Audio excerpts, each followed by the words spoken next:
Contested case hearing for the 30-meter telescope project. A proceeding for the State of Hawaii, DLNR, Board of Land and Natural Resources.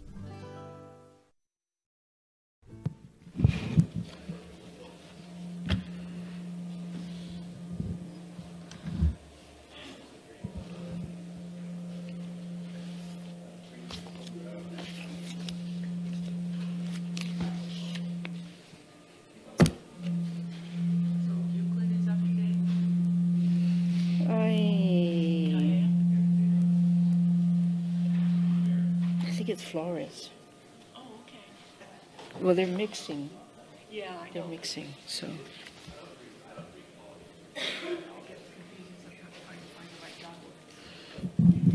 Kate, may I ask for appearances, please?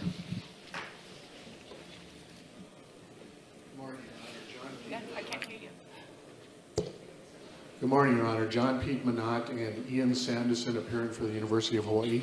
Good morning.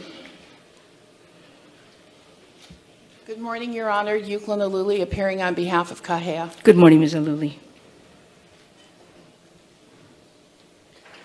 Good morning, Your Honor. Rosh Shinyama for TMT International Observatory. Good morning, Mr. Shinyama.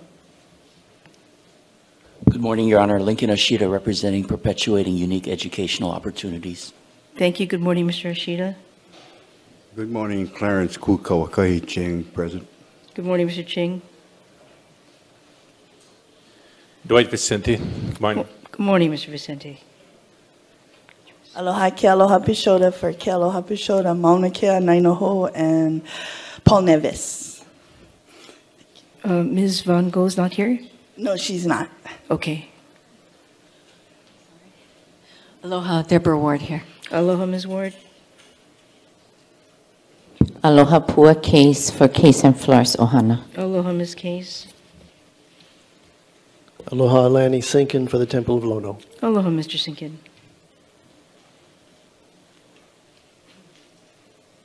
Aloha, Mehana Kihoi, on behalf of myself and Leina Lightholm and my daughter, Kalaula. Good morning, Kalaula. Good morning, Ms. Kihoi. Aloha, Cindy Freitas. Aloha. Aloha, Ms. Freitas. Aloha nui kako, William Freitas present, under threat, duress, and coercion. Good morning, Mr. Freitas. And in behalf of the people that are standing at Standing Rock. Thank you. Mahalo. Good morning, Mrs. Holy.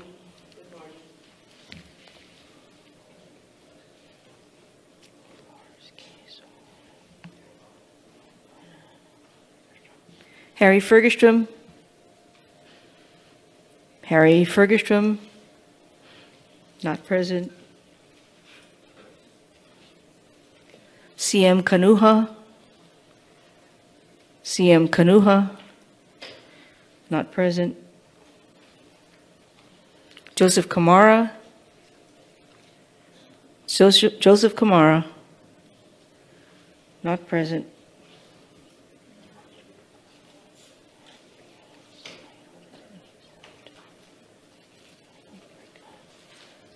Kuulei Kanahele. Kuulei Kanahele, not present. Stephanie Tabata.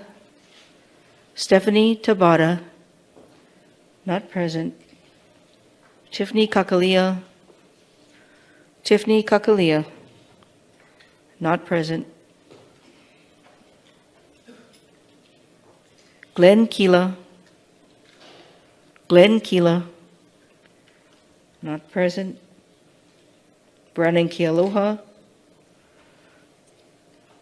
Brandon Kealoha, not present. And Mrs. Case, I think, were you going to put on the next witness, or was it somebody from Kahea? Yes. Okay. Sorry, Mrs. Case.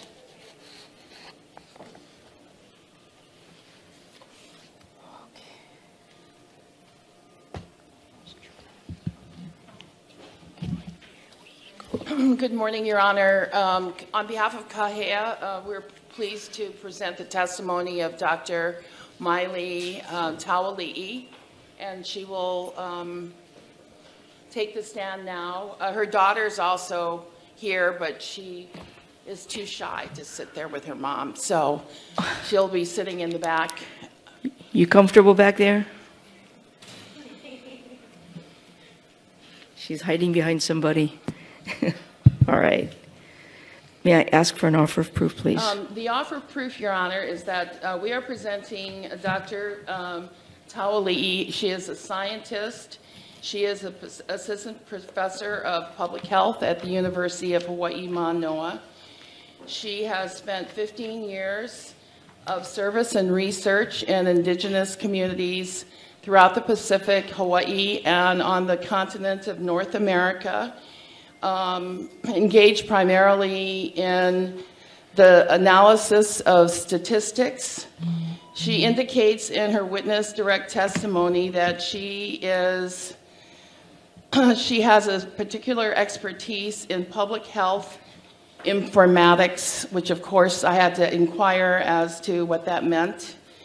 And basically it is statistic-based analysis of public health issues. And so when we look at her CV, also appended to it are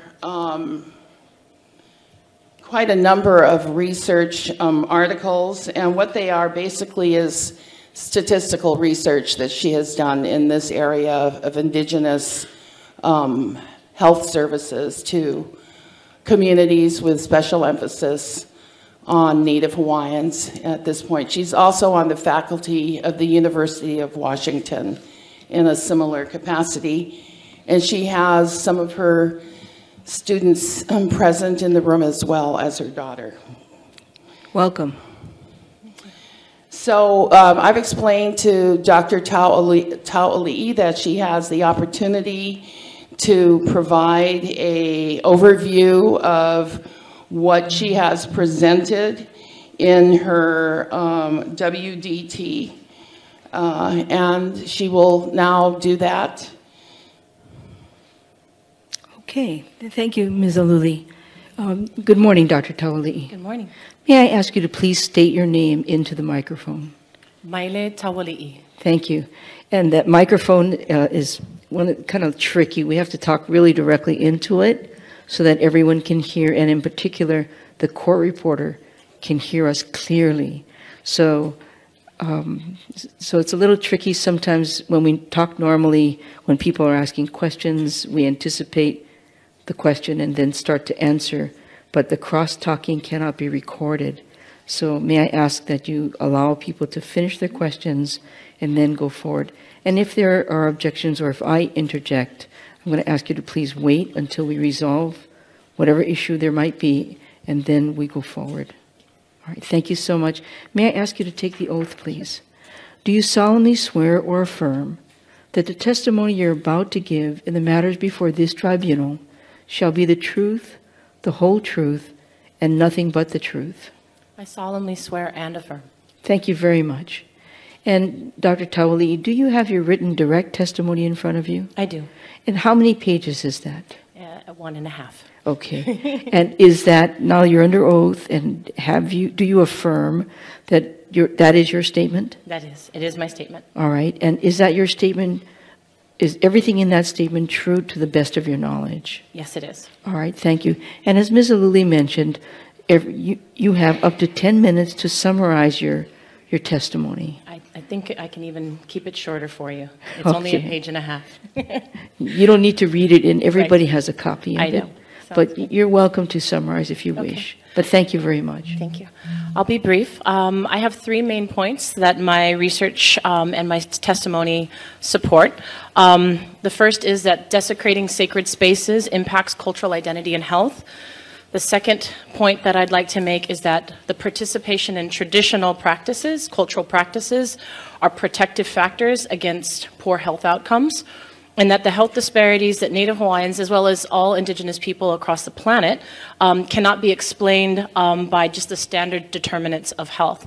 So all my statistical analyses, and I've done a lot of work for American Indian communities as well as Native Hawaiian communities, that show that after we've removed the poor health standards, that income, education, and other things that are the standard determinants of health, that there remains other factors that contribute to poor health outcomes, and those can be attributed to this common cultural desecration, language loss, loss of tradition, loss of access to land that are common among Indigenous people around the world. So that's what my data shows. So just summarizing those points, I think my testimony is very brief, and so I think if I can just maybe explain the testimony and the relationship between stress and poor health. I think many of us have seen throughout these hearings that many people are affected by stress. Stress is not just a physical, and my testimony describes, it's not just depression or a physical or an emotional reaction. There actually is a physical relationship between how stress can impact the physical body. So statistically, we know that Native Hawaiians have the highest rates of heart disease in the country, and those rates may be attributed to the high stress level that Native Hawaiians are affected by. Because my data shows that when we remove the impact of all the other things that could cause poor health outcomes, there remains factors that do not explain fully why we have an elevated health disparity compared to other populations. So the only attribution we can make to that poor health outcome is the effect of colonization and poor health outcomes as a result of our disconnection with sacred spaces. My research also specifically went into detail to talk to members who had been affected by the impact of desecration of sacred spaces, asking them not just sort of related health issues, but pointed questions of how their health has been affected by the construction or the starting of construction or the building of sacred, of places on sacred spaces here in Hawaii and in other places around the world. And those people stated many poor health outcomes directly related and connected to that desecration of their sacred spaces. And that's what's in my testimony. Everything from mental and emotional as well as physical, I've separated them here.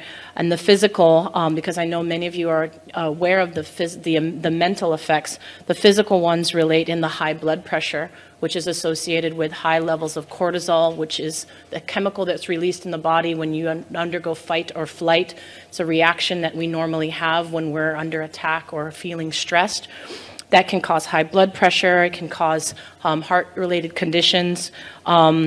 Obesity and diabetes are associated with behavioral results, as the fact that many of our people are medicating with food, trying to fill that physical gap or that to address the pain through medication, whether it be overeating, over-consuming, or doing something in order to help ease their physical ailments.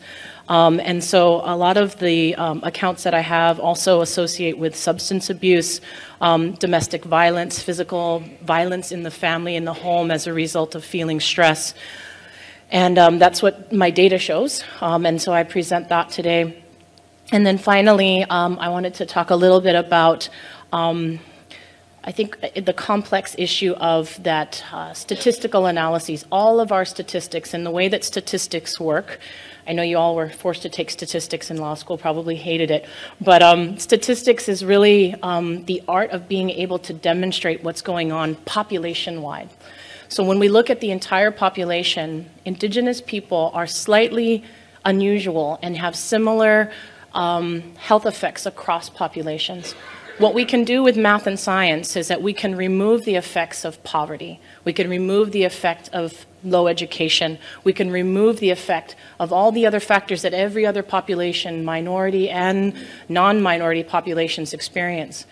There still is a cause of illness in our population and all Indigenous population that is unaccounted for. And that is related to the only thing that is common among those indigenous populations, and that is forced assimilation, someone coming in and saying your language is not the language you should speak, people coming in and saying your religion is not the religion you should practice, people saying that the land that you're on, you shouldn't be on it because we would like it because it's really nice and we would like you to move off of it, but forced change of life on Native people who are then sitting within those spaces and watching people experience a better life than those of us who have been displaced. So that is the long-term effects of, for hundreds of years, on the poor health outcomes of Native Hawaiians. And we know in many research studies, after you've removed after you've adjusted for all the poor health outcomes, there still is a remaining factor, and that factor can be attributed to colonization and what we're experiencing here with the building of the telescope and that threat on the lives of Native Hawaiian people. Okay, thank you, Dr. Taualii. Ms. pleasure. Ward?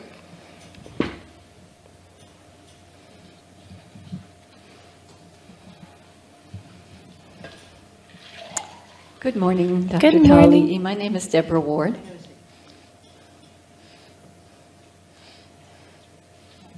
You get the fancy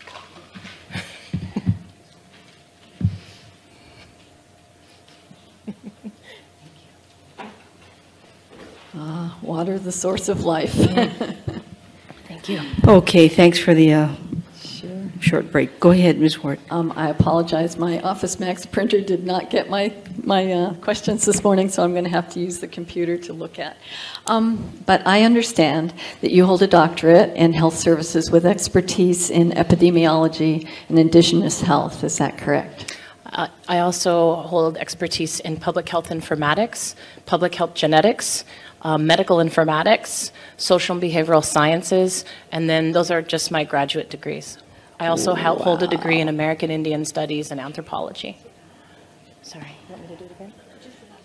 Okay. We'll all slow American down. Indian Studies. You type fast, though. We can all slow down a little bit. So you state in your testimony that desecration of sacred places impacts cultural identity and health. And can you explain a little bit more about how you came to the conclusion? Where did you start? There's actually been quite a bit of research prior to my work and my work with my colleagues. And there's research being published around the world on these topics. Some of the terms that's used out there are environmental dispossession, solstalgia, somateratic illness, which is a physical illness, psychoteratatic illness, mental illness. And these terms didn't necessarily correctly fit to what we were specifically talking about here in Hawaii and the desecration of sacred spaces. So this term, desecration of sacred spaces, and I understand that that term is a legal term here in this, but in health we look at it as any form of preventing people from practicing and engaging in that space that is held culturally in reverence to the Native people. So when that place is either accessed by other people, either if it's been destroyed or harmed or something is built on it, or for the case of some Indian tribes, there's a case of sacred mountains wastewater being used to create snow, and that wastewater, that desecration. So there's many forms of that desecration can appear, but it means that the value in the way that Native people can interact in that space has been harmed by an outside force that has disrupted our ability to practice traditionally. Wow, that's a lot more than I expected. Sorry. Thank you. No, it's great. So does the desecration of a sacred place differ from other severe alterations of surroundings, such as loss of a neighborhood through a natural disaster?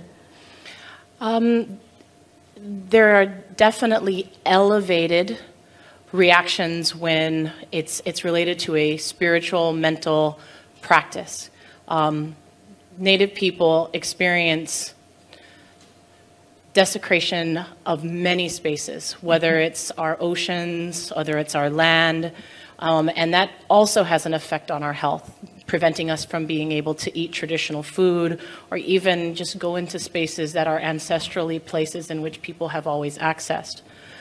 the elevated harm due to the fact that you are unable or prohibited from being able to practice in your religious and faith and spiritual practice harms the body in many physical ways as well as mental ways.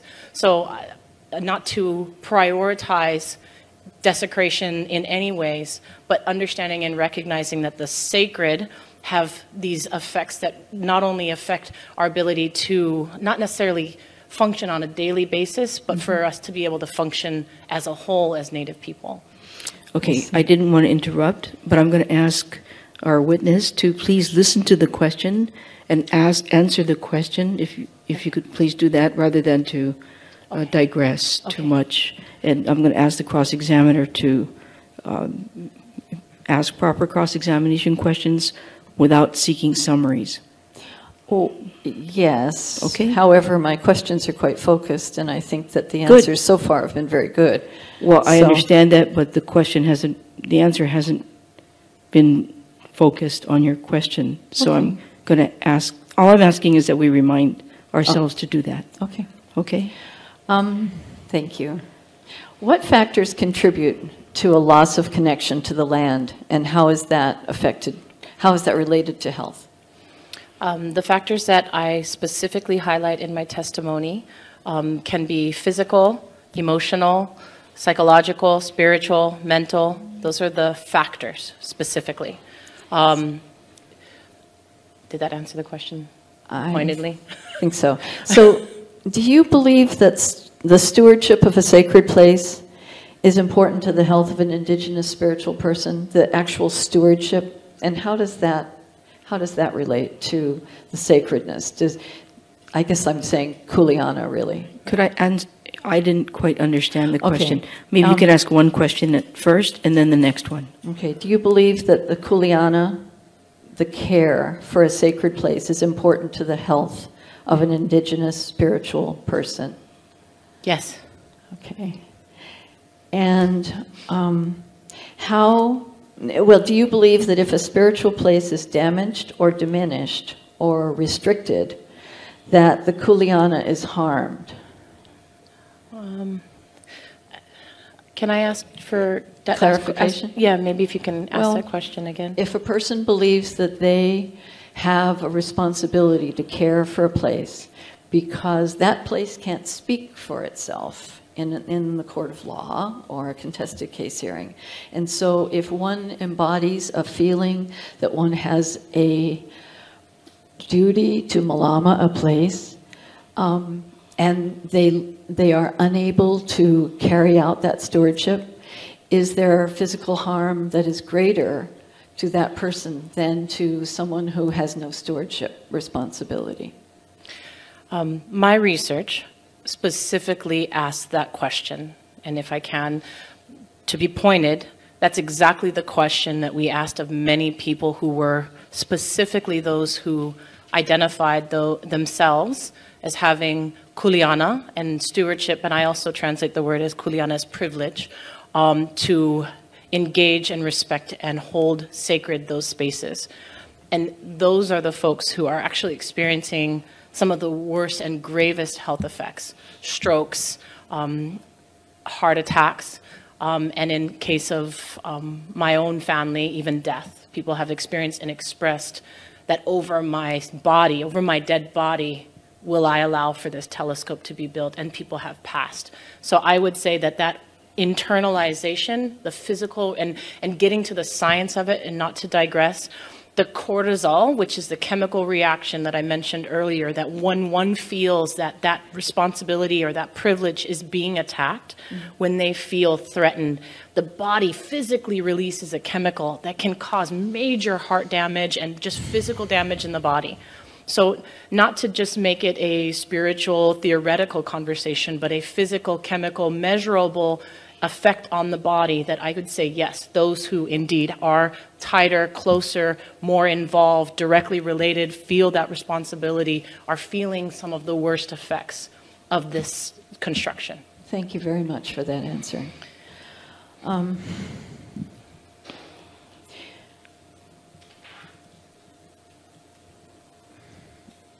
So I need to read my question a little bit. You referred to forced assimilation, and that's a little different than desecration of a sacred place. But forced assimilation sometimes also involves the diminishment of importance of sacred places in the culture that's one is assimilated into. Could you explain how that affects the health? I don't understand your question. Okay. Sorry, I made it up while I was standing here. You described an impact of forced assimilation, and perhaps it's called colonialism. And in that process, one culture subsumes another, and in that process, there is some diminishment of the importance of certain cultural beliefs over others. Can you explain? I'm going to ask you to reframe the question, because I believe you're assuming facts, not an evidence. Okay. Assimilation, forced assimilation, and colonialism are... Can you explain what forced assimilation is, please? If she knows. If you know. I did describe it earlier in my testimony, I think. So forced assimilation is exactly the same thing as colonization. It depends on whether you view yourself as a colonizer or, most people at the time of colonization, and they call themselves colonialists, didn't say we're going to force assimilate. But there are legal terms used in different indigenous communities. The United States used the term the assimilation policies, the relocation programs. These are terms that were used as they were forming and relocating and taking Native people from their spaces. So these are terms that were used associated with law and the way that Native people have been handled. So the term colonization and forced assimilation are definitely parallel and same, depending on whose perspective. And forced assimilation may be a more scientific term that we're using to sort of encompass both colonization and some of the not so pleasant ways that Native people have been displaced from their lands. Does that help? Yes. Okay. And do you also assert there in your testimony that that has a health effect? Yes. Thank you. Loss of land, loss of language, all of those are associated with assimilation, colonization, and forced relocation off of Native spaces, yes. Thank you. Have you been able to document the health effects emanated from desecration or loss of land, loss of connection to land? In my research specifically, Yes. those questions asked, yes. Yeah, okay. So how have they been correlated to desecration specifically? When people were asked the building of the telescope, the desecration of their mountains, their sacred spaces, how did it affect their health? So it wasn't led, it was just asked, describe some of the things that you have physically experienced that you associate with this construction, this desecration.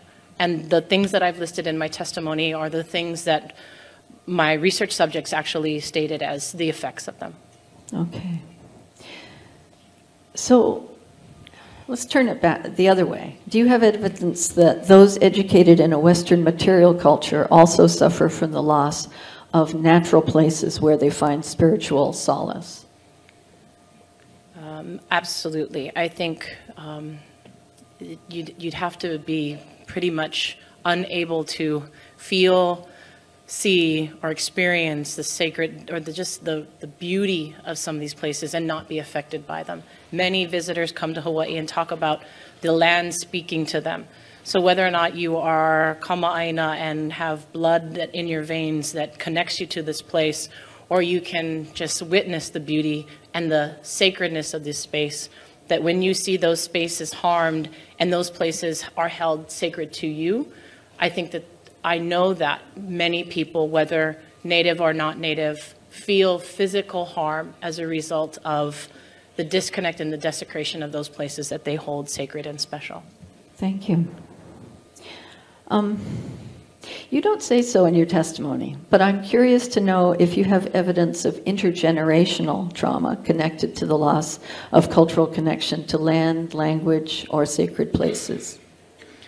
Yeah, historical trauma is a term that's used quite a bit in our research and our work in public Ma'am, health. excuse me, the question was whether you have evidence of intergenerational trauma. And she said specifically that I didn't mention in my testimony, so I was going to associate that my research is connected to previous research that was done, although not mentioned in my testimony. Right, but the question is, do you have evidence of intergenerational trauma? Yes. Okay, go ahead. How has, I'm sorry, I lost the words you were using because I got distracted, but how is intergenerational trauma connected to the loss of land, language, and sacred place? The health effects, my third point in my testimony, talks about health disparities experienced by Native Hawaiians that cannot be explained by standard determinants of health, such as poverty or low education. How many generations do you believe, or in your research, does that affect? Well, the generations that I'm specifically looking at are the ones that are in our current mortality, morbidity statistics now, meaning the generations that have just recently passed. And they are reporting and talking about health effects. And when I adjust and remove, and this is in my data, when I adjust and remove the effects of poverty and education, the other standard determinants of health, there are unexplained causes of poor health outcomes. Okay. Those generations have experienced hundreds to maybe up to 200 years of dispossession of land and language, because the language, the effect of language was not yesterday. The language laws and the way that language has changed and the loss of that language wasn't something that happened recently, although the unexplained poor health outcomes is happening today. How many generations would you estimate have transpired since the overthrow of the kingdom? How many generations? I think there's an actual technical term of, I don't know what that is. I'm estimating something around 14 years, I think, is like the way that they calculate a generation. Okay. So I can do the math for you, but I'd say 20. Okay. Estimate, maybe 10. I don't know without a calculator. I'm not that good of a mathematician. That's all right. How is it different for Indigenous people connected presently to land than those who've chosen to create distance from land, family and culture, those who have moved away? Do you think there's still a spiritual connection to land? I'd have to say that the people who have moved away, you have to look at the causes of why they moved away. You know, people move away not because they just don't want to be in that place anymore, but if they are relocated because of generation of not being able to afford or be able to live on your land, or your land, you've been relocated off of it, that oftentimes the generations that move away, their children and their grandchildren may not know the cause of it. So I think you have to look at the root cause as to why people moved away. But those who are feeling disconnected from place, whether they were moved away 2 generations or 3 generations ago or moved away yesterday, still feel, you know, the loss in the connection. And then you see that on the continent where you have all these people who are still celebrating many Hawaiian traditions, hula, all over the world to stay connected to the sacredness of this place. So I'm sorry, I think I'd have to look at the cause of why someone moved away to determine if they still feel the same that we do who are still here in this place. Is the celebration of hula across the country a manifestation of recognizing the spiritual about Hawaii? I think for many of us who are practitioners of hula, view hula as a sacred ceremony in which connects us to Aina and place, history, our genealogy, everything about what it means to be Hawaiian. Thanks. Okay. Do you have evidence to show that those who regard a space as sacred but do not actually go there because of a perceived prohibition are physically harmed by man-made disruptions, development, or damage to that space, even though they don't go there? Yes. And I was there yesterday with my students. It's not easy for even those who don't have prohibition but are physically unable to go are still feel the effects. I'd say the 10,000 people who marched in Waikiki, many did not get a chance and will not get a chance to visit the mountain and will still feel the effects and still do report feeling the effects of the building of the telescope. Thank you. Do you believe that once a sacred place is damaged or desecrated, that event creates emotional or spiritual harm leading to physical manifestations in the body? Yes. And so returning to the issue that we're all here for, which is a decision about land use in the Conservation District of MaunaKea, can you explain specifically how development of the 30-meter telescope project on the northern plateau would materially be detrimental to public health, safety, and welfare of Native Hawaiian practitioners? Yes. My data shows specifically that those who are practitioners, as well as those who hold sacred the mountain, as well as all those who support Native Hawaiians having connection to a place, will feel and have reported feeling ill health effects as a result of the building of the telescope. Thank you very much. My pleasure. I'll close my questions. Thank you so much for answering. Ms. Peixoto.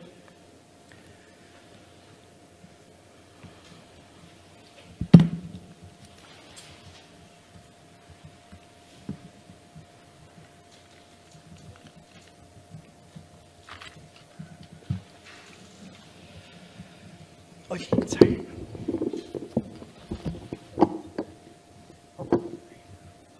Aloha. Aloha. Maile Taualii. May I call you Maile? Please do. A disclosure, you and I sat on a panel, is that correct? Yep. At Richardson School of Law, organized by Sheshe Kamaka'ala. Is that correct? Yes. Do you recall during that panel discussion, I was speaking about our kupunas having a word for this kind of distress, and that, or actually it was not a word, but a phrase that my tutus used to discuss, and that was broken heart. That a kupuna had passed because of broken heart, and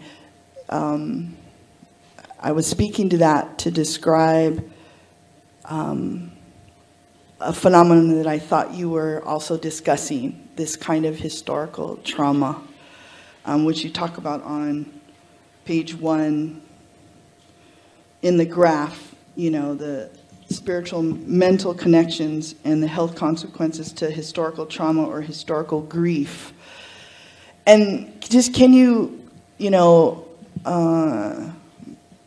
describe what that means for this hearing? Because I think, I know it from the standpoint of my aunties and my kupuna talking about broken heart. Excuse me. Mm-hmm. If you can get to a question, and it sounds like you may have to lay some foundation.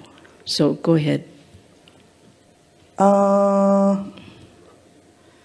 Yeah, okay. I'm asking her specifically to describe what historical trauma or historical grief is. That's what I'm asking. She describes it in her testimony. You can ask her the 1. question. I just didn't hear any questions coming. And I thought you were going to ask her about broken heart. If you're going to do that, you need to lay foundation. I'm just trying to ask you to get to the question. Okay.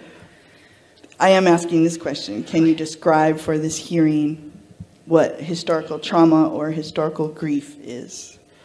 Because it's not. Right. Yeah. In my testimony, it's labeled under emotional and physical as a response.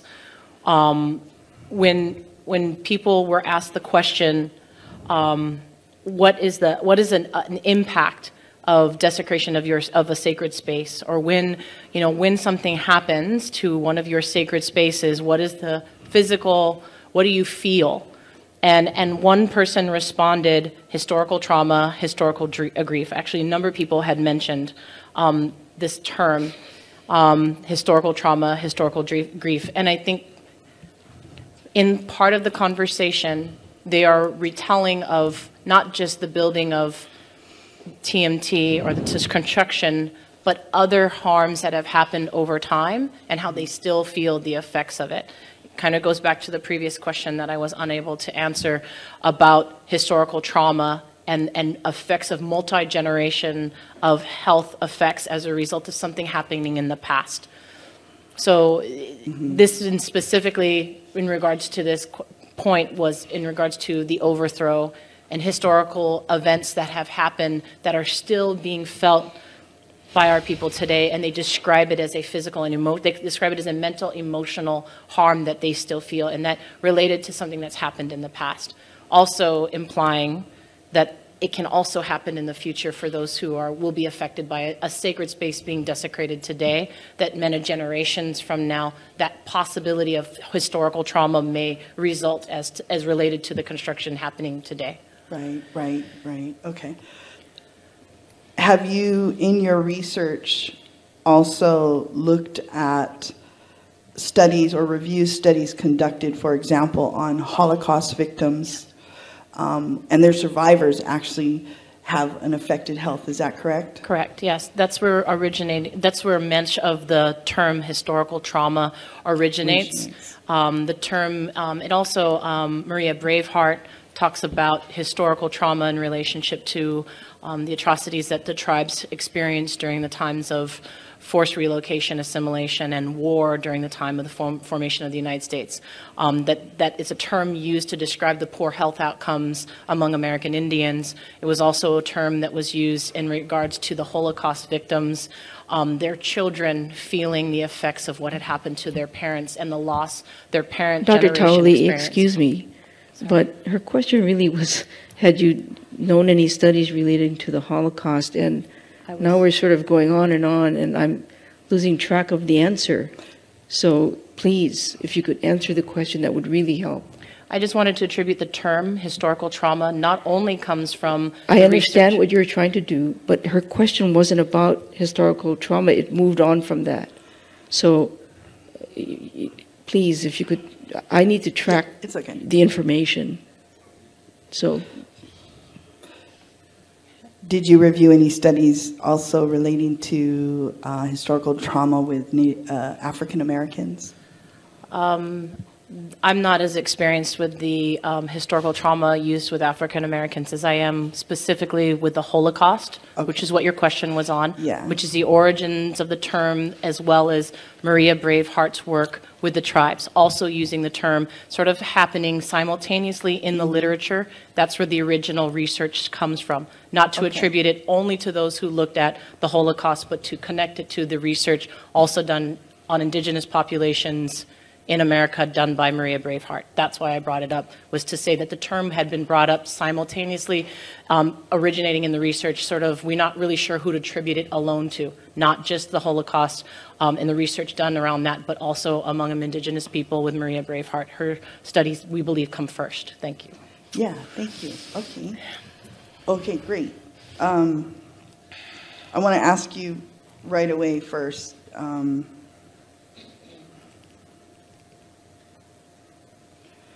are you aware of any studies, or have you seen any studies on Native Hawaiian health relating to, done by the University of Hawaii at Manoa, or University of Hawaii at Hilo, or TMT, or the TIO, which is the 30-meter observatory, international observatory, or by BLNR relating to the 30-meter telescope? My research is the only research that I've seen so far specifically connecting the effects of the 30-meter telescope on poor health outcomes, only because the peer-reviewed process is unfortunately about a 2 to 3 year process for publication. So unfortunately, the process of releasing publications in the scientific arena takes much longer, so that's probably why there isn't as much available in the current literature, but my research is in the process of being published. So we're in that cycle of getting it out in the next 3 years. We have to hold it until it gets approved by a peer-reviewed journal and is released. But my question is, you have not seen No. any relating not to publicly available data. Okay. Okay. So getting back to that, are you familiar with the term ethnic stress? No. Have you heard that term? Okay. Wait, I didn't hear a response. No. She said Not familiar with ethnic stress. Okay.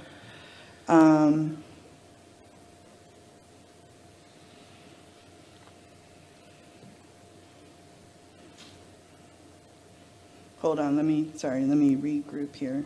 I had a line of questions on that.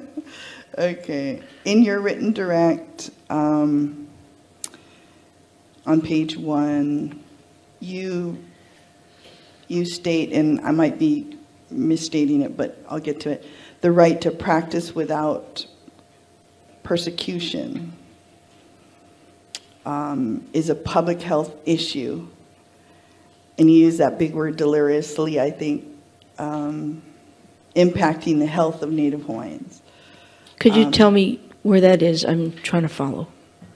It's deleteriously, and it's the third sentence in the middle paragraph. I'm directing my Yeah, question sorry. to the Yeah. examiner. Yeah, and so my question is, No, where is that, so I can follow what you said? okay. It's in the second paragraph under desecrating sacred spaces impacts cultural identity and health. It's about halfway down. There's the word, deleterious health issue impacting the health of Native Hawaiians and others who value traditional and customary practice. Do you see it? Yes, page 1. Yeah. Yes.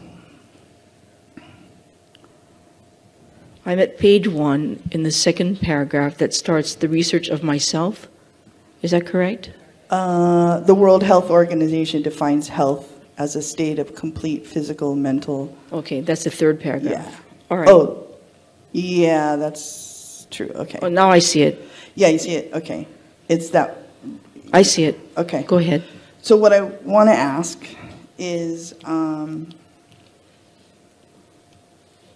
when you say that, does that mean that it impacts, from the Native Hawaiian question, that it impacts traditional and cultural practitioners or those in the Hawaiian community who have a high affiliation, cultural affiliation, meaning those who still practice, an attempt to practice their traditional ways and cultural ways, even in a modern world? I specifically say those who value traditional and customary practices. They don't even have to be daily practitioners, but who value and respect those of us who do, as well as those who would like to. I think that it doesn't even have to go to that highest level of constant, but even just those who value the ability to practice, the right to practice your religion without persecution, that there's health effects, deleterious, meaning harmful health effects when we are unable to practice. And I believe that's valued by those who value traditional and customary practices, as well as those who, follow or don't follow, but respect the right to be able to follow those rights. Would it affect those who even are fairly well assimilated, even may pride themselves in their ability to be assimilated? Have you tested that even that, it does have an effect? Does your research reflect that? My research specifically asked people who were feeling ill effects. I asked people what the effects of it were, of the building of the telescope. So there was a direct connection between the telescope and how their health was affected. Okay. This comment that I've made isn't even necessarily for Hawaiians alone, but those who value the right to practice freely. It can affect the health of the public when a population is prevented from being able to practice traditional and customary practices. And I would say Dr. that— Taualii, I think the question was whether or not how how it impacts those who may have been assimilated. That's what I thought I heard, but now I'm getting lost. I think she was, I mean, I might not have framed the question very well, but I think you were answering it, because I did want to get to that question of, does it affect even those who are not Native Hawaiian, but... Absolutely. Well, or Native just Hawaiian, a minute, please. Well assimilated. I'm going to ask the witness to answer the question because I have to follow the question. Okay, okay. So please, yes, go ahead. Yeah. Yeah, so that was the second part, would be, can you see those effects even on those who are well assimilated and even may pride themselves in that assimilation, but they still are affected by this? I mean, does your research, is it able to show that, is what I'm really asking you also. To be precise, Yeah. that was not what my research was about. Okay, okay. But I can answer the question. Okay. So the question of are people, the term assimilation I think should be described, Right. Okay. because I think many people are on a spectrum of assimilation. Yeah, sorry, I didn't describe that. And You're one, correct. you don't have to statically sit at one place. We don't have like a 1 to 10 on a scale of assimilation. You know, are you a 1, are you a 10? Mm-hmm. You know, you may start off as a 1 and then learn your language and move along that path of becoming decolonized. And I think that the process of being able to practice is helping to move along that spectrum, to de-assimilate, to continue to practice, and to allow future generations that ability to practice, because Yes. that practice is allowed and continued and free and right access without persecution. Mm-hmm, mm-hmm. Thank you, that's wonderful. Okay.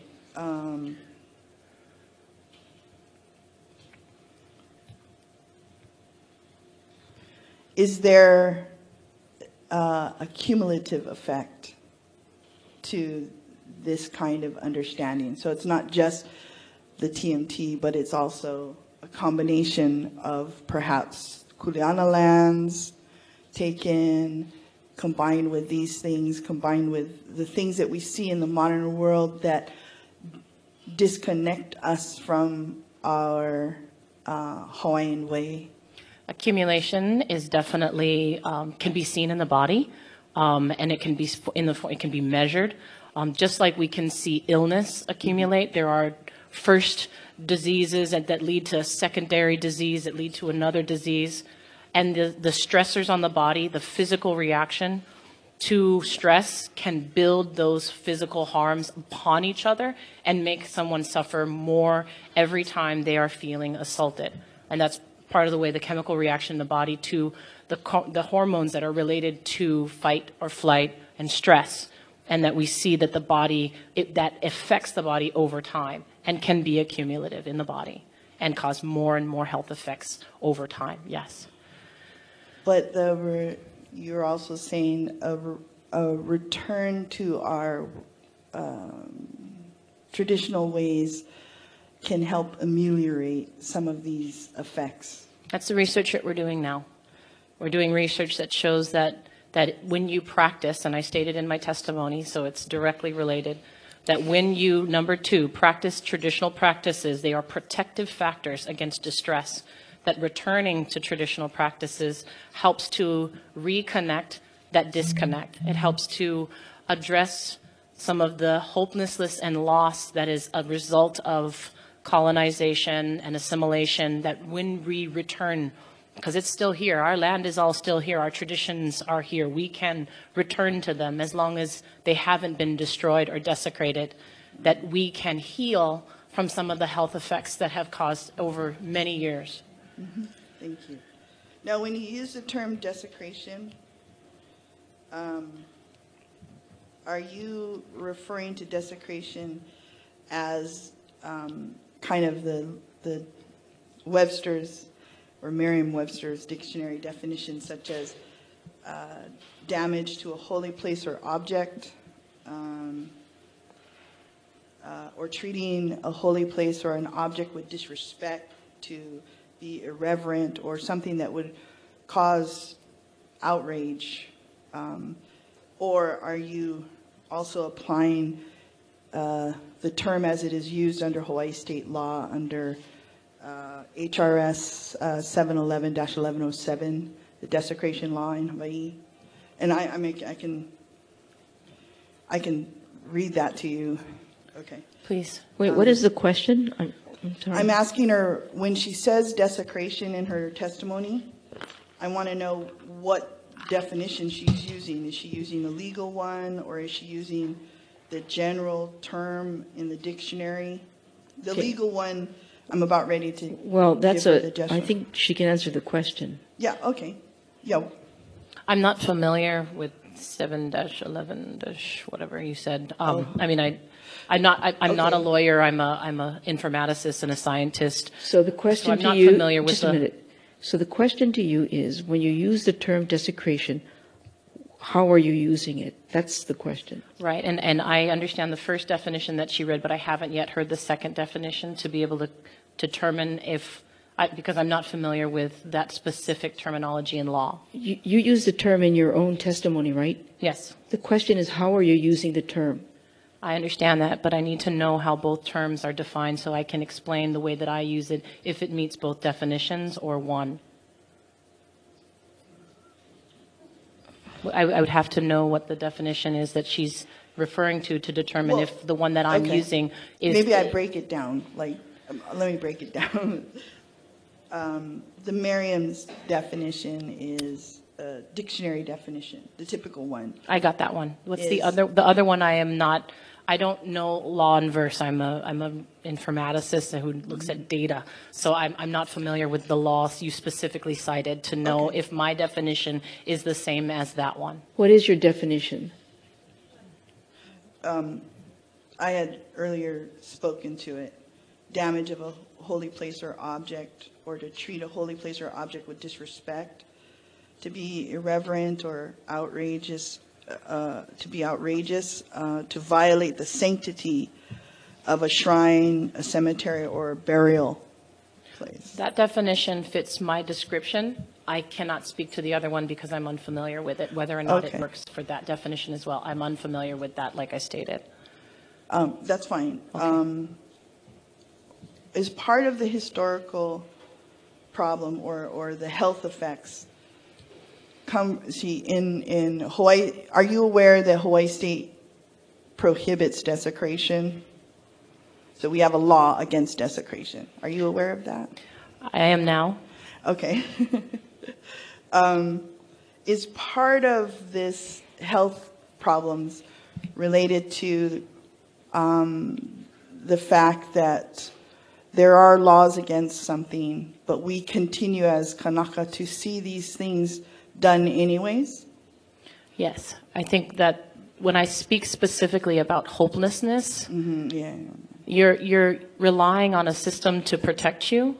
Right. And when it fails and you feel a constant sense of loss and hopelessness, that is actually in the causal model associated with how assimilation and colonization and harm effects lead to hopelessness, loss of identity, and those things also lead to the poor health outcomes. So it's along that pathway, and that loss of identity, that loss of sense of self, that you believe that the law will be upheld, and you're hopeless when you believe that law is set in place to protect you, and if it doesn't, it can create a sense of loss and hopelessness that can lead to poor health outcomes. Okay. Now, are you familiar with the criteria for getting there's 8 criteria for getting a conservation district use permit for the TMT, and that's what we're here about, right? Right. So are you familiar with any of those criteria? I'm not that familiar with it. I only know I think, you say there were 8? Yeah. I'm only familiar with the 8th one that relates to health. That's because that's my area of expertise. That's the one that I looked at specifically as I asked the questions related to how desecration of sacred sites affects people's health. Right. And so it's the health of, the impact to the health of Native Hawaiians, but the bigger community as well, correct? So you have not seen any studies that report on the public health relating to, the building of the TMT from any other sources that you're aware of? No, and this is, I think, something that we have to look into before we can decide that it's not going to be detrimental. Because my research, although hasn't been published, begins to start to ask that question. And I think that we have to actually ask that question before we can determine that it's not going to harm people, because my research shows that it does. Right. Okay, and I don't know if you've had an opportunity to review any of the mitigation measures, for example, that the TMT is offering to help ameliorate these things. One of which is a scholarship or a set of scholarships or a pipeline program. Would money reduce the impact to the health? An offer of money, would that offset the negative impacts that, My research specifically shows that regardless, and that's the way that the term is used in statistics, regardless of income, regardless of education, regardless of access to healthcare services, Native Hawaiians will still feel health effects, deleterious, harmful health effects. So specifically eliminating the impact of education, all else equal. So our data removes it. So there is still an underlining factor that will not be solved by money. No. We will still see grave health disparities among Native Hawaiians regardless of income and education, unless we address these issues. And these issues specifically are the upstream factors that cause poor health outcomes that all of my research shows. Okay, that's great. I think I have no further questions. And thank you for your time and for taking time out of your busy life to be here and to speak to these important issues. Mr. Ching. Thank you. All these words? Yes. Oh, okay, right now. Okay. Yeah, I had to write them down too. Good morning, Dr. Taualii. Good morning.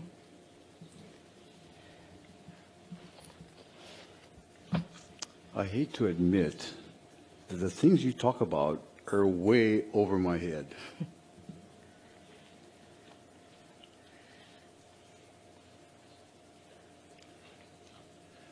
However, let me ask this one question.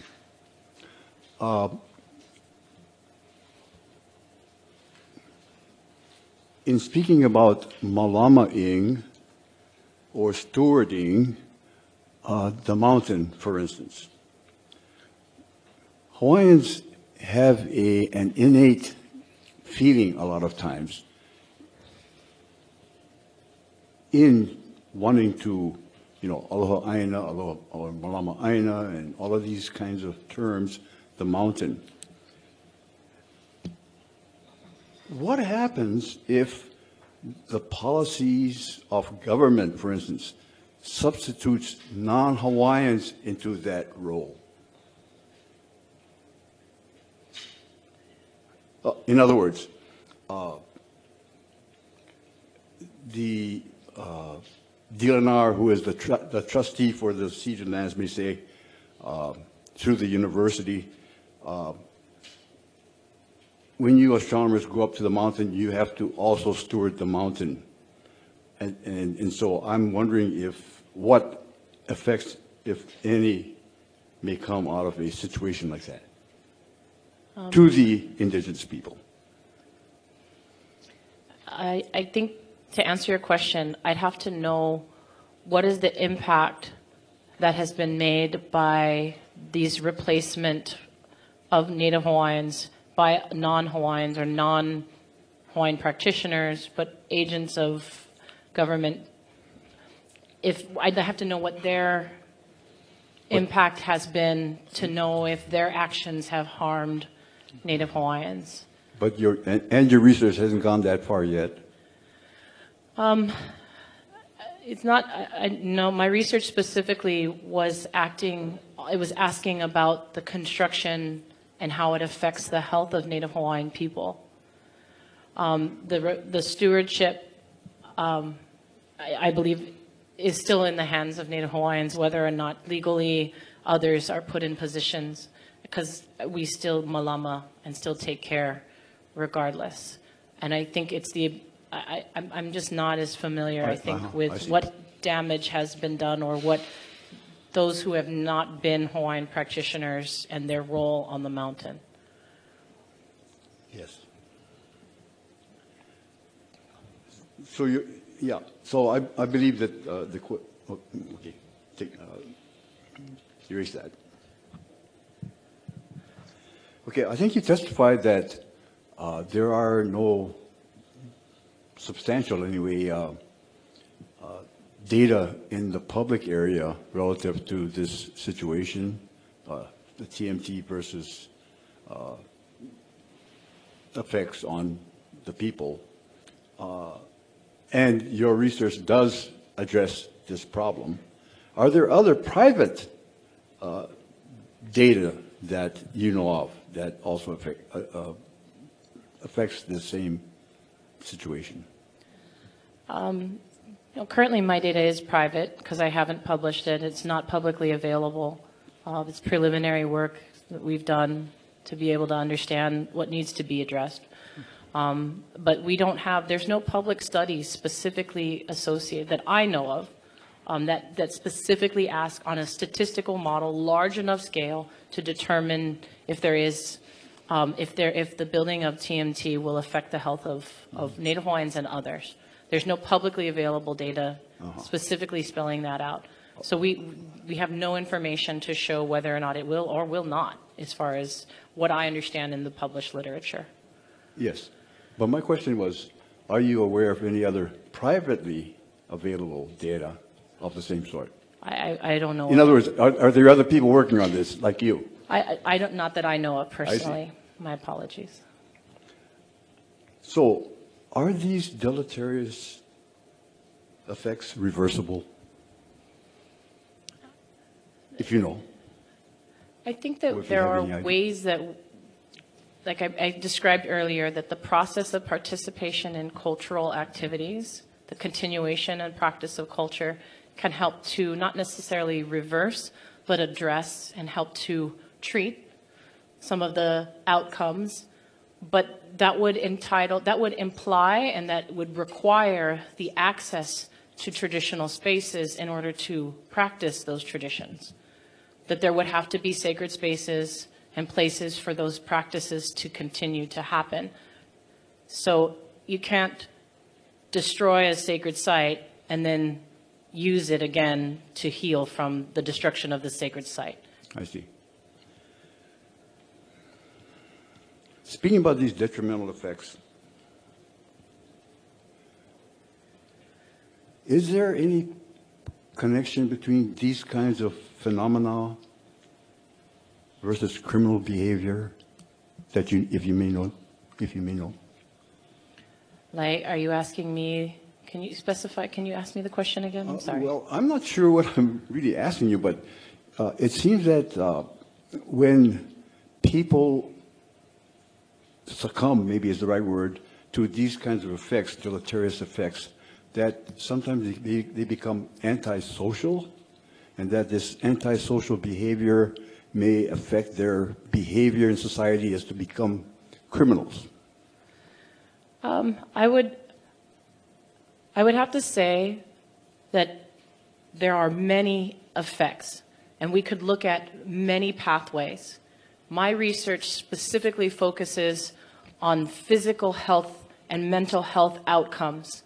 But we know that those who participate and conduct themselves in activities, whether it be substance abuse, which my research shows, or maybe activity that is unhealthy to them, whether it be criminal or just dangerous, that it can be a downstream effect of coping with stress. My research specifically asked the question associated with health impacts. But in public health, we view any type of poor health, whether it leads you to prison sentence or homelessness or a heart condition or diabetes, that all of them are downstream effects of poor health outcomes. That's what public health looks at. And it does include criminal activity as well as disproportional arrests among Native Hawaiians, a lot of things that we view social determinants of health broadly. Thank you. I have no further questions. Mrs. Case?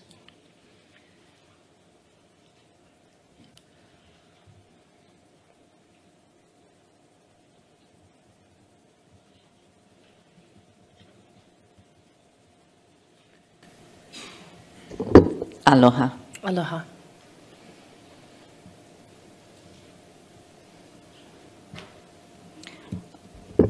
I think I'm going to have to lay foundation, so I'm going to make an attempt to do that. Sure.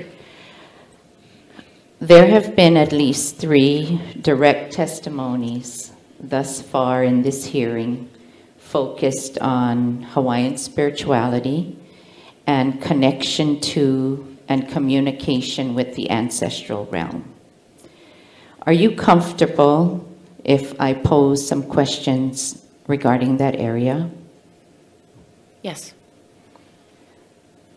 So in setting the foundation, I'll begin with some general questions. In your research, expertise, and experience, are you aware of near-death experiences reported by patients, including children, following cardiac arrest, coma, or other life-threatening events? Yes. Are you aware of, in describing personal experiences, patients report perhaps out-of-body experiences, being surrounded by white light, meeting deceased persons and spiritual beings, and other unexplainable events? Yes. Would you agree, generally speaking, healthcare providers do not fully understand near-death experiences? Are you referring to like credentialed medical health Yes. providers? I would say allopathic medicine, which is the term that I would prefer to use other than Western. Allopathic medicine does not provide for an explanation of spiritual health as well as physical explanations associated with near-death experiences. In your experience, do they refute the occurrence or simply not understand it at this point, not fully understand it at this point? I think that there's both, as well as a third that occurs. I think many scientists like to try to explain scientifically how some of these experiences may occur. So I think there's a spectrum among allopathic medicine to explain how things occur after death. Thank you. I'm going to go now to Hawaiian spirituality.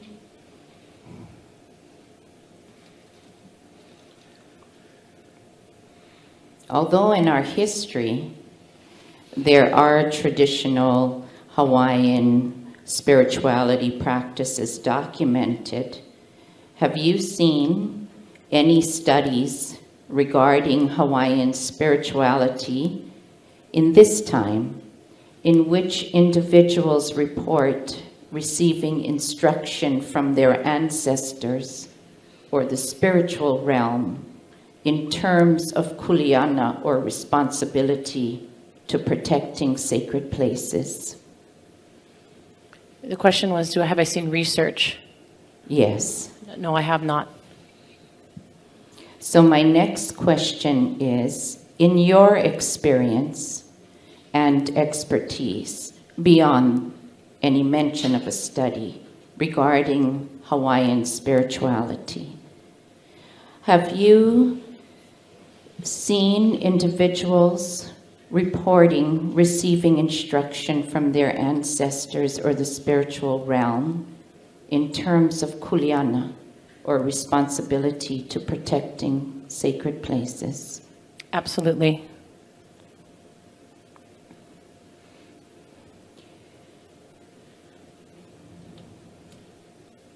With your experience and expertise, what might be the health outcomes for an individual who received information, instructions, and direction through spiritual communication and are unable to fulfill those instructions? There are grave health effects when one is not able to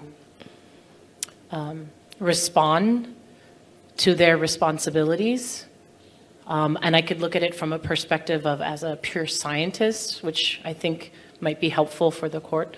The idea that the physical manifestation of guilt, of pain, of anguish, of loss of connection can result in poor health outcomes, heart problems, stress in the body, and that can cause many health impacts. And that's just the physical. And we could do a blood study, we could measure someone's physical manifestation, but that's not nearly as harmful as some of the mental ramifications. And we talk about depression. We see that a lot we have huge depression problems within the Hawaiian community. We have, and associated with depression, you have very high suicide rates. We have substance abuse is a way that people handle depression. So there's a lot of downstream effects of not being able to address those issues. I'm a scientist, and so I draw models that connect one thing to another. And I could draw you a model that shows how not being able to fulfill one's personal responsibility, whether it be in a dream or through an elder or generational knowledge passed on, that not being able to fulfill it can cause physical health effects, and that they are downstream effects of that initial prevention of being able to practice to fulfill that duty and responsibility. Whether it be physical or whether it be emotional, the body reacts the same. Thank you.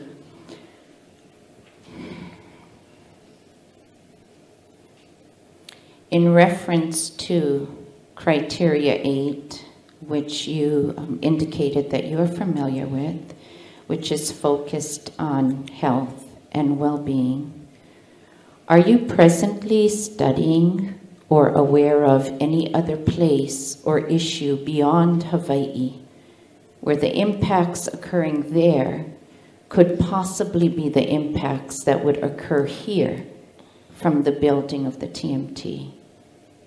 I'm sorry, can you repeat that? I'm sorry. I'm asking you if you're presently studying or aware of any other place or issue beyond Hawaii where the impacts occurring there to health and well-being could possibly be the impacts that would occur here from the building of the TMT.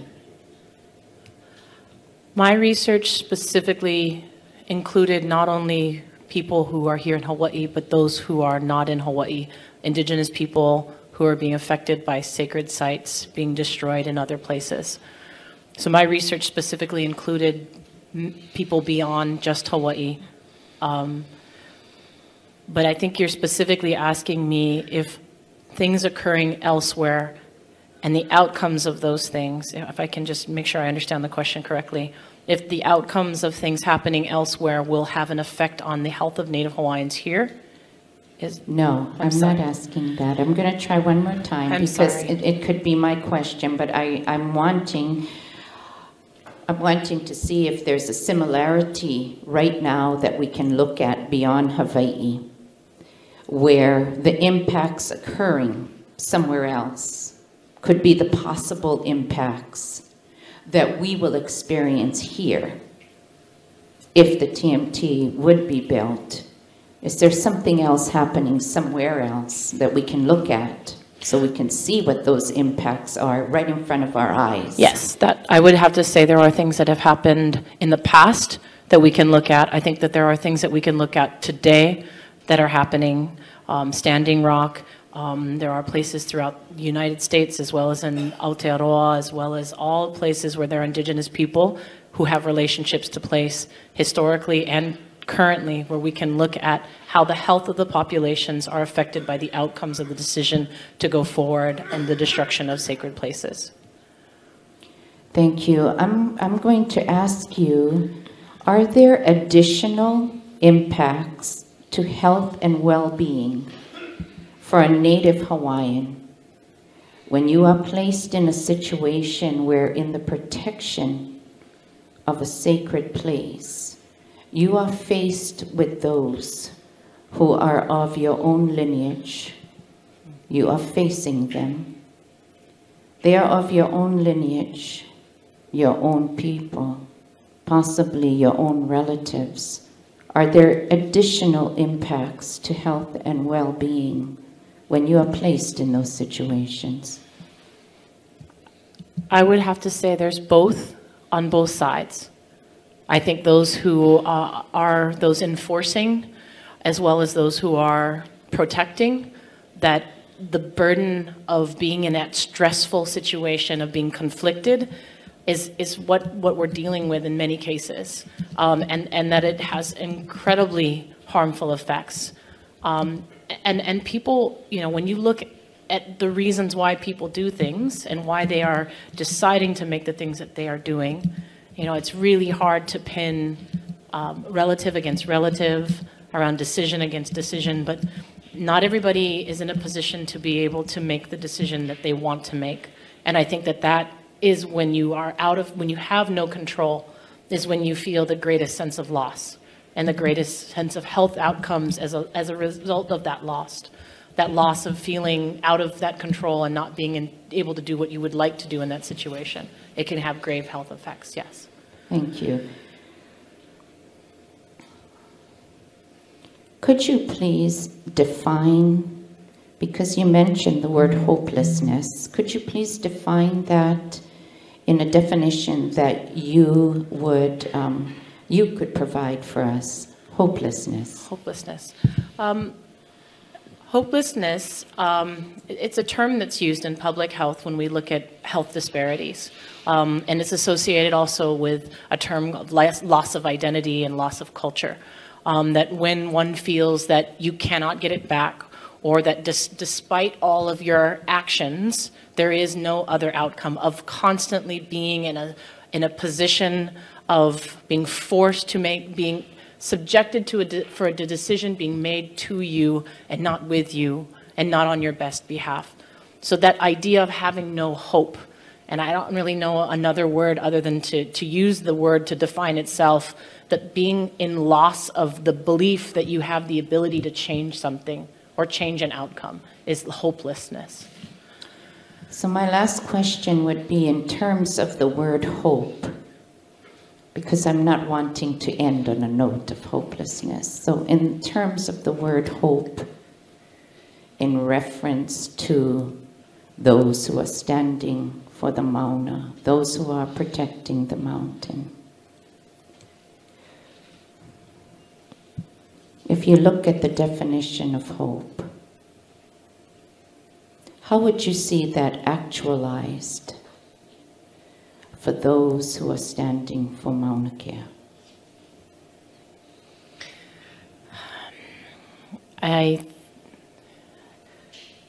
The belief that we can change something, prevent desecration, prevent something that we know will cause ill health effects. All of us who are standing, all of us who are making statements, all of us who collect data and measure what happens, what is happening, and what will happen, have that hope that we can change that and prevent loss of life, prevent illness, prevent irreversible destruction. We're all here because we think that the data, the facts will stand for themselves. And we have hope for that. Are you aware today that that there was an order signed to go ahead with the pipeline under the waters of Standing Rock? Yes. Are you aware that there are MaunaKea Ohana protectors there at this moment and those heading there? Yes. So I'm going to thank you for your testimony, and what I'm going to share with them is hope. Thank you. Thank you. Thank you, Mrs. Case. Mr. Fergestrom.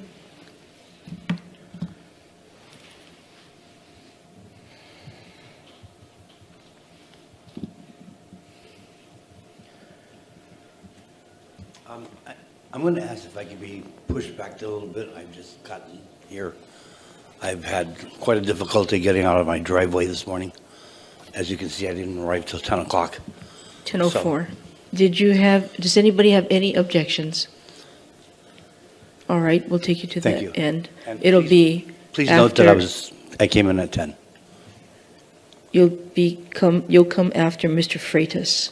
That's fine. Thank All you. right. Ms. Kihoy?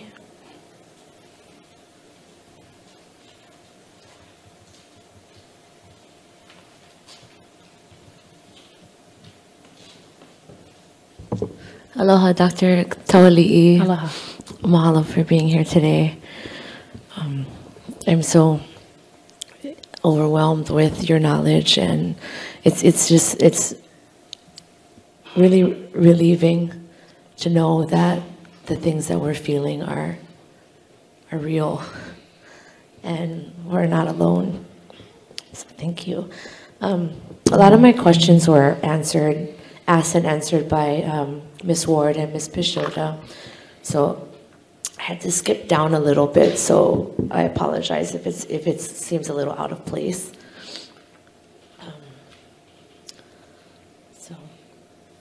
With your background in Native Hawaiian health and experience in indigenous trauma, can you please, and again, I apologize if you've already answered these, just please let me know if they've already been asked.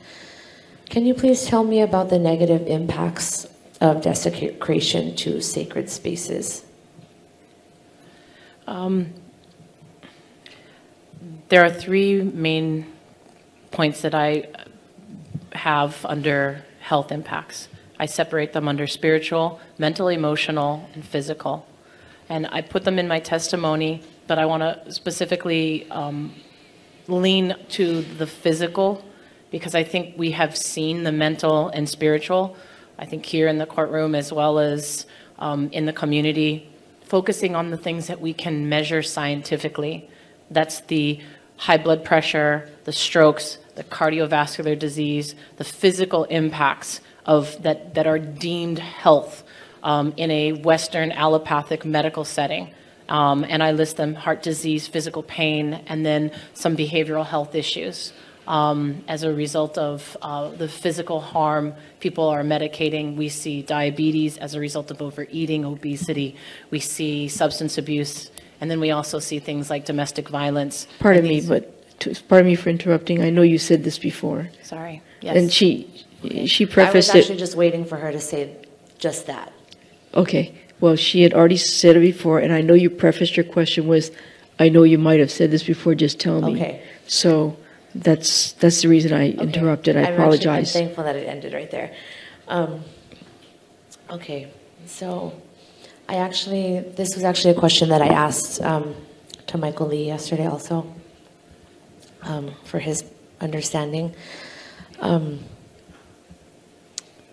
About 13 years ago, I was involved in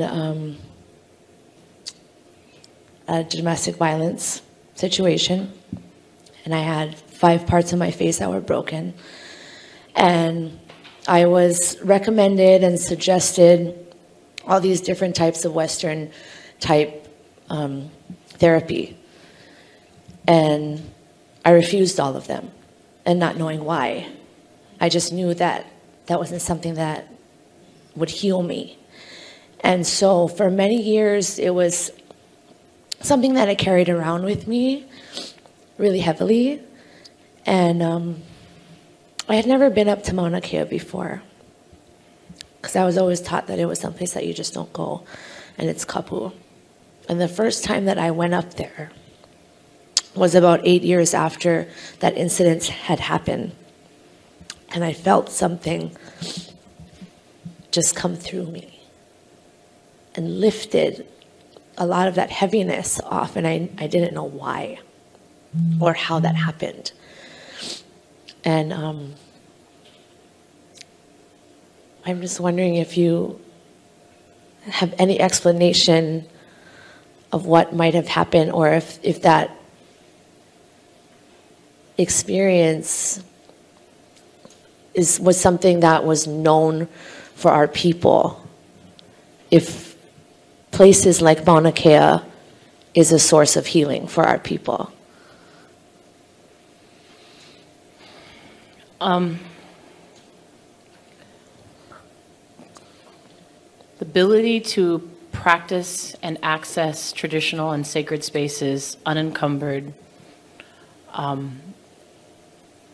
is the practice of one's faith and spiritual health.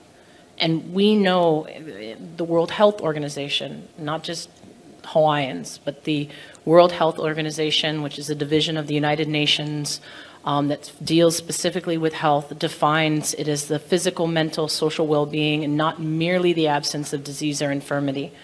Specifically just looking at the definitions alone.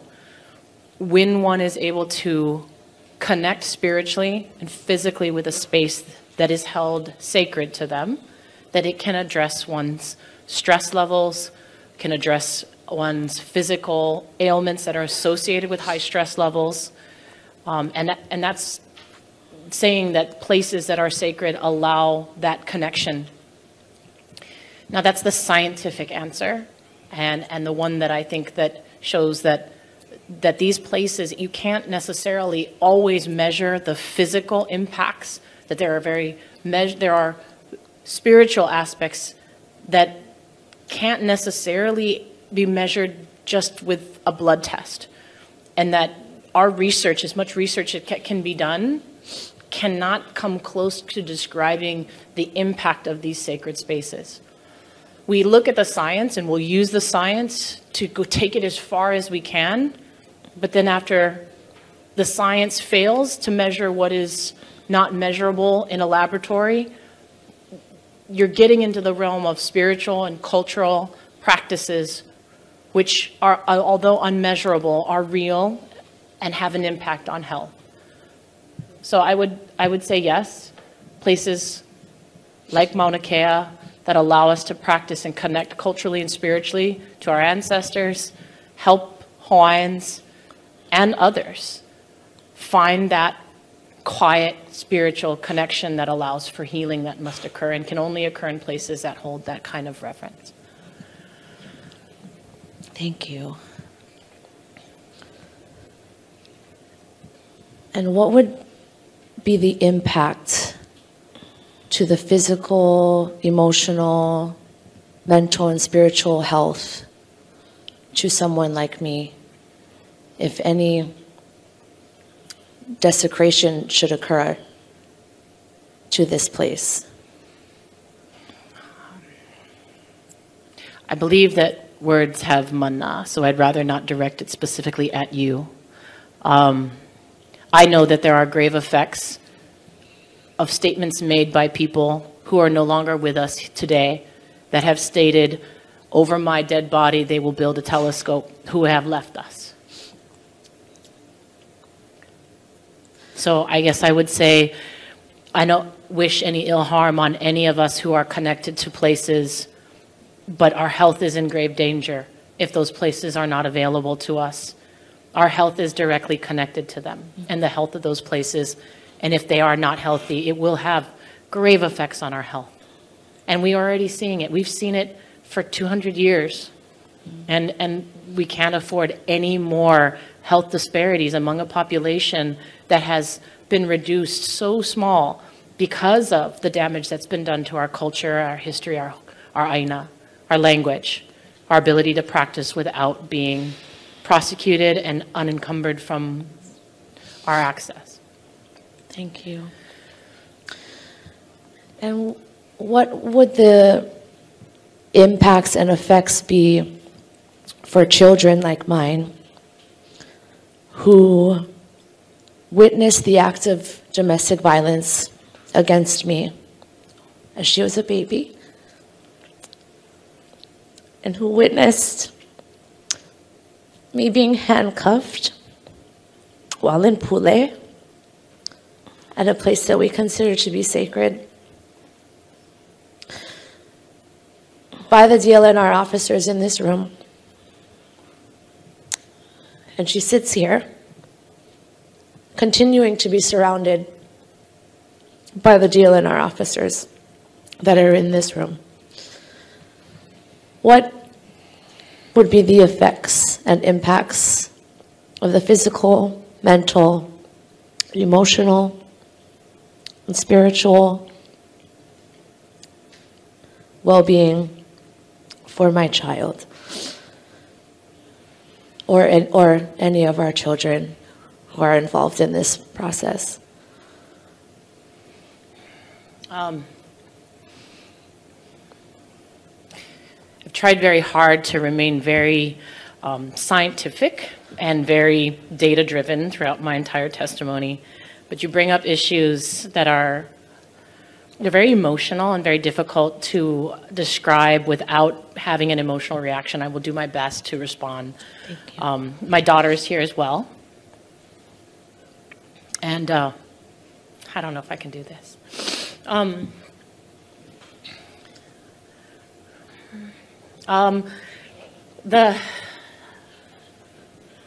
There's so many different pathways that can affect the health of the generation that is watching and witnessing what is happening right now. You know, we talk about the hopelessness that our generation feels and the generation before felt, not being able to speak their language because of the process to ensure that Hawaiian spoke English, and the self-reflection and the internalized racism and hatred of oneself. That's one pathway. Loss of culture and identity and hopelessness, I've already mentioned that. The physical health harms that can occur of witnessing trauma. There are studies after studies. There is the largest study in the world, the Behavioral Risk Factor Surveillance System, conducted by the United States government, conducts an entire section that has 10 questions on adverse childhood experiences that specifically gathers data across the country to show that when someone witnesses, as a child, harm done in a domestic violence setting, that we can connect those to poor health outcomes. And it's not just with Native Hawaiians, it's everyone. When a child witnesses or experiences harm to their parent, it has long-term effects on their health. And we have data to show that every population experiences. When a child experiences trauma, it will continue in health effects as an adult. I could go on to show there are so many pathways that kind of violence that a child witnesses is something that just we simply cannot afford as a people. Any people cannot allow any population to suffer that kind of disparity. And we can do something about it. And we know specifically what those things are. And we've measured it over and over and over again. And the data across the country shows it to be true, that the impact on the child is greater than any other impact. And all of our children are witnessing this. And if the TMT project were to continue, would that harm be irreparable? Yes. I think that's all the questions that I have. Thank you. I really didn't want to end with that, but thank you so much, Maile. Thank you. Let's take a 10-minute break, please. Resume at 10:50. Dr. Taualii, please resume the witness stand.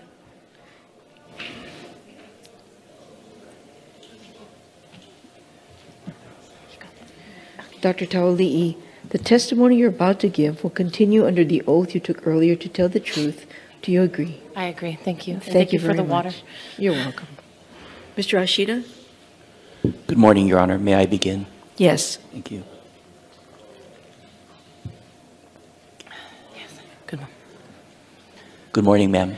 Good morning. I wanted to start my questioning today regarding a term that was used during your earlier testimony this morning, and that term is desecration. You had stated and admitted during your earlier testimony that you are not a legal expert. Is that correct? That's correct. Have not received any law school level training, correct? No, I have not. And would you agree that the term desecration then is a legal conclusion, correct? I don't know the legal definition. I stated that earlier. The definition that was read from the Merriam-Webster's definition was the definition that I had used in my testimony. So would it be accurate to say that your testimony regarding desecration really focuses on certain people feeling or their belief that there was desecration, not necessarily that desecration had in fact occurred, correct?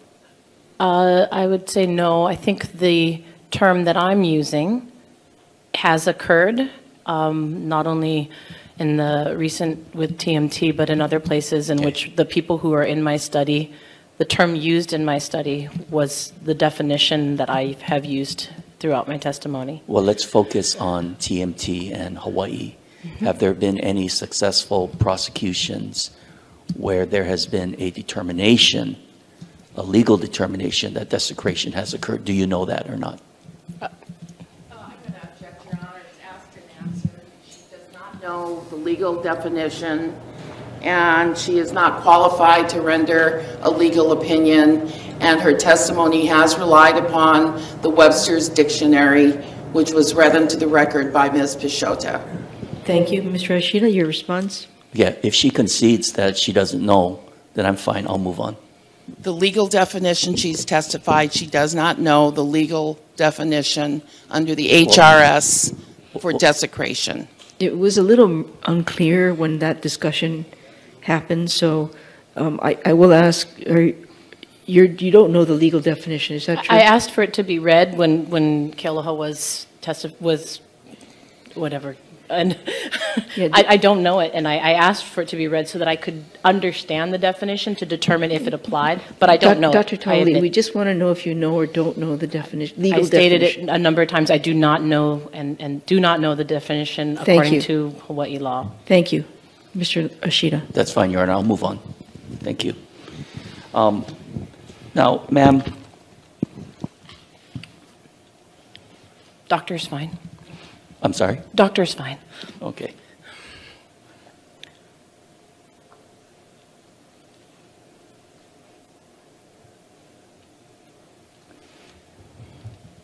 Would you agree with me that in doing any type of research, the collection of data is important? Yes. And that data can come from a variety of sources, is that correct? Yes. And oftentimes, let me ask you this question. You oppose the building of the TMT telescope, is that correct? Can I ask how that's related to the first question about data? Okay, well, it's my question, and I'm asking you whether you oppose it or not. Do I have to answer that? Yes. Do I oppose the building of the TMT? Yes. Yes. Okay. And going back to my question regarding data, are you aware of any Native Hawaiians who support the building of the TMT telescope? What do you mean by aware? Do you know? Do I know them personally? No. Do you know if there are Native Hawaiians or part Native Hawaiians who support the building of the TMT telescope? I don't know them, no. I don't personally know them. Okay. I haven't, I don't know them. Yeah. They haven't made themselves known to me. Yeah, my question is not, do you know them personally, but are you aware that there are Native Hawaiians who support the building of the TMT? Am I aware of it? I'm a scientist, so I need to understand your question better. Can you? I don't understand. Like, are you asking me to quantify my awareness of these people? No, I'm just asking you whether you are aware or not. Yeah. And how are you aware? How are you aware? I'm sure television, newspapers, the general public information. I mean, like I said, I'm not. Okay. I'm not sure I understand your question. Through your research, Through your research, is it safe to say that you've spoken to persons who oppose the construction of the TMT telescope? Is that correct? Yes. And through that same research, did you speak to any persons who conversely support the building of the TMT telescope? That wasn't the intention of the research. Okay. My question, well, the intention of my question is to ask whether you spoke to any persons who supported the TMT. You asked earlier if data is collected and it's important. My research is done in a way that is scientifically done. Dr. Taualii, you does just not need to listen to the question and answer it. There's an opportunity for Ms. Aluli to redirect later for clarification. Okay. My apologies. And the reason I'm trying to help focus is because I know you have to leave this morning, and we have a number more people to cross-examine, and I imagine you're going to want to finish the testimony today. We have someone else coming in at 1 o'clock who has to also finish today, so we have to stay focused, okay? So if you could ask the question again, please. Did you speak with any Native Hawaiians who support the building of the TMT telescope as part of your research? That was not my research intention, no. Okay. Your Honor, may I approach the witness with what's been marked as Exhibit I-1 marked for identification? Yes.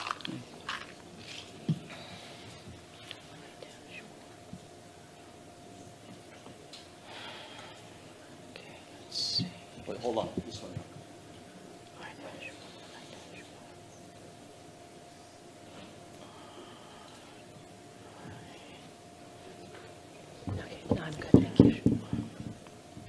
I show you what's been marked for identification as Exhibit I-1 and ask you to take a moment to review that.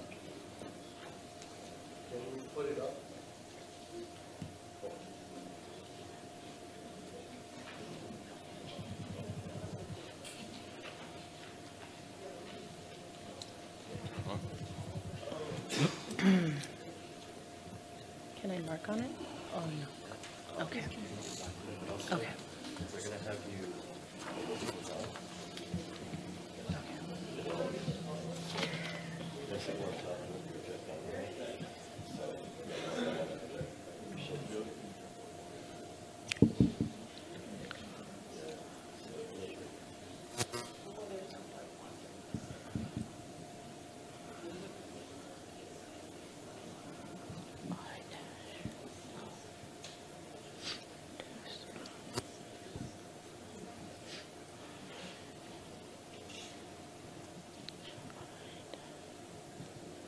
You can let me know when you've had an opportunity to review the exhibit, and I'll continue my questioning then. I'm prepared. I'm sorry? I'm ready. Okay. You've been handed what's been marked for identification as Exhibit I-1, which purports to be a scientific poll conducted regarding the TMT telescope. Is that correct? You used the word scientific poll, defined how? Well, it's in the article, first paragraph. The article, okay. That's why I said it purports to be a scientific poll. Is that correct? That's what it says, yes. Right. I draw your attention to the second page, specifically the item that I've highlighted for you.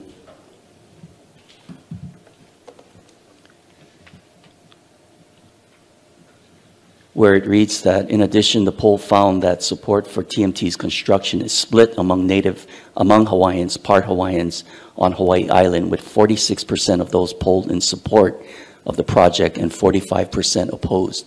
Were you aware of these statistics or numbers? No, not prior to now.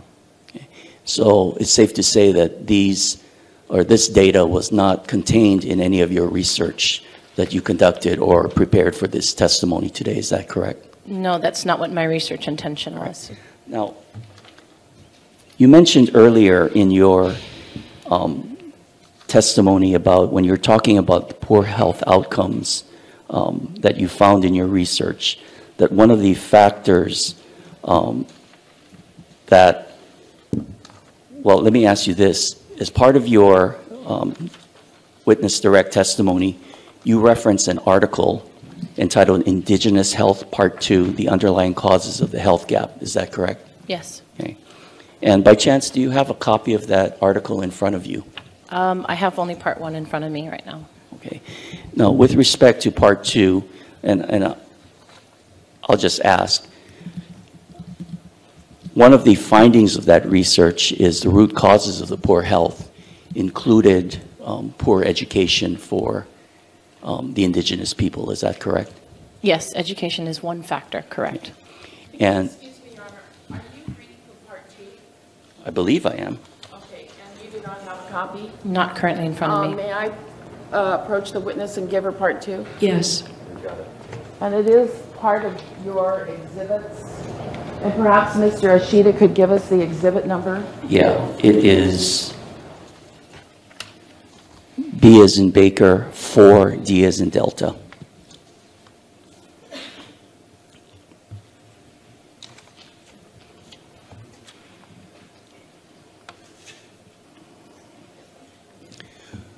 Would you agree that moving forward, supporting education or higher education for Native Hawaiian children, or for that matter, all of Hawaii's children, could be an important factor in rectifying any of the problems that you described earlier? I actually specifically said not in my testimony, that education alone will not address the harms that will occur as a building of the TMT. I specifically said that. Okay. That we've eliminated, after eliminating education and income, which are associated, collinear, that it will not alone address the issues. So your testimony is no amount of educational opportunities for children would serve to benefit the indigenous Native Hawaiian people? That's not what my testimony said, no.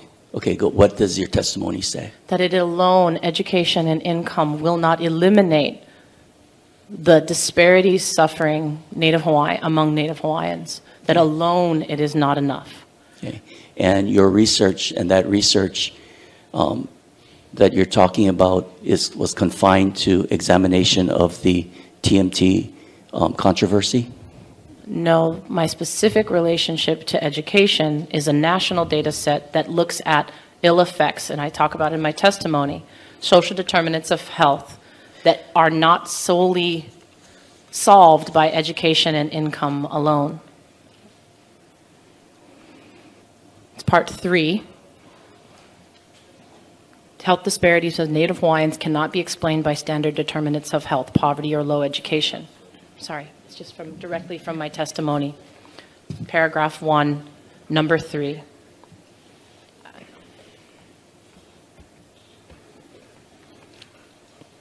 Okay, I want to thank you for your time and your testimony this morning. Thank you, Your Honor. Nothing further. Mr. Sinkin?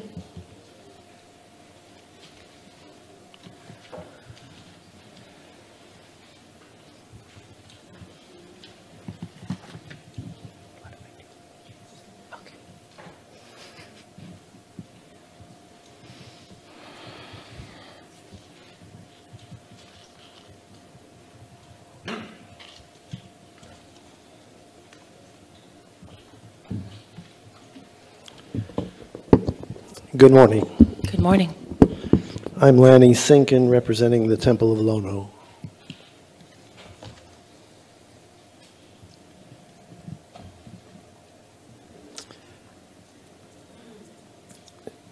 just to be clear, the trauma effects that you have mentioned throughout your testimony can actually be transmitted genetically to future generations. Is that correct? I didn't use the word genetically. Can they be transmitted genetically? Genetically is a scientific term used to describe disease inherited through genes. So it's specifically a scientific term that I use. And that's not the way that historical trauma is transmitted generation to generation.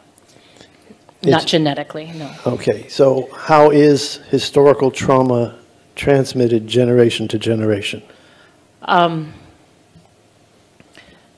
It's very complex to describe.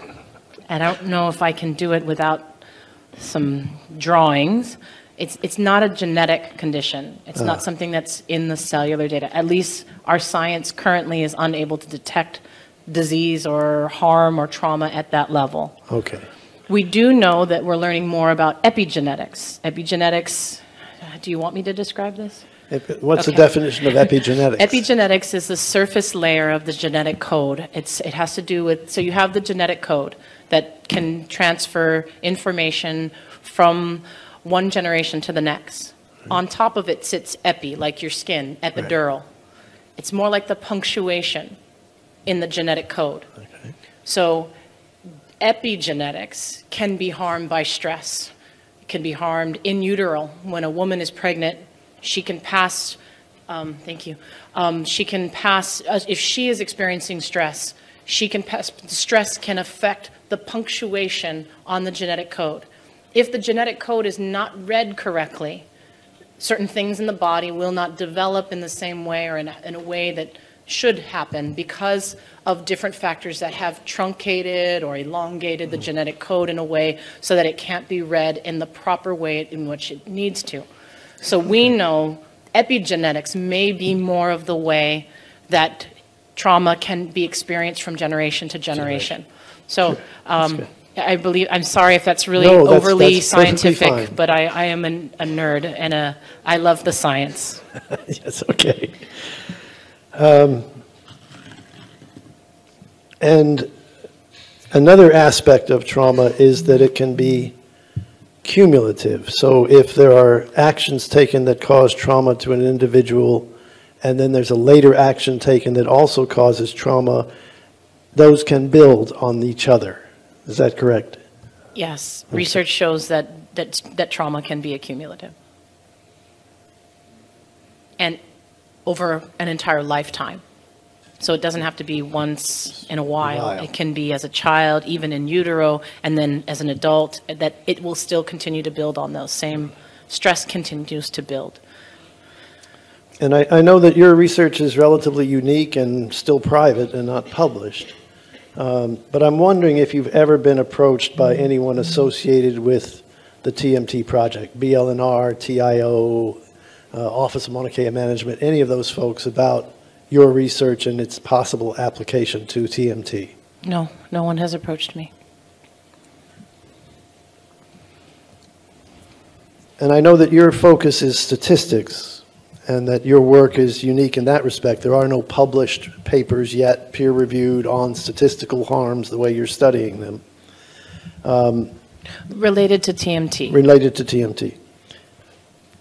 We have heard testimony in these proceedings from healers and others about their own experiences in witnessing trauma and their documenting of those experiences. I'm wondering if you are in touch with them. Are they relevant to you? Are you taking a different approach? Relevance is always good. I mean, everything is relevant and important, and I wouldn't have a position to say it's not relevant.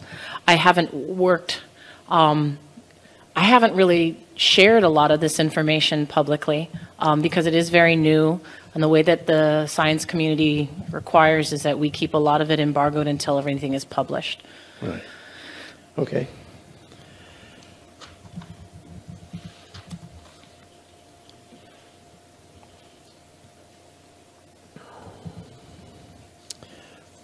Would I be correct that at one time you were an advisor to President Lassner of the University of Hawaii? I wouldn't say I was necessarily an advisor. I was a member of the Presidential Emerging Leaders Program, in which we helped to, my specific focus within the program was to help indigenize the institution. Are you aware of a program that was developed called Hawaii Papa'okeau? Yes, that was specifically the document that we were assigned to develop ways to implement by Lassner, Papa'okeau. Okay, so let me back up a little and say that this is Exhibit O10 in the docket library. And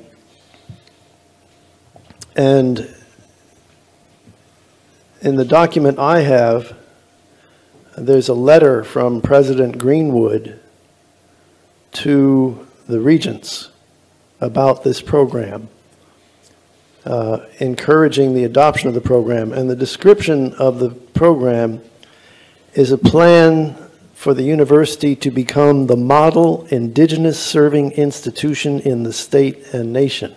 Correct. Is that under your understanding of what this was to be? That is exactly the understanding as to what it's to be. And where does this program stand in terms of implementation? The Papa'okeau, Yes. the document, all campuses of UH, the Hilo campus, all the community colleges are under this Papa'okeau document. It's been in implementation. It's in what Lassner refers to as Papa'okeau, I think part B or 2. So it's in a second phase of it. The original document that you're referring to is still standing, and we're continuing to look at ways to indigenize and be the model indigenous institution in the world. So if the University of Hawaii abandoned its pursuit of TMT and focused instead on a goal of making the university the premier indigenous serving institution in the state and nation, could that help to heal the traumas that have been caused by this TMT proposal? We all look at Papa'okeau as a document that will help many avenues, increasing access to education, healing some of the harms that have occurred, not only with TMT, but even the genetic cases in which the Hawaiian genome was patented by the university, the Kalo, other aspects of harm that have occurred without consultation. We view this document, and the university views this as a document that's very important in creating a safe and healthy model place of indigenous education in the world. And this has the full support of President Lassner. I believe so, yes. Thank you. That's all I had.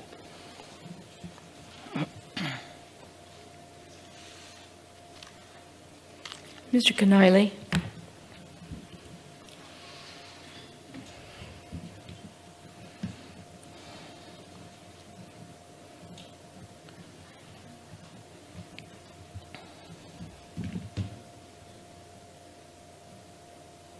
Aloha kakayaka. Aloha.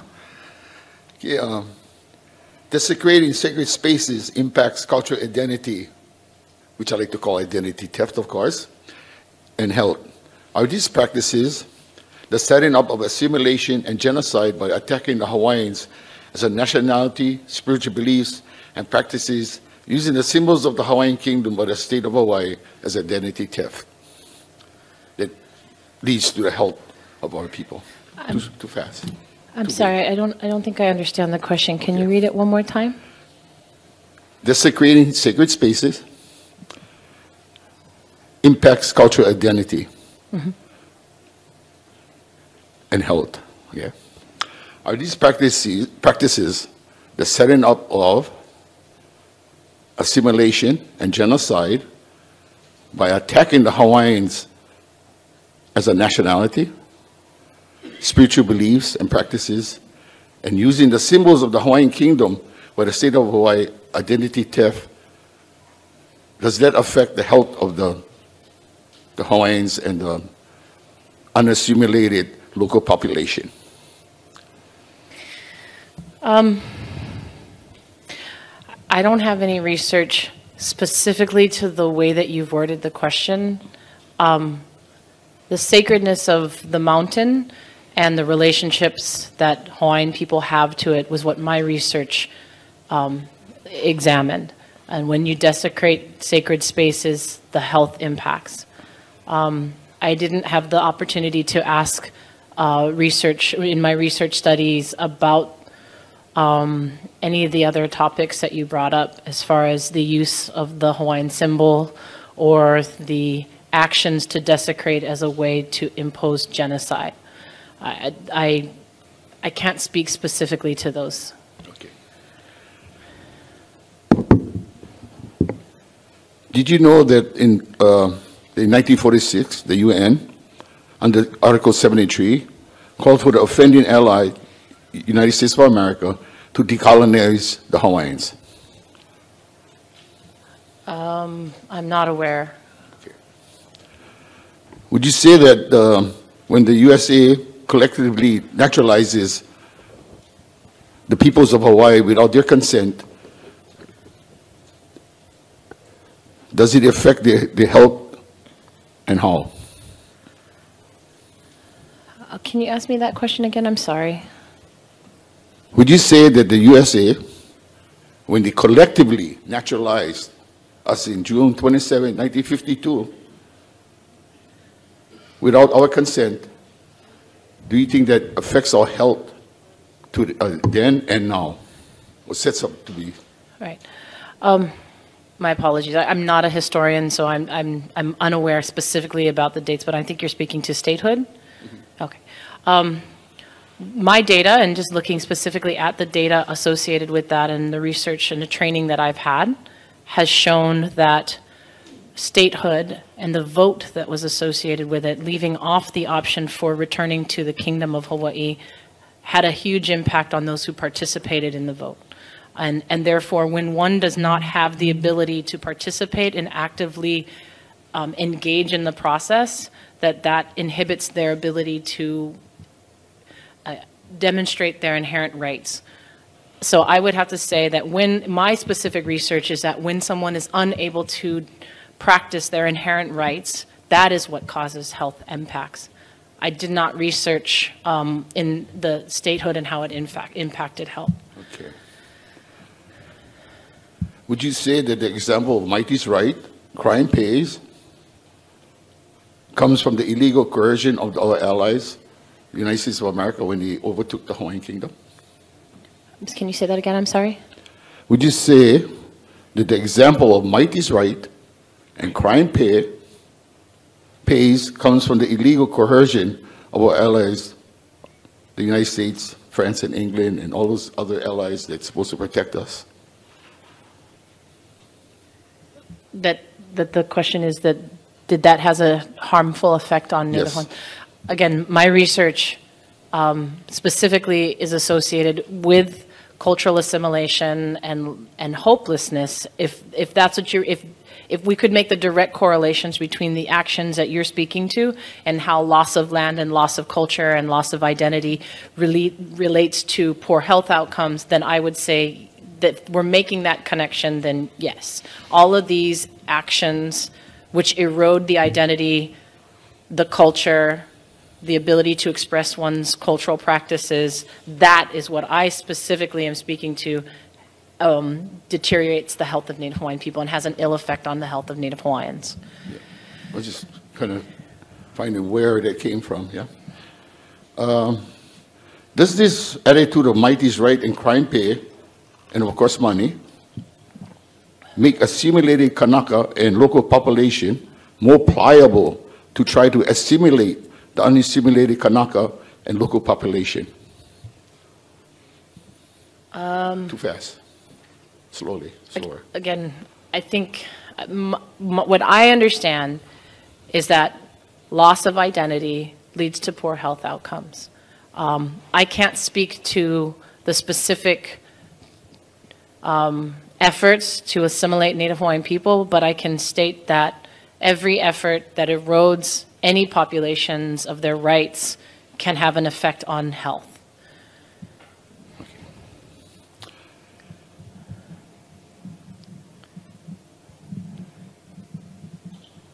after this assimilated Kanaka and local population, more pliable, twice the pliable, the unassimilated, they become like trustees that regulates assimilated Hawaiian Kanaka and unassimilated local population. Does these mighty right crime pay puts the assimilated Hawaiians into a position that their health might be compromised because of those decisions? I'm sorry, I don't know if I can answer that. Okay. Does economic warfare and judicial racism by colonization affect unassimilated Hawaiians and local population health? Does economic warfare and judicial racism by colonialism, affect the unassimilated Hawaiians and local population health and welfare? The first part, economic welfare. There's a lot of terms that I'm not sure what you're referring to. So economic welfare, can you describe what that is for me? Economic warfare is when you're being the Hawaiian citizen and you're not being served like in the banks, different areas that they have assimilated to the point where you cannot practice who you are anymore. Really are. Especially when you come in off the Renaissance and you're trying to make what is true and pono, you know, in this system right now. But it's set up to not let you do that. I think anytime that the practices of Native Hawaiians, whether they be customary traditional practices, are encumbered or opposed, that it can lead to challenges, loss of identity, loss of hope, and can lead to poor health outcomes.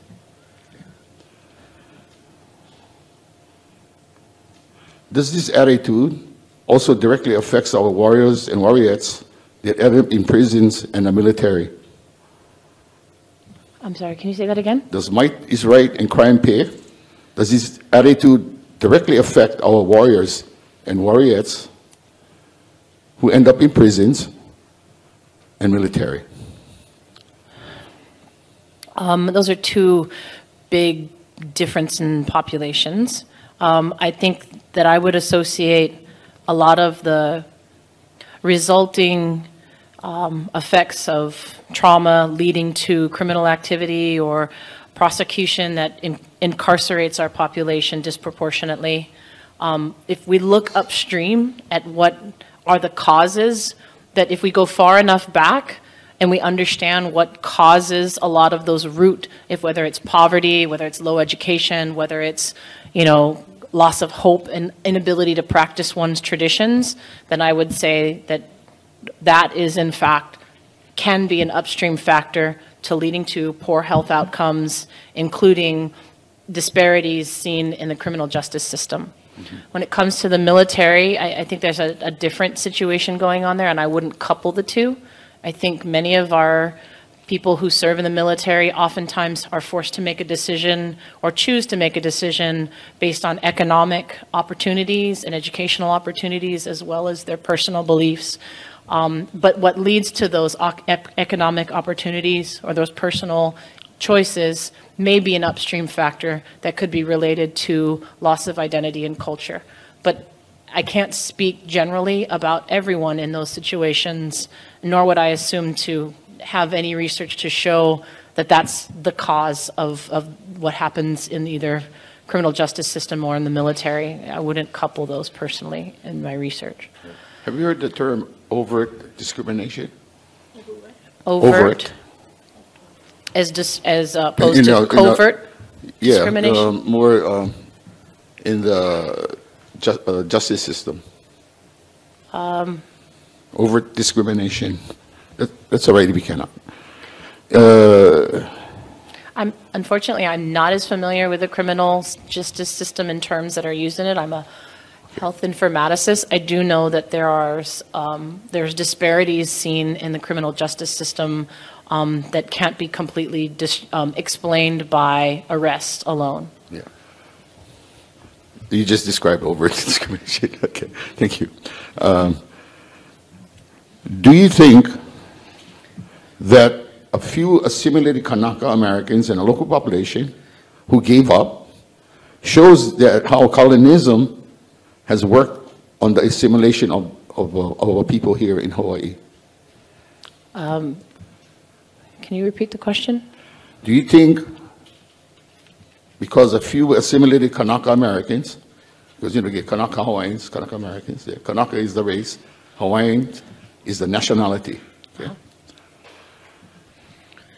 A few assimilated Kanaka Americans and local population who gave up, who thought, oh, we cannot beat the United States of America, so let's give up and go along with them.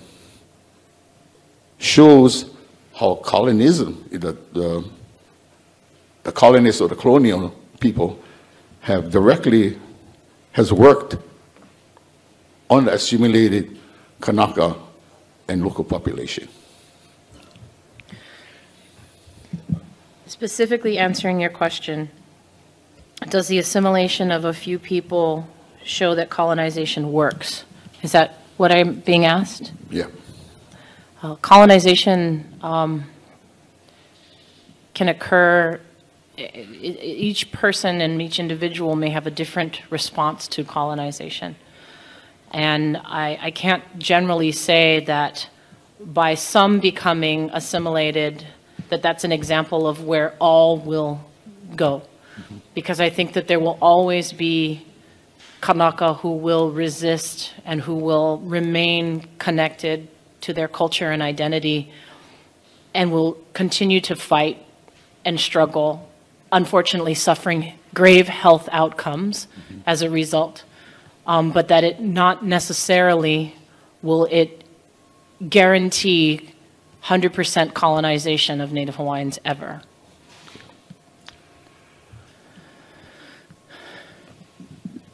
Is the Stockholm Syndrome, do you know the Stockholm Syndrome? No, I'm not aware of the Stockholm Syndrome. It's when the abductee falls in love with the abductor.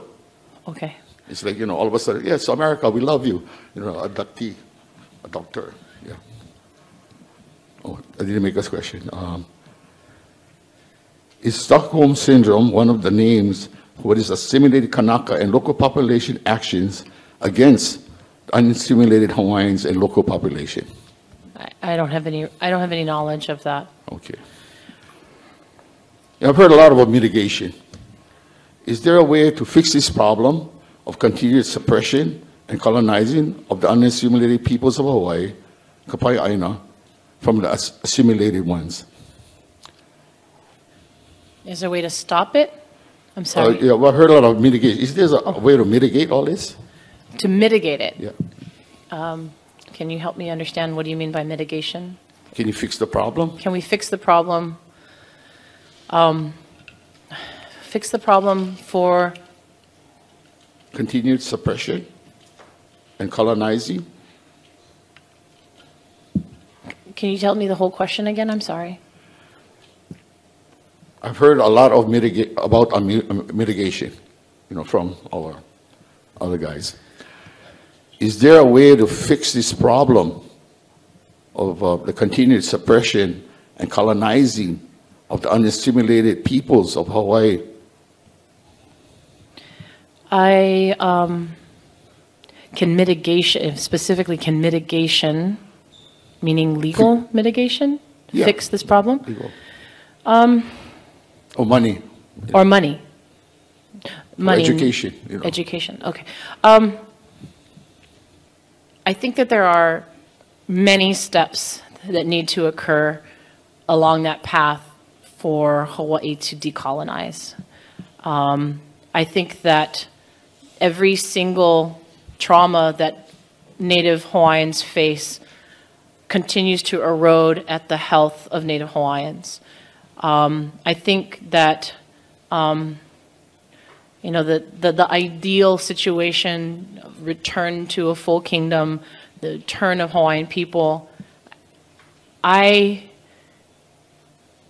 I would love to see a world in which Hawaiians have the ability to stand and make those decisions. I think that that's essential in the process, is control over the process, control over the decision making.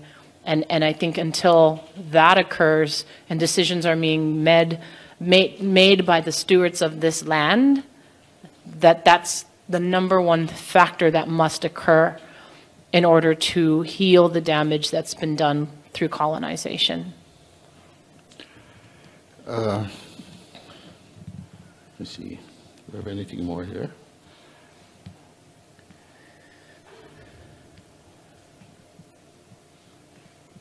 No, is there a name for all of this? Just colonism, it's all it is? Decolonization? Colonizing. Colonizing. Is that what the name for the abuse of the power and the crime? I would say colonization is specifically about an outside population coming in to oppress a population and trying to eliminate that population's identity, practices, access to land, traditions, language. Whether it's done intentionally or unintentionally, it's the process of the removal of an individual or a community or a people's identity. And I think colonization is the term that I use the most in my work in public health to talk about the root cause of health effects, of the poor health effects facing Native Hawaiian people. So that's the closest name we can get to, because we were never a colony, we were a nation state.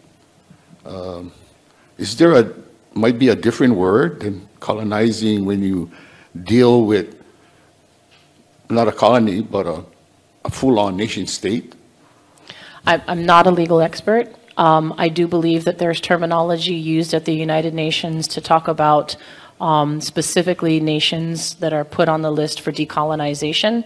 A lot of the terms that I use in my work through my instruction of my students and in my writing, I specifically try to adhere to terms used within the United Nations because that's the terms most familiar by indigenous populations who are experiencing similar things in their own country.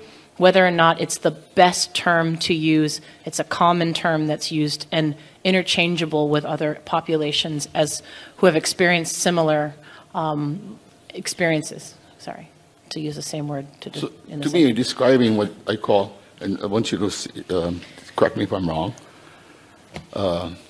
genocide by brainwashing.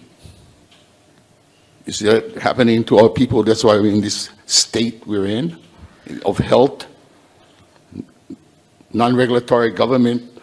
We're not running our own government or anything like that, but we have a whole occupation that surrounds us to keep us in a neutral position unless we come out and start doing the things we're doing today. I'll just put a plug for the fact that I think that we also have a responsibility and an opportunity to participate in the process, and I feel very honored to be here, to be able to speak and to use the work that I've done in order to help this process.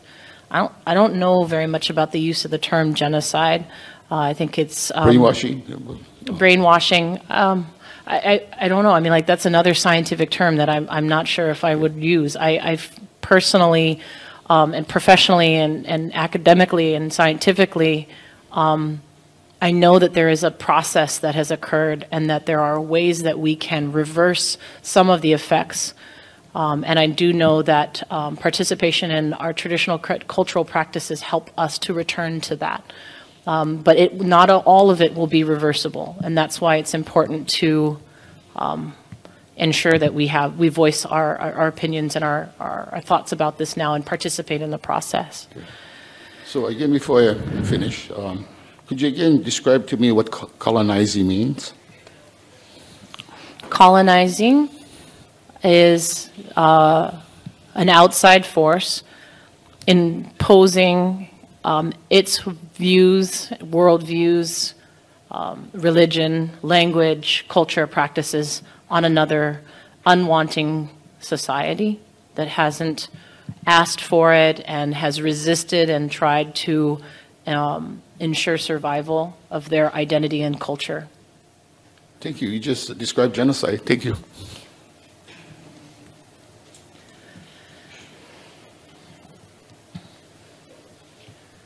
Mr. Vicente?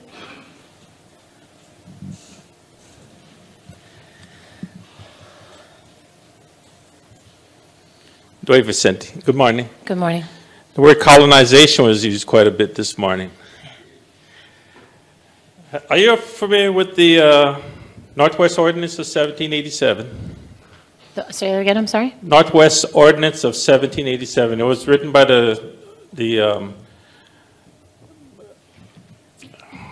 I forgot who they were. I'm not familiar with it. No, I'm sorry.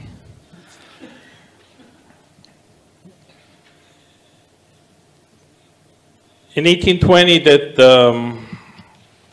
President Monroe sent Mr. Jones and his envoy over without treaty, without invitation.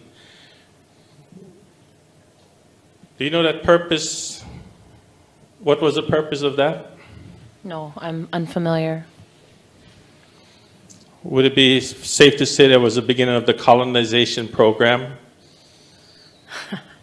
I'm not sure if there was a program.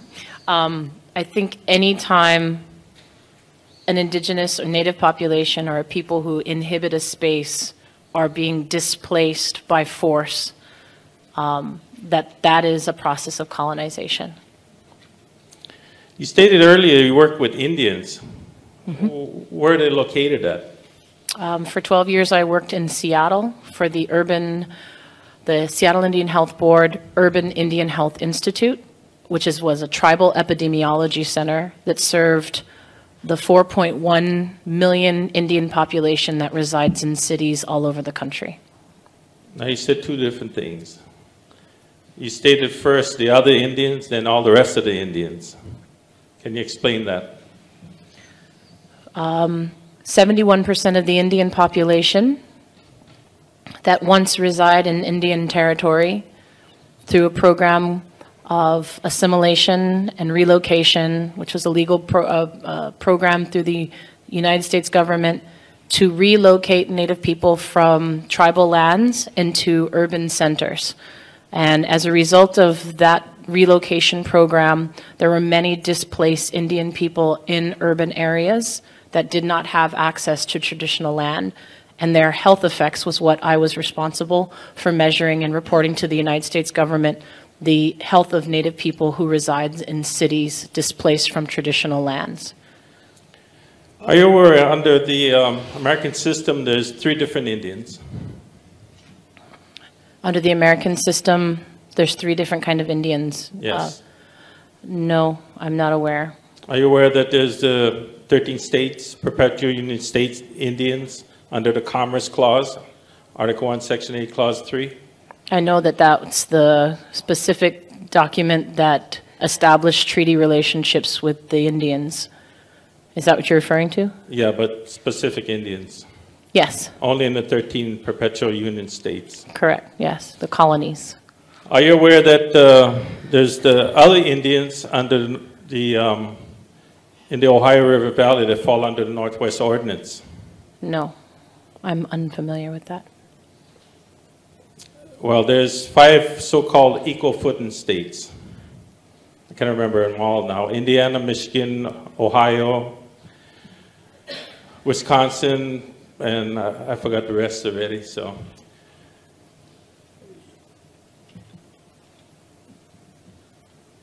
You never worked with those Indians, right?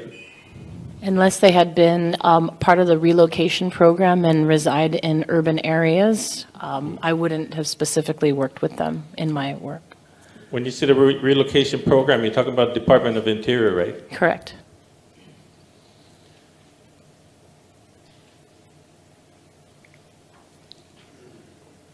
Does the Department of Interior handle the Indians in the 13 perpetual Union states too? Yeah, I'm not exactly familiar with specific Indian law and jurisdictional areas. Okay, back to this kingdom now. Okay. Was that a test? No, I just want to find out how much you knew about the Northwest Ordinance of 1787. In 1875, are you aware that U.S. signed a reciprocity treaty with the Hawaiian Kingdom, King Kalakaua? Perhaps. I might have been taught that in class. I don't remember specific dates that well. Are you aware that that treaty is based on colonization? No, I'm not aware of it.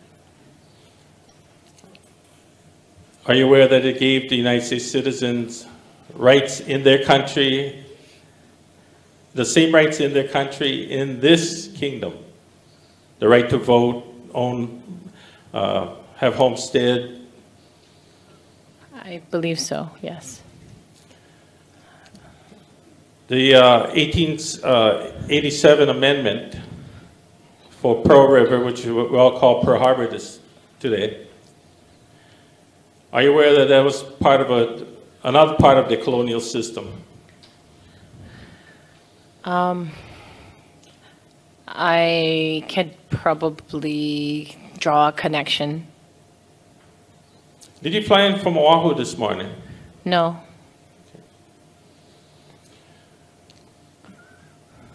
You know, in 1898, by joint resolution, are you aware that the United States continued the reciprocity treaty? No. I'm sorry. I should probably learn more history and less data and science. I'm just a nerd who I know a lot of statistics. Unfortunately, I'm not as good with history. Are you aware that the reciprocity treaty is still in effect today? I'm not aware. I'm sorry. The Hawaiian Homes Program of 1920, there's a blood quantum in there. There's a what? The Hawaiian Homes Commission Act of 1920, there's a blood quantum in there. Mm-hmm. Are you aware that the blood quantum comes from the Northwest Ordinance of 1787? I've done a little bit of research on it, but I wasn't specifically aware of where it came from. I knew it was tribal law that was coming up around the same time. Yeah. Are you aware that the blood quantum in the Northwest Ordinance had nothing to do with the Indians? I read that in a book titled Hawaiian Blood. Kehonui, I believe, is the author. Are you aware that the blood quantum was for the soldiers that fought in the Revolutionary War? I wasn't aware of that.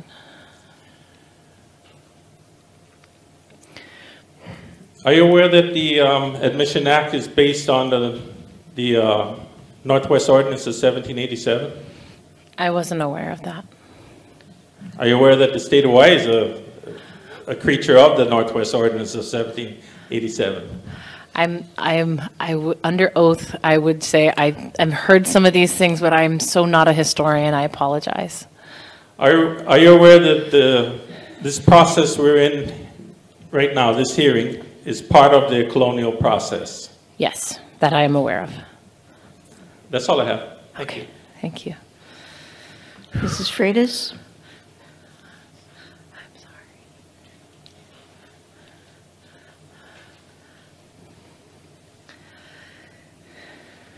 Cindy Freitas, aloha. Aloha. You had mentioned 200 years ago, earlier with Debbie Ward.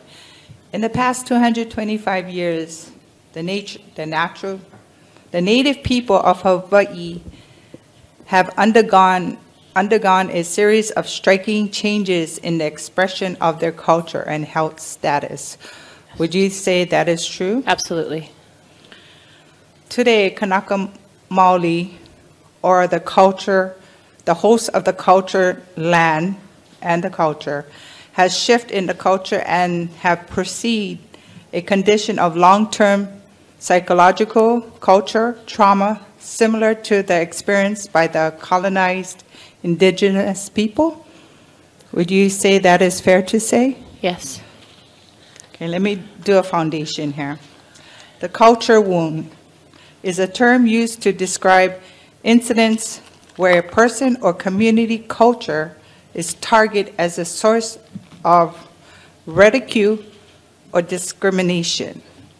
In such wound, would it be related to the present-day health status of the people today? Absolutely. Thank you.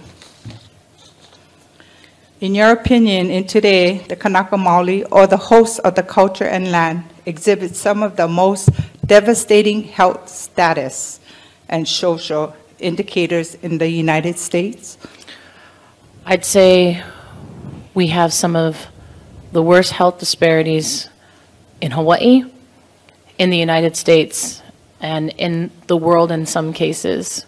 I think our data is not correctly being disaggregated from other populations, and oftentimes national data does not demonstrate the health disparities that are experienced specifically by Native Hawaiians, separate from both Asians as well as other Pacific Islanders that we are oftentimes grouped with. Thank you. In your opinion, by building a TMT, will it cause a substantial adverse impact to the existing natural resources as well as a sacred area within the culture wound? Yes. Thank you. In your understanding, isn't it fair to say that understanding the social changes event leaders to identify of core culture healing that must occur in the present as we speak? Can you repeat that? I'm sorry. In your understanding, isn't it fair to say that understanding the social changes event leaders to identify of the core culture healing that should meet occurs in today's presence to heal? I'm sorry, I don't understand the question. Okay, let me break it up here. Because of the fast changes in our culture, we as people, to help control the health issues and the psychological trauma, we as people must heal today by having our sacred space intact. Yes. Thank you. I have no more questions. Thank you. Mr. Freitas?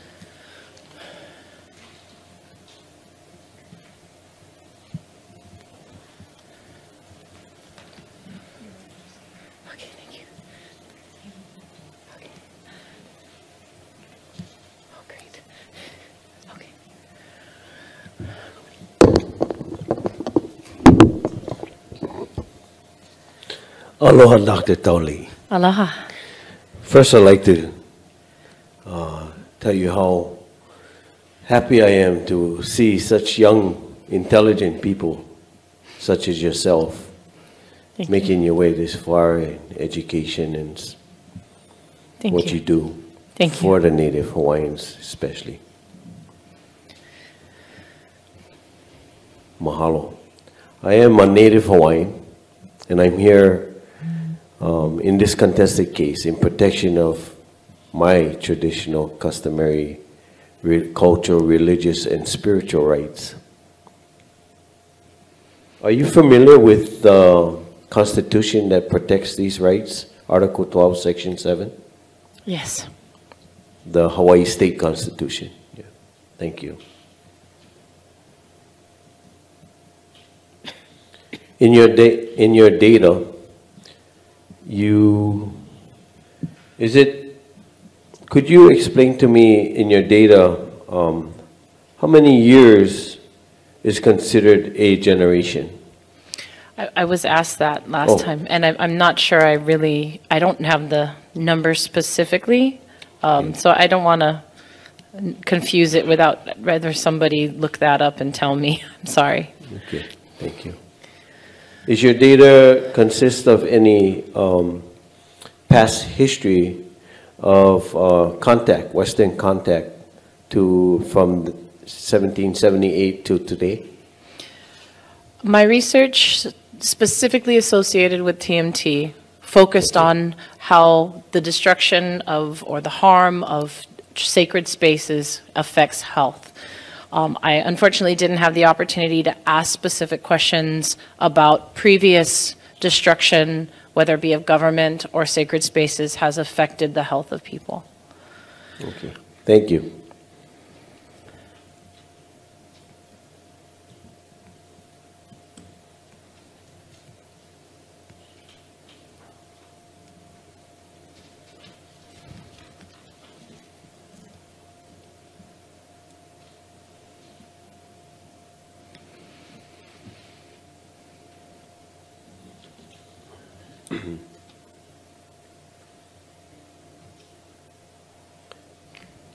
Your first finding in desecrating sacred spaces impacts cultural identity and health.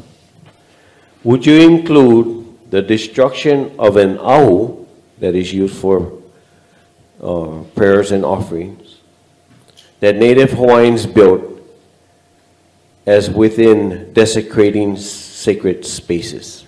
Yes. Thank you. Your second finding in participation, I believe that's the second paragraph of the first page. Your second finding is participation in traditional practices are protective factors against distress. Would you include the building of an ahu as participation in traditional practices? Yes. Thank you. Again, talking about participation in traditional practices are protective factors against distress. How important are mentors or cultural practitioners to helping Native Hawaiians, especially the young, to participate in traditional practices? Speaking personally, I can say that everything that I've ever experienced has been passed down from those who are experts, who are older than me, who have more wisdom, that without their wisdom and guidance, I would have absolutely no idea how to practice. That their importance is beyond measure. Thank you. So it would be extremely important. Yes. Thank you.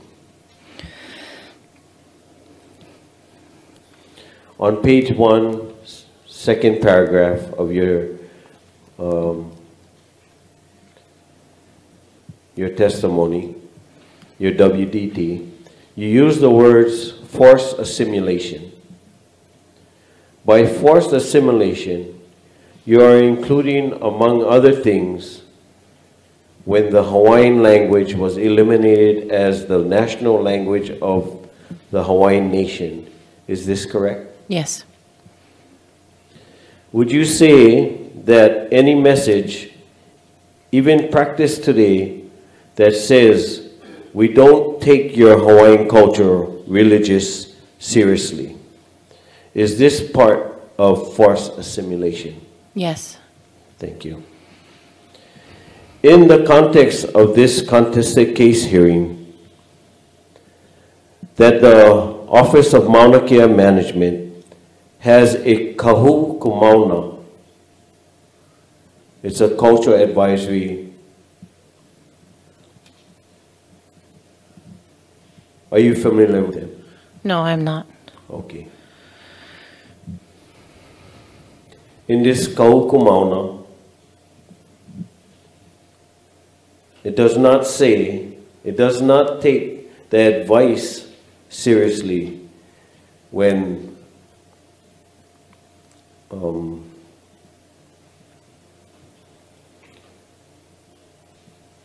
Kauku Mauna was formed by Office of MaunaKea Management, they're considered a cultural advisement team on any cultural resources or on Mauna Kea.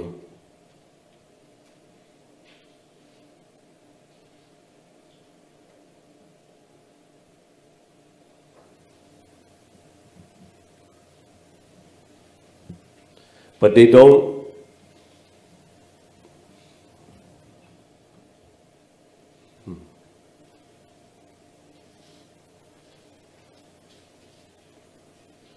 I think I'll just move on.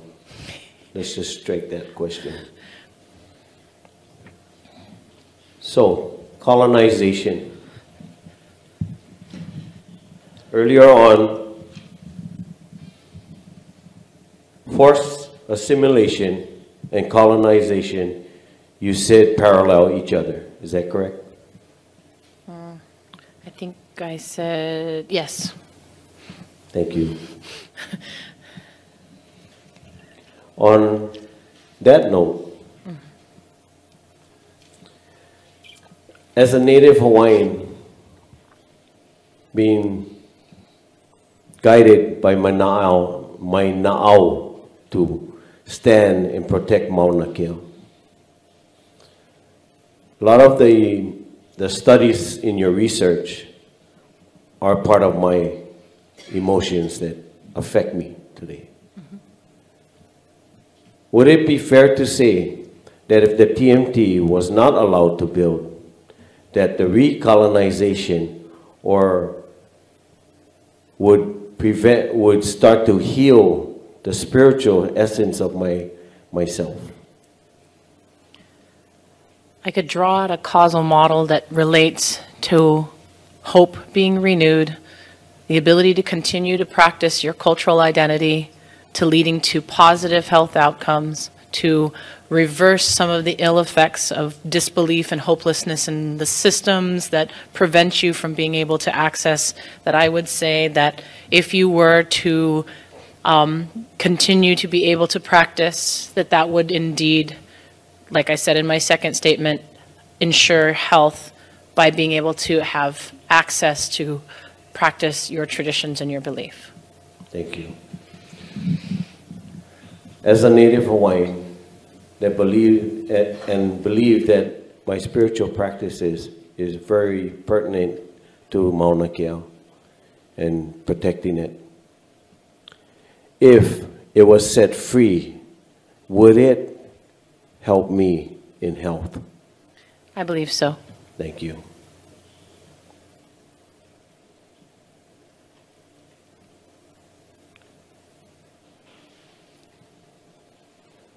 So, my question is, the beginning of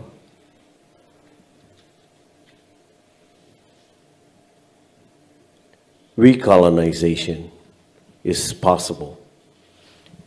You're referring to recolonization by the Hawaiian people? Yes, or... Is possible? Yes.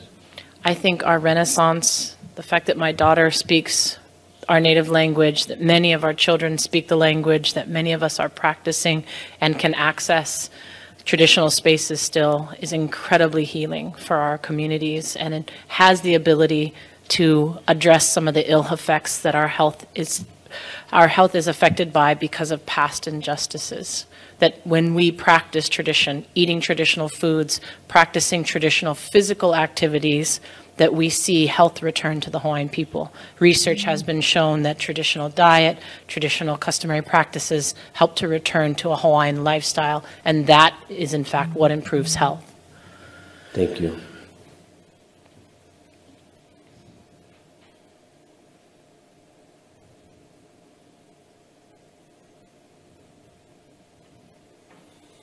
Would you agree that Hawaiians, native Hawaiians, are very connected to land, water, and the ocean? Absolutely. So giving them the opportunity to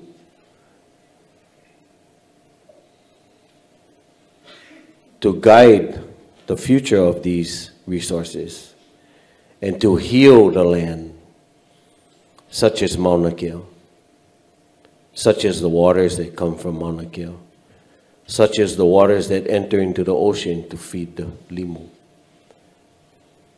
Would that help our people recolonize their minds? Absolutely, as well as I think help all of Hawaii's people to live a healthier lifestyle. It will address the health effects that Native Hawaiians are experiencing, but all of us breathe this air and drink from these waters. All of our health will see improvements if we take care of this place better. Thank you. Part of this contested case deals with the 8 criteria, whether this proposed development meets the criteria. In criteria 8, it specifies health and safety and welfare.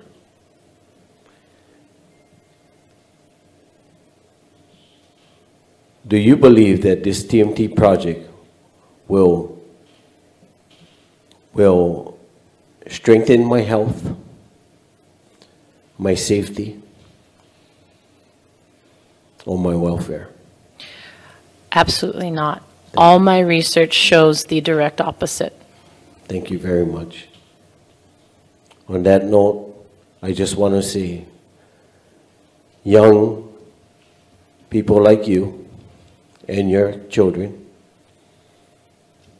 and all the children that I've seen up on MaunaKea, has given me hope. Thank you. Mahalo. Aloha. Thank you, Mr. Freitas. Ms. Aluli, what shall we do?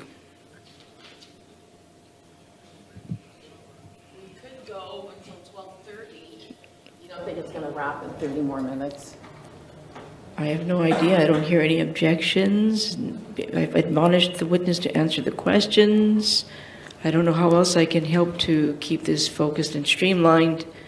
I know you have some real heavy-duty constraints. So I would like to take a break until 1 o'clock. Well, at this point, 1:05. Okay. And do we ask this witness to continue? I And think then, we should, and then we'll have Ms. Kanahele, who is coming from her class at 12:30, and I will explain to her that she will have to begin a little later than we had anticipated. perhaps if we can, Get a little more, maybe we can instruct our witnesses to answer the questions, and that would help us keep a little bit more streamlined. I appreciate very much. So Dr. Taualii, if you don't mind, please return at 1:05, and we'll continue to your testimony until it's concluded. Thank you. Thank you.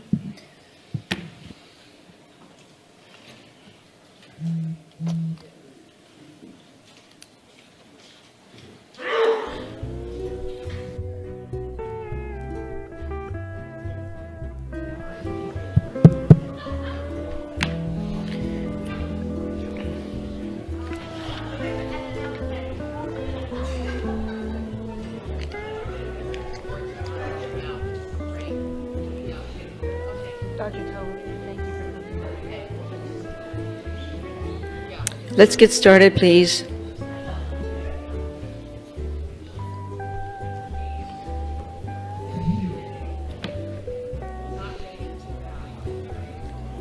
So, Dr. Taualii, thank you very much for coming back after the lunch break. I'd like to remind you that the testimony you're giving will continue under the oath you took this morning to tell the truth. Do you agree? I agree. All right, thank you so much. Thank you. Mr. Fergerstrom?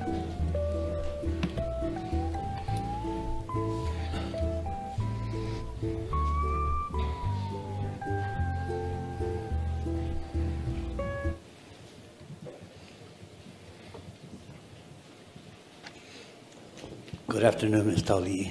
Good afternoon. My name is Harry Fergerstrom. Nice to meet you. As you can see, I'm a Swede. I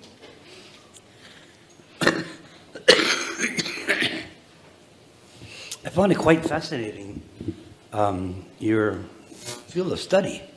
It's something I think is very, very important to bring closer to the service. Too often studies like this get stuck in just little health records and stuff like that, where in this kind of stuff, these kind of statistics and stuff that you gather are very important for people to know, because unbeknownst to ourselves, we are victimized, and it's revealed in the studies that you speak of.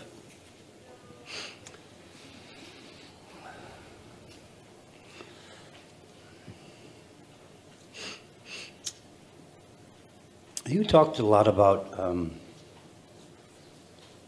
I guess you could call you could call it like spiritual injury, from things like having to deal with, you know, when you have a belief in something, and you hold something sacred, and you know it to be sacred, and most people around you know it to be sacred, and yet some kind of quirk of law allows that sacredness to be disturbed. Much like we're seeing on MaunaKea.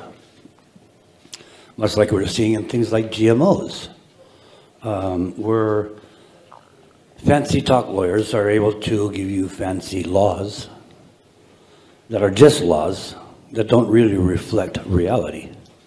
But they do reflect a procedure of law.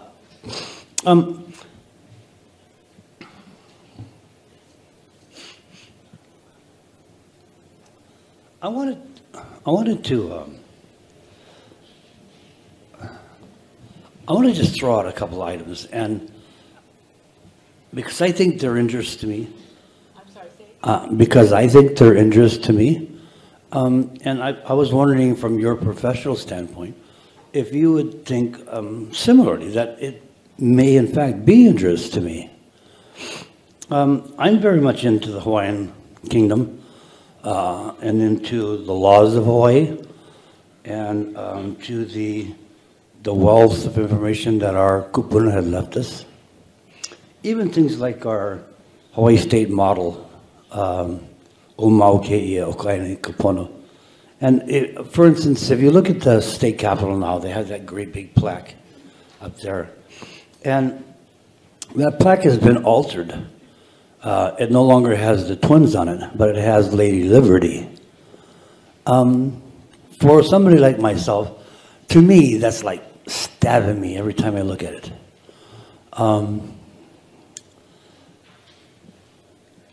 Am I being just a little ridiculous? Or is that something that, I mean, are these not demonstrations of the kind of injuries that we have to deal with every day? There's ways that we could describe some of those injuries. And there's been a lot of research that discusses the differences in trauma that people are experiencing. There's something that's called microaggressions, which are small, tiny little daily aggressions of assault. And then there's macroaggressions, larger attacks of assault. And these concepts of microaggressions can be associated with things like mascots, oftentimes football mascots that are native. Like the Redskins thing. Like the Redskins, that kind of concept of just a daily barrage of cultural identity being stripped away. And some of the things that you're talking about, when you talk about that knife stabbing, that's some could view that as a microaggression, like an attack, a daily attack on your spiritual self, your physical self. It can manifest that way as well.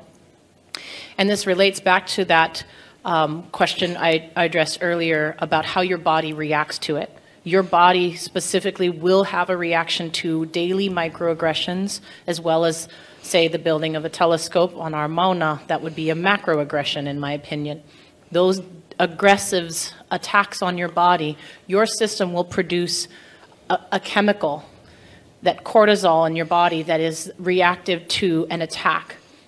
What we see in native populations and people who have been attacked over time is oftentimes your cortisol doesn't react appropriately anymore, and it gets out of whack. It can affect your heart. It can affect a lot of your physical health as a result.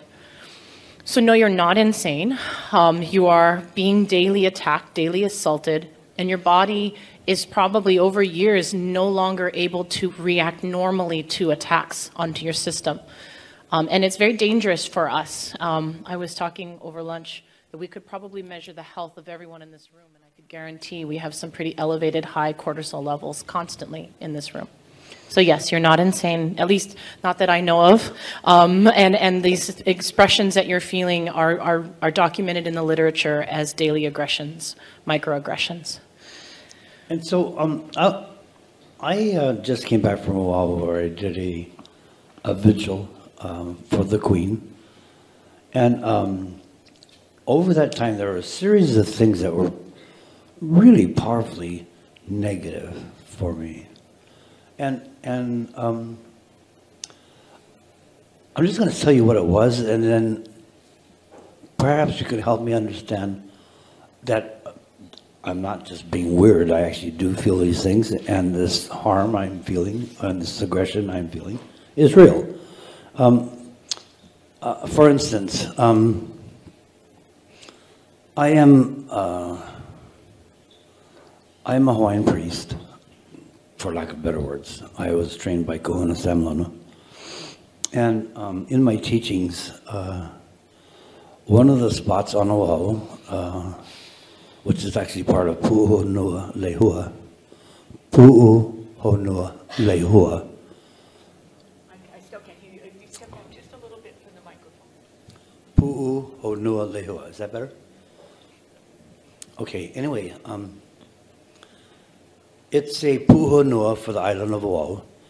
And if you triangulate it, it goes from Mo'okapu Island, which is Kaneohe Marine Corps Air Station, to the back of Haiku Valley, which is known as I'aota, and then back out to the point of Palitu, which is Kualoa Park. That's that great big thing there. That entire area is known as Pu'uhonua Lehua. I had absolutely no intentions of doing stuff at that area, but I was driving through the H3 freeway and coming through it, as I was coming on the Kaneohe side, I went, Mo'okapu, Mo'okapu. I need to go there because I was trained there. And so I thought, well, you know, I'm going to have a day off between two of my events there. And so I went down to approach them to let them know that I, as a loner practitioner, would like to let them know that I had intentions of going to Mo'okapu to do religious ceremonies at a particular place where I was trained. And it wasn't surprising. It caught them by surprise. They had no idea what I was talking about. But in my explanation, and I was doing this very, very, what I thought, very nicely. I mean, I was being very polite about it. And as the questions kept on getting a little deeper, or as I was not accepted of this idea that they're saying, no, you can't. And I'm going, wait a minute. I have religious rights. I was trained there. I'm not trying to do anything. I'm really just trying to set up an understanding so when I do come, we don't have a clash. Because it is a military installation. And so, as we were talking, little by little, armed guards started to come inside, and they started to surround me, and I'm like, I'm not sure how I'm supposed to receive this. And they took me out and basically said that I'm not only going to be allowed on the base,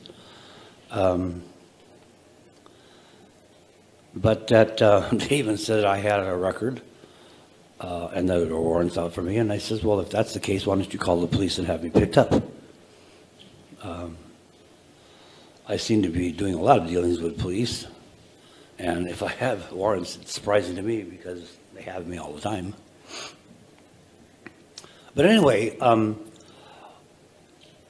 it was bad enough being told I wasn't going to be allowed in.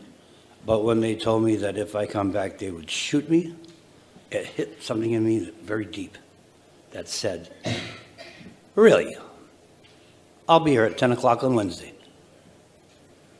And I meant it, because what I needed to do at this temple is extremely important for the whole of our people.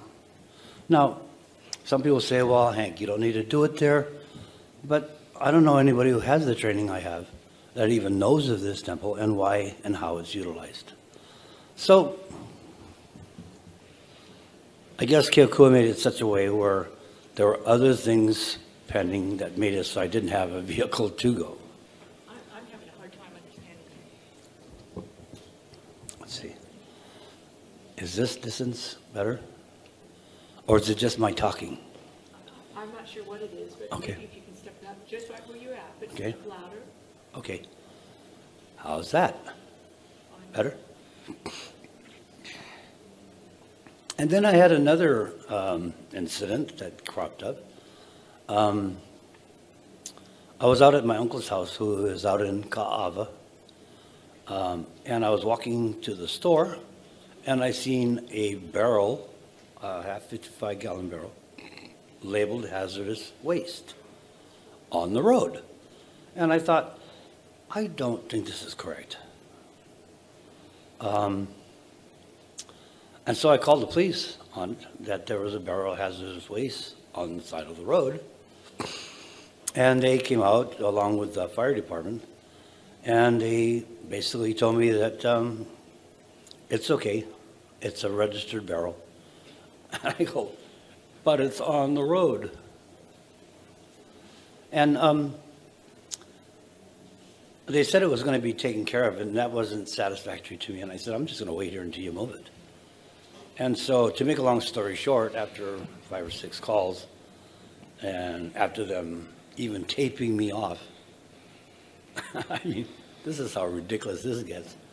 They did this police do not cross line and put it right on my head because I was sitting on the wall.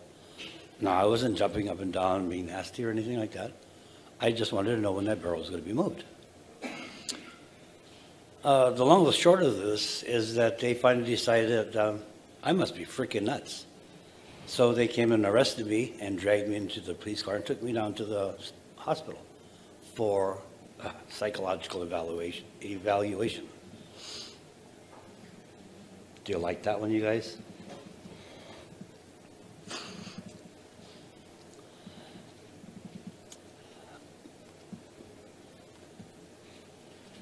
Am I wrong to think that this is not correct?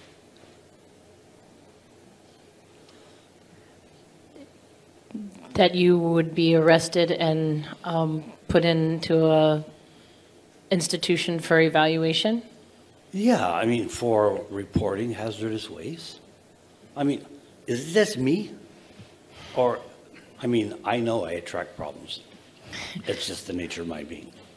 I don't know if I'm really equipped to make that decision. As far as, you know, reporting dangerous materials, I mean, I get told that every time I go to the airport, if there's a bag unmarked, that you should report to authorities. I can't imagine someone being arrested for it. I couldn't imagine that either. But I'm not, I don't think I'm equipped to assess whether or not the way that they handled it was legal or not, or right or wrong. But I do know that we do want to be able to practice where we need to practice, and that we are oftentimes, because of what's put in place, prevented from being able to do that. And I can agree that that can be harmful to our health. Yeah, you know, for myself, it was like, because it was right next to Swansea Beach Park, and if somebody hit that can, that material would have leaked into the beach. It just seemed to me this is very, very hazardous stuff to have there. And the fire department and police department said they checked it out, it can't safe. And I said, well, can you move it so it's not available to be hit if somebody had an accident? And anyway, I'm just going to move on from that.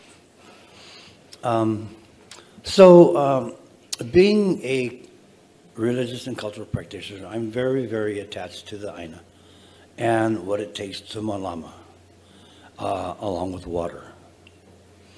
So, I don't know what is the mechanism for, like, people like DLNR, let me give you an example, who ends up arresting people fighting against GMOs and monocropping, where what we're fighting about are things like our health, the dangerous chemicals that's used around it and stuff like that. And yet, we are You don't even have to be a Hawaiian to do this. We are looked at as a problem rather than somebody who is displaying a certain kind of alarm for the greater good.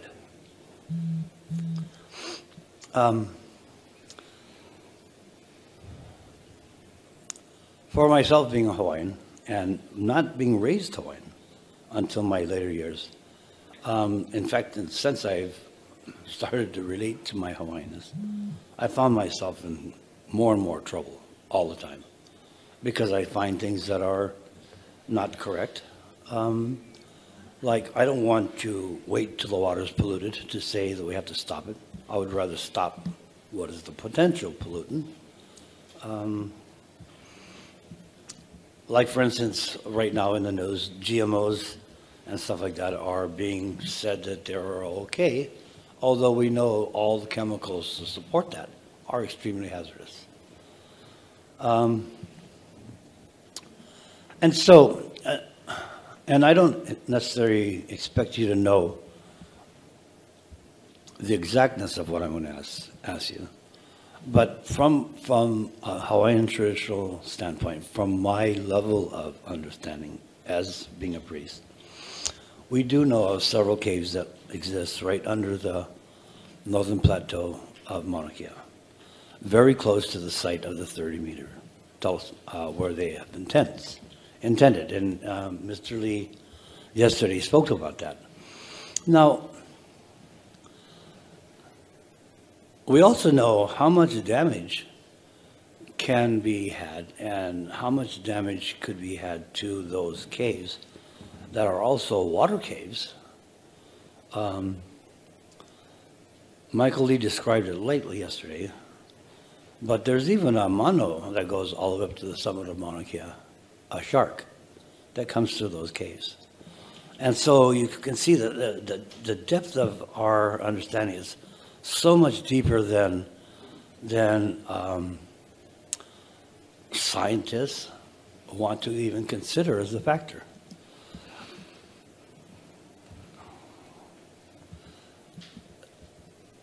Is it safe to say that there's reasons, or they're having this kind of information and have that kind of stuff completely disregarded as almost nonsense? Do you see that that could cause an injury to my personal understanding of my kuleana to my gods? And responding to the question specifically, that when one's beliefs are disregarded, that it can have a harmful effect if someone's identity and cultural practices are not respected or valued. I would have to say yes, that can have a personal effect on you and your health. And I'm very concerned about this because there are a lot of young people who are just starting to reach a point where they really want to know their history, because now it's a little safer to do so. And for them to witness people like myself, who is highly regarded in the Hawaiian community, being cut off. Like a good, for instance, is yesterday, my witness was not allowed to testify, even though he had enormous information that was not necessarily Hawaiian. It actually had to do with American law, but even that was not allowed. Do you see that kind of blatant disregard for people and their culture and their beliefs to be something that damages the potential of young people finding their way in their own culture? I think, Your Honor, I just don't want to offend Mr. Bergstrom, but I have to object to the question concerning the disallowance of Mr. Williamson Chang's testimony as not being a cultural practice, but rather a procedural practice as implemented by this hearings officer pursuant to Hawaii administrative laws or rules and the Hawaii revised statutes, albeit the colonizing enterprise here in the state of Hawaii, but we're all here under those procedures, and this woman is here to discuss our culture and tradition and not the rules of the colonizer and their implementation against us. Mr. So I Ferguson? would object to that line of questioning. I think I'll respect Ms. Taluli's objection. Sustained. And I'll just continue on. Thank you. In another way. Thank you.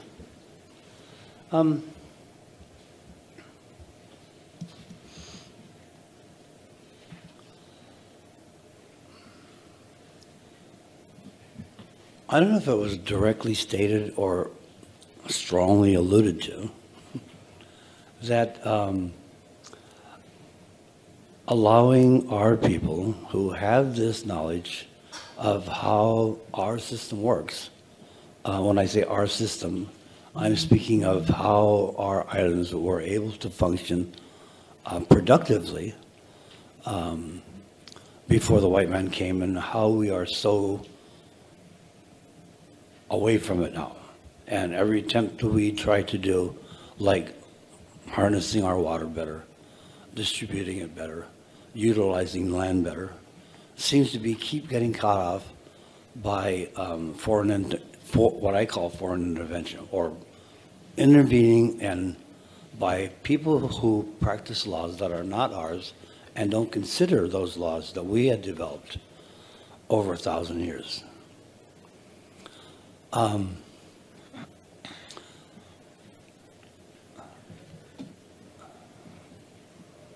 In the type of study that you do, like on disparity that's caused by these kind of things like colonization, would you agree that this kind of blockage of us being able to do our own kuleana, like for instance konehiki type work, do you see that as harmful for the future? Yes. Thank you. Been very wonderful. Thank you. Mahalo. Mr. Manat?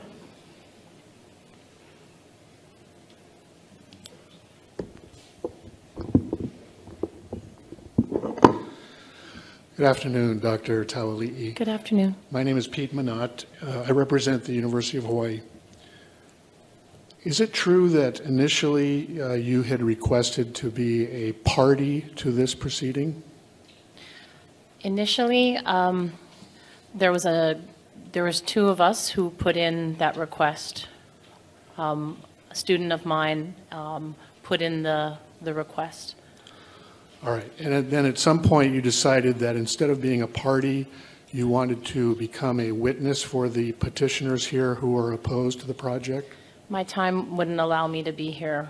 I could only be here in a short capacity, yes.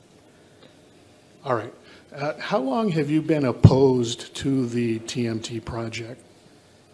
Since we were made aware that it was going to happen against our wishes. Okay. Do you remember when that was, roughly a year? No, I'm sorry. I can't tell you specifically the date. All right. Was your opposition to this project formed before you started doing research? Was my opposition to this project formed before doing research on the ill health effects of the telescope? Yes.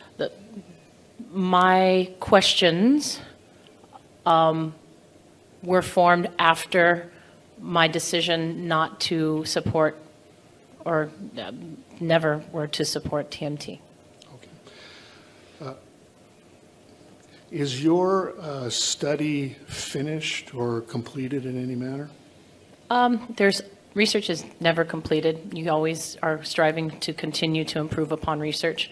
The research that we have is in the process of publication, and we're working to get it to that level and to that stage where it can be released publicly. But we will continue to do research in the area. All right, so you don't have a final written report prepared that you would release Is that right? The way that the manuscripts are developed in my profession is they're crafted as manuscripts submitted to journals, and then if accepted by a body of my peers, published in a journal. But it's not a report, it's a peer-reviewed publication by a group of my peers across the world would review it, and then it would be under embargo until it reaches publication stage. Are there any existing peer review studies that demonstrate public harm will occur by the construction of the TMT project? Not that I'm aware of. All right, thank you. You're welcome. And Mr. Shinyama?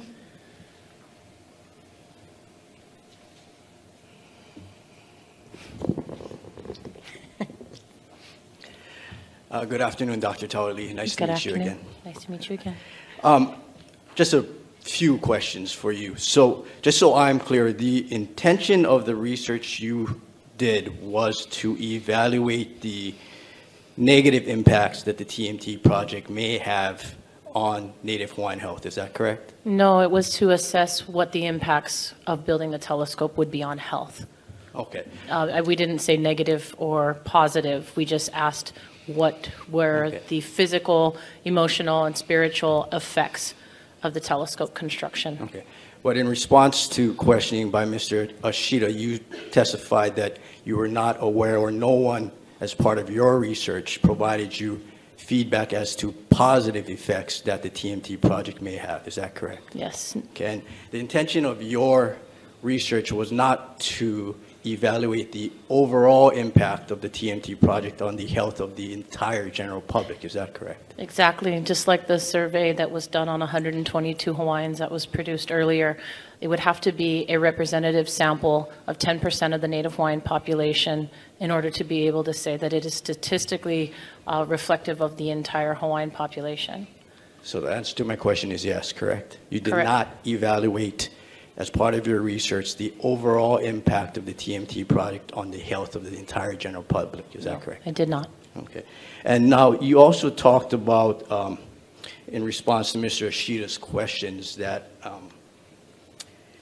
improvement of education alone, in your opinion, will not resolve the issues surrounding Native Hawaiian health. Is that correct? Correct. But you would agree that it is a part that can be helpful. Is that correct? Education, income, other factors can try to address some of the disparities. But when we look at the data on Native Hawaiians compared to other populations that have similar health disparities, Native Hawaiians have a higher form of income and a higher education level than many other minorities that experience disparities. When we remove the effect of education and income, like I said before, there is still a remaining cause of health disparities. And like you said before, you removed education from your study. Is that correct? When you adjust for it, you are basically removing the impact. Sorry to statistically analyze the question, but yeah, when you remove the impact, you're actually adjusting for it in the statistical model. So the answer to my question is yes, with your explanation. Is that correct? Yes, correct. Okay. Now I want to talk about peer review studies in general, Dr. Taualii. So the purpose of a peer review study, am I correct, is to subject that scientific research to independent scrutiny by other individuals in that particular field. Is that correct? Correct, anonymously. Okay. And part of that independent scrutiny is to take a look at any potential biases that may have been involved in the particular study. Is that Absolutely. correct? Okay. And for example, one type of bias is called selection bias. Is that correct? Correct. And selection bias just takes a look at any biases that may have happened in terms of selecting the data or selecting the individuals who provided you with that data. Is that correct? Right, and there's a real disclosure of limitations within every peer-reviewed study that's ever published. Understood. And another bias is called observer bias. Is that correct? Yes. And that bias is just taking a look at any potential biases the observer or the person who conducted the research may have. Is that correct? Correct. Okay. And as you testified earlier, your research is still going through that peer review process. Is that correct? Correct. And so it is still going through this independent scrutiny. Is that correct? Correct. No further questions, Your Honor. Thank you. Any redirect, Ms. Oluli? No, Your Honor. Thank you, Dr. Taualii. Dr. Taualii, thank you very much. And is the next witness going to be Kahea's witness or someone else? This is Kahea's witness. All right. And it's Kuulei Kanahele. She's here, if you would like to call her. Yes, please. And may we, while she's approaching, may we ask for offer of proof?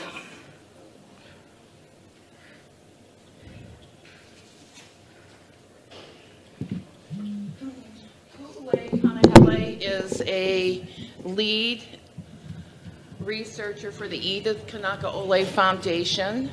She is also a teacher at the University of Hawaii, Hilo. And she has provided witness direct testimony as to the hydrology of MaunaKea as viewed by Native Hawaiians through chant and mo'olelo. Also contained within, so her testimony is being offered for that reason. The other area that her witness direct testimony covers in some respects is a rebuttal to Dr. Paul Coleman's testimony so I am going to be offering this WDT as a rebuttal to Dr. Coleman's written and oral testimony that MaunaKea was not sacred, that is the view of one family, the Kanakaole family, on the island of Hawaii, and that there was no reference contained in the Kumulipo regarding Mauna Loa or any of its attributes. And I have advised Ms. Kanahele that she has the opportunity to present her information orally for 10 minutes. All right, thank you.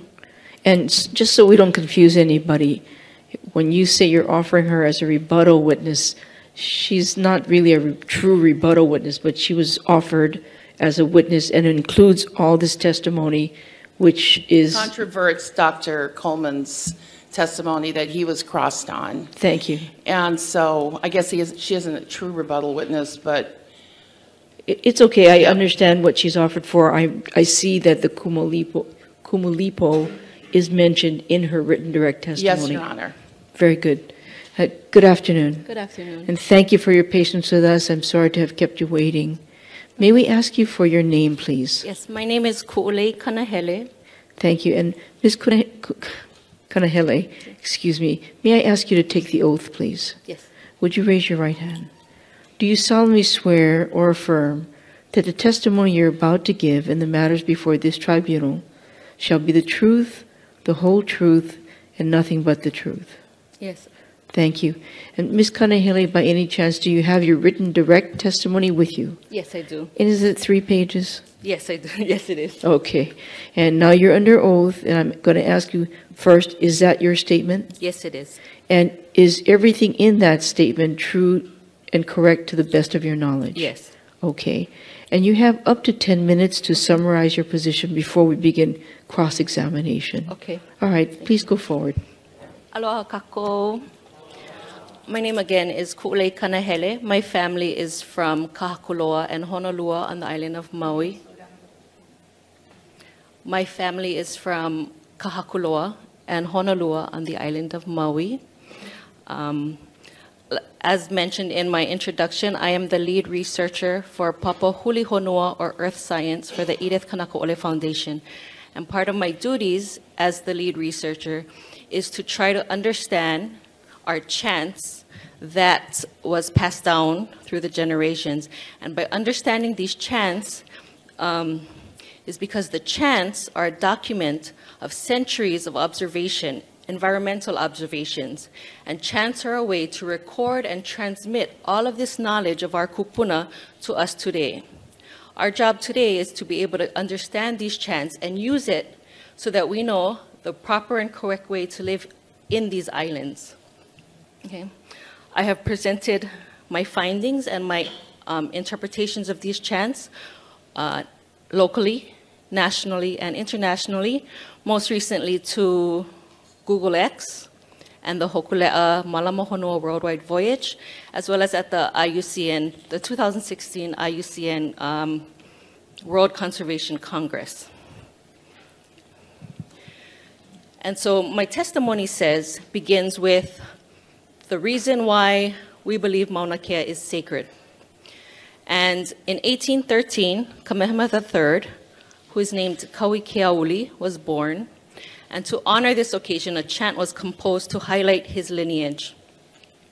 Hawaiian royal lineage begins with the creation of the world, and such is the case in Kamehameha III's birth chant. Now, in this chant, night is born first, and this is because, in the Hawaiian worldview, night is an important component for growth and gestation, similar to the womb. Now, out of this darkness is born Hawaii Island. It's the sacred firstborn. Following the birth of our island, daylight is born, and with it, the birth of clouds in the atmosphere. Now, the birth of daylight and clouds together shows our ancestors' knowledge of hydrology in the islands, in that it's the sun's heat that causes the formation of the clouds.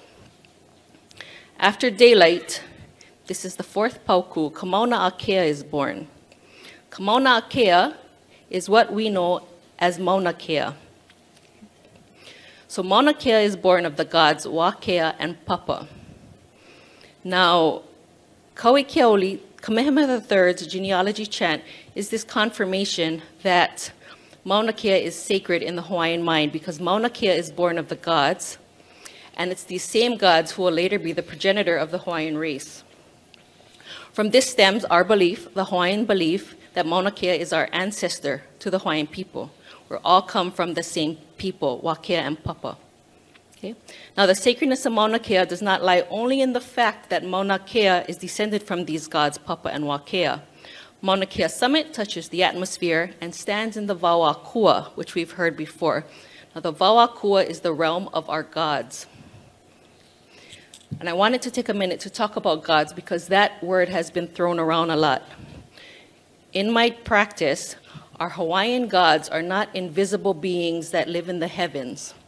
Okay? When we say gods, we're talking about actual physical elements that give us life. Water is a god. The sun is a god. The ocean is a god. Snow is a god, and mist is these gods, because these are all elements that give us life here on earth. So the summit of Mauna Kea is a Vauakua, a place where these gods reside, where water, snow, and mist are found. And the Vauakua is up there, far removed from the Vaukanaka, where humans can reside.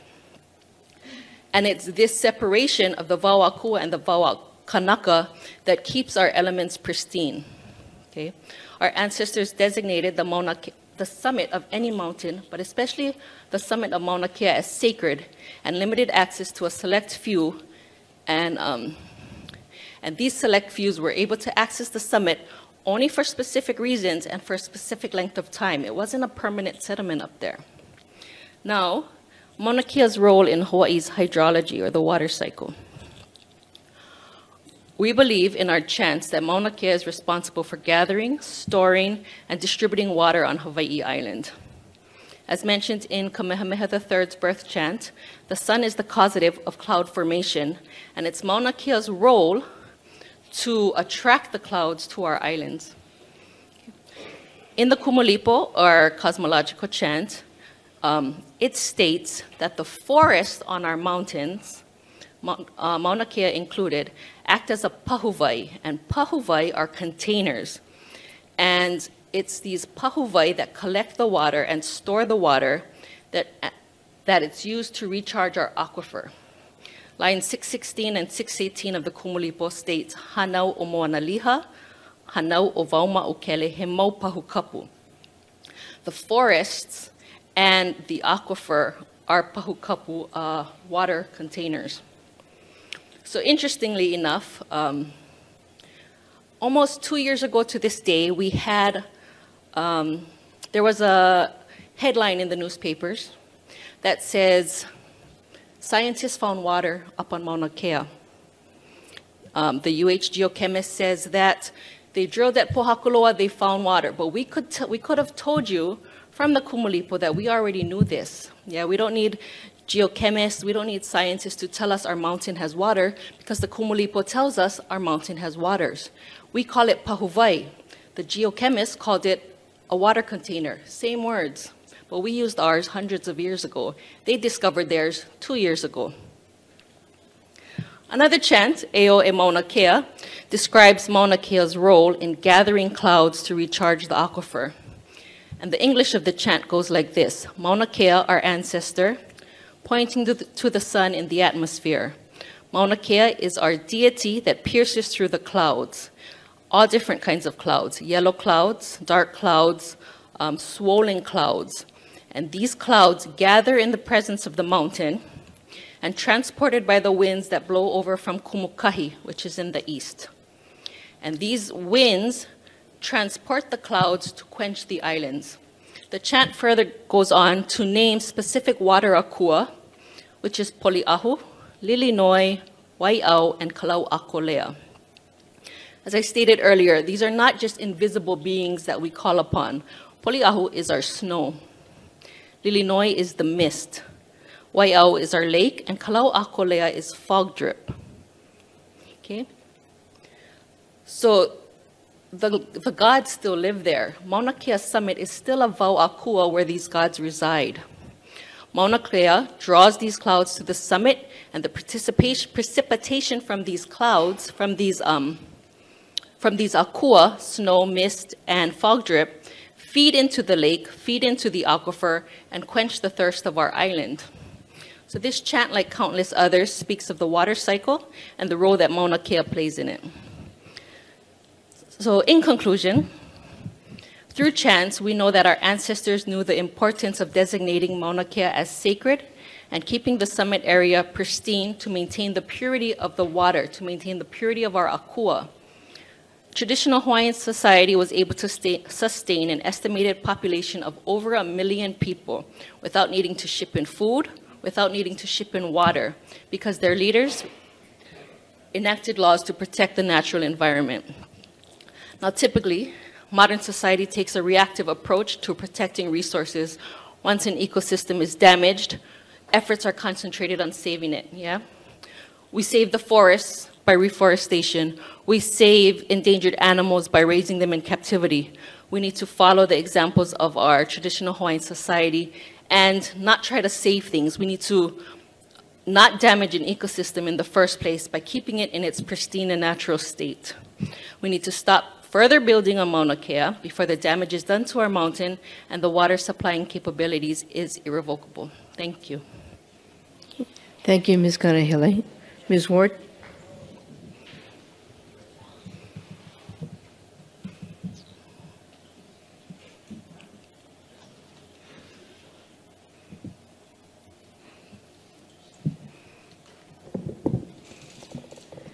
Good afternoon. Aloha.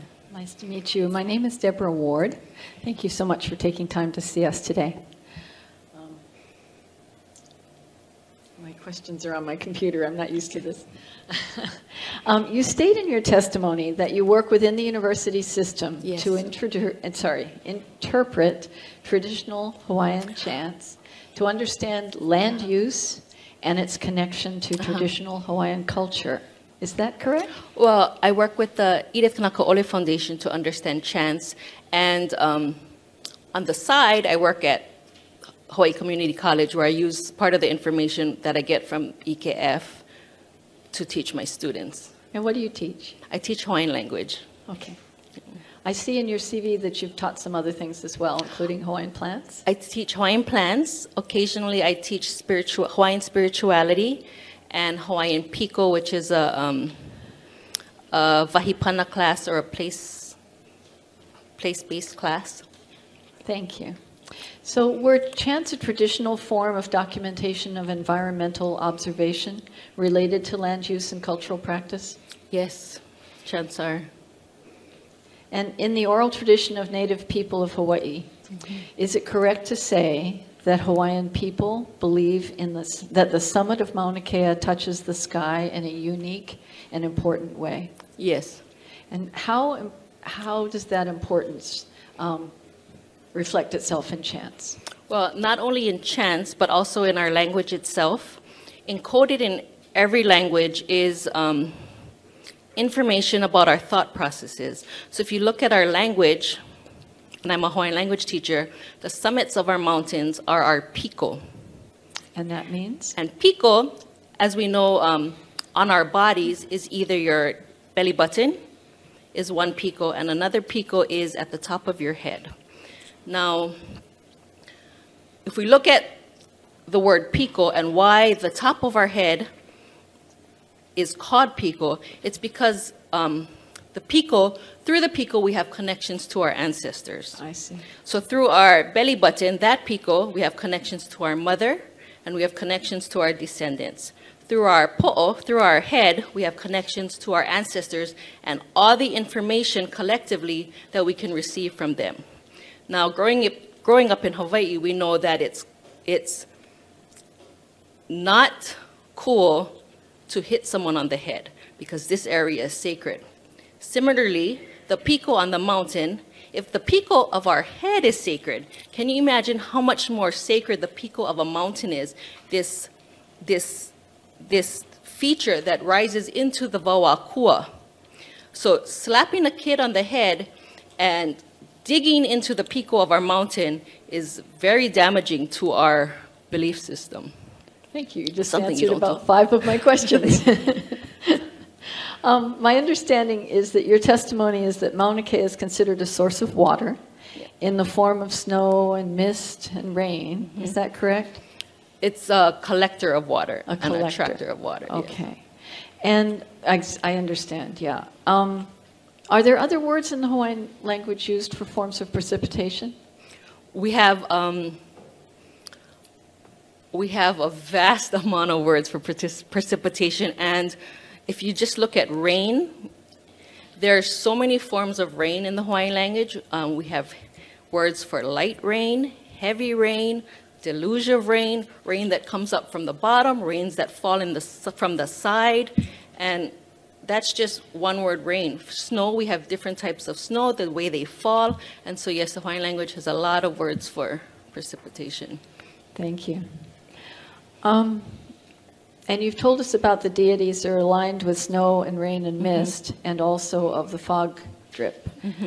And why is the water associated with Wauakua important in cultural tradition? In cultural tradition, the water in the Wauakua is sacred because it's the water that has yet to fall down to the Waukanaka. So this water is purer than the water we can find on here in Earth. And it's for that sacredness that the area was deemed kapu, that we shouldn't go there to pollute that water. Okay. So how is MaunaKea unique in the oral tradition with respect to water? Is it different from Mauna Loa or Hualalai? It's unique in the fact that our ancestors realized that it's the tallest summit on our island, and it's the tallest summit on our Pai'aina in our archipelago, and now we know it's the tallest summit globally, and so the water of MaunaKea is that much more sacred because it's higher in the Wauakua. I see. So have you ever visited the site of the proposed 30-meter telescope? I have not. Okay. One of the fundamental challenges in this contested case hearing relates to the issue of the relationship of development and land use intensity to water. The applicant, the university, maintains in this conservation district use application on page 2-5 that there are no streams, coastal wetlands, or estuaries in the vicinity of the site. It's not located near a marine life conservation district or within the shoreline setback area. It says the high elevation, limited rainfall, and porous nature of the cinder of the TMT project site essentially precludes the migration of effluents to coastal areas. There's another part of the CDUA that says not porous cinder. It says Area E is composed principally of solid lava flows.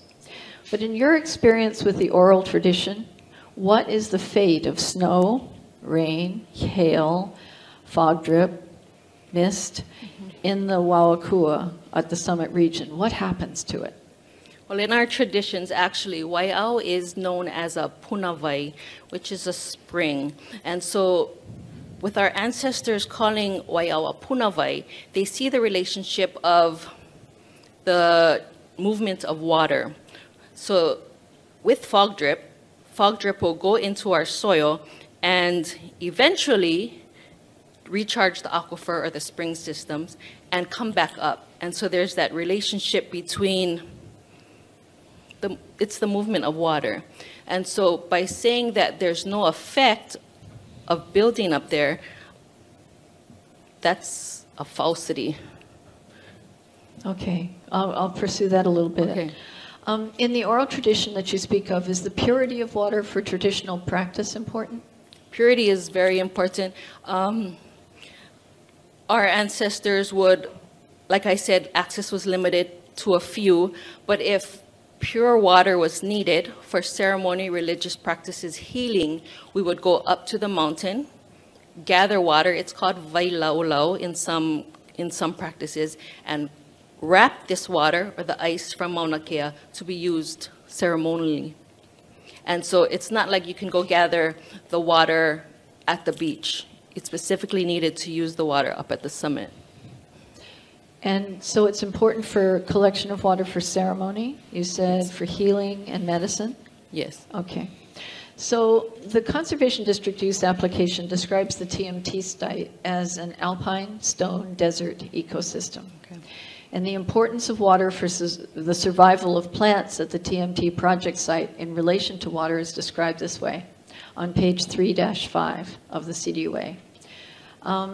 The mosses, there are 12 species of mosses present in the alpine stone desert, occur in habitats partially protected by rocky overhangs or in deeply shaded pockets and crevices. The availability of water appears to be the most important factor determining the distribution of the mosses. Mm-hmm. And then it says 2 species of mosses were detected during recent botanical survey of Area E, and both species are indigenous to MaunaKea. Vascular plants that survive in the alpine stone desert occur mainly at the base of rock outcrops, where there is an accumulation of soil and moisture, and some protection from the wind. Mm-hmm. Can you tell us whether the gathering of plant material has been described in the oral tradition? If we gathered the mosses? Mm-hmm. In my study of the chants, I can't talk of gathering mosses mentioned in the chants, but I do know we gather plants. But interestingly enough, the mosses are mentioned in our chants. And the moss plays an important role in the collection of water. It's one of the pahuvai I mentioned in the kumulipo. So it's because of the mosses and because of the fog drip that allows our Mauna and our forests to be designated as water containers, as pahuvai. I see. Okay. You cite in the conclusion of your testimony that it was important that your ancestors maintain the summit area pristine in order to maintain the purity of water. Yes. Is that still a value important to Native Hawaiian traditional and customary practitioners today? Yes, it is. Okay. I'd like to share some passages with you about the 30-meter telescope proposed plan. It says, the best management practices for the control of stormwater runoff from construction will be developed in conjunction with finalization of the site development plan. And as construction involves a disturbance of more than 1 acre, there will be a stormwater application submission to the Clean Water Branch of the Department of Health. And it goes on in Appendix B21 to state, as rainfall in the summit region is infrequent and not extreme, no underground drainage systems will be constructed. All above-ground drainage facilities will be restricted to the drainage swale on the cinder section of the access way. And generally, water will flow from the impervious surfaces, the paved portion of the access way, and the TMT Observatory Dome and Support Building into the surrounding graded parking areas, roadways, embankments, and slopes. plus the surrounding natural area that consists of very permeable lava flows. Okay. How does that make you confident that the water would still be pristine in Wauakua? No. I'm reminded of a story from the Pele Mo'olelo, the Pele saga, that Hi'iaka was traveling on the shore, and she meets up with a fisherman, and the fisherman was remarking on this running stream. And he remarked to Hi'iaka and said, he has no idea why this stream is running because there's been a drought and there wasn't any rainfall in the past month, so how can this stream be running? And Hi'iaka turns to him, and Hi'iaka is our deity for healing. And Hi'iaka turns to him and says, it's not the rain that fills our streams, and it's not the rain that fills our aquifers. It's the fog drip. And she says this, it's the fog drip that is a constant presence on our summits that feeds the root systems of our plants and feeds down into the aquifer. And it's this fog drip that's filling up our river systems. And so just because MaunaKea doesn't have rainfall, as this report says, we still have the mist and we still have the fog drip up there. And it's those waters that are supplying our island's aquifers. Thank you. Thank you. Okay, just a little bit more. In the CDUA on page 4-16, to control dust, the TMT would take several measures such as spraying water on the access way to limit the amount of dust during construction activities. Mm-hmm. And on page 6-1 of the CDUA, it states, the impact due to new impervious surfaces will be limited due to the permeability of the surrounding ground surface and the area of natural land downslope from the TMT observatory and access way. Site grading and landscaping will be designed to direct stormwater to pervious areas so that it may percolate into the ground. These measures would result in all precipitation ultimately recharging underlying aquifers because runoff would be directed to nearby areas where it would percolate into the ground rather than entering into streams that discharge to the ocean. So you say that the purity of the fog drip in the summit area, which contributes to the aquifer, do you feel that the runoff from a building and a construction site and roadways would impact the aquifer in any way? Yes, because once the water is in contact with something man-made, you're already polluting it. It's no longer of the Wauakua.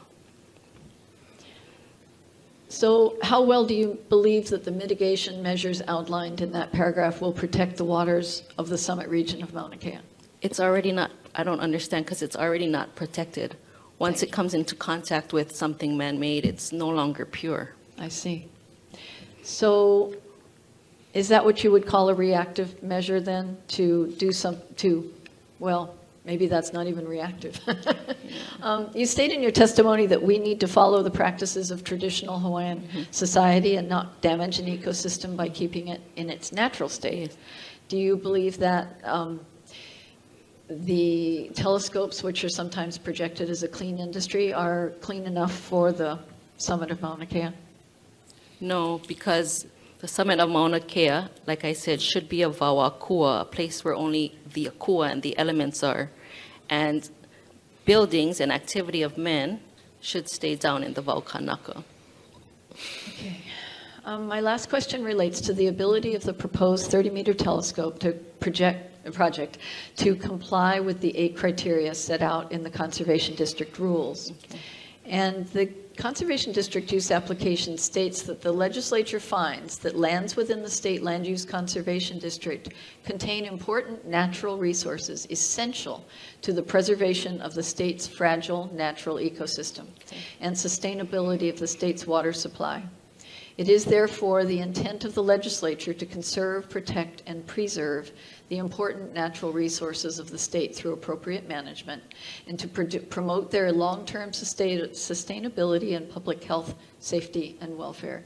Do you believe that the public health, safety, and welfare will be protected with regard to the hydrology of the summit as you know in your oral traditions? Can you repeat the question? Yeah. How do you believe that the public health, safety, and welfare will be protected, maintained, and conserved? If the TMT is Yes. built? No, because when I think of health, I also think of mental health. So once you build on the pico of our kua, of our mountain, it's damaging, like I said earlier, like by hitting the child on the head, it's the same no, you can't do that. Okay. Thank you so much. Thank you. Thank you, Ms. Ward. Ms. Peixoto?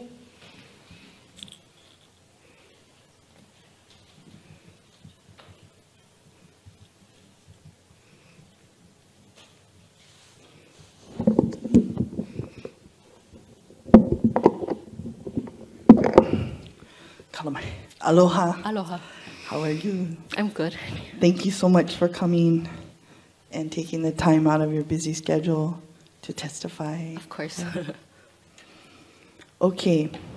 Mahalo very much for your research. I find it very enlightening on many levels. I want to ask you this question. In your research, did you find, actually let me explain something. There is a freeze and thaw cycle that occurs on the Mauna. Can you hear me? Yeah, I just didn't understand. Okay, a freezing and thawing cycle that occurs on the Mauna at every morning as the clouds come in, rise up, and form. Okay. As they go away, what you see, you have to be there at the early hour. You see all of these spires of icicles coming through the cinders. They make a pattern, which is almost like someone went in the Japanese garden and made the thing like this. I wanted to just know if you have heard that in the afternoon, or if you've read anything near that, because that would describe a phenomenon that we are seeing. Then in the afternoon, we have again the clouds move in, every afternoon. They start in as fingers like this, and then they move up. And so that also creates the freeze and thaw cycle as the sun goes down. So I was wondering if you have, if you haven't, that's fine, heard any references to any kind of phenomenon like this. Yes, there's several chants that speak of the that kind of atmospheric occurrences with the condensation and with the, it's called uhivai, and the waters come in. Yeah. Oh, yeah. Okay, that's great. Also, in the is one of the reasons why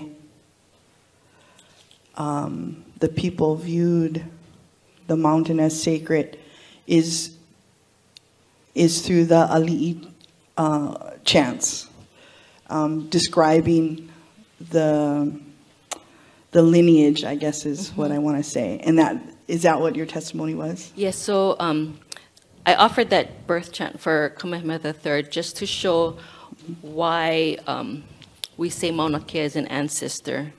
And for me, and for, I'm sure, every Hawaiian out there, you know that you're supposed to take care of your ancestors, malama your kupuna. And that's the purpose of that birth chant, to establish that relationship we have. It's a lineal descent from Papa and Wakea to MaunaKea, and then to us as men.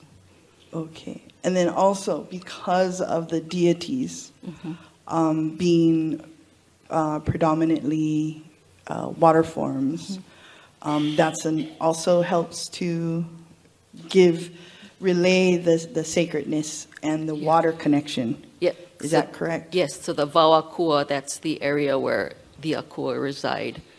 And then what of Keao Mele Mele, for example? The clouds? Yeah, they come to participate also, or the Keao Mele Mele Ma, bringing the clouds also. Is that correct? Yes. Okay. And then also, you reference the fog drip and that the Mauna itself is a collector, right? Yes. Are you aware of specific caves where, for example, here in Puakaloa, down in that region, there are many caves with systems that are set up to specifically collect the fog drip. Do you see any other references to MaunaKea like that? I see references for, it's actually a blanket reference to all our summits, that the Mauna acts as Pahuvai, and that's in the Kumulipo. Yeah, okay, I see, yeah. Okay, let me see. It may be hard for people to understand how fog drip itself can be feeding so much. But so one of the, in the text that Hi'iaka text I mentioned, Yes. that's exactly what the fishermen responded. Why can the fog drip? But the fog drip is a constant, steady presence, like you said, in the morning and in the afternoon. Yeah. And it's this constant, steady, gentle presence of the fog drip that allows the earth to soak it up. Whereas rain is a heavier element. So the rain will often be runoff, and it won't, it's oftentimes it doesn't have time to soak into the ground. So that's why Hi'iaka said that the fog drip is responsible for the recharging of the water. Yeah, that's so amazing. Okay. Mahalo. I wanted to ask you, now I have to ask some other questions.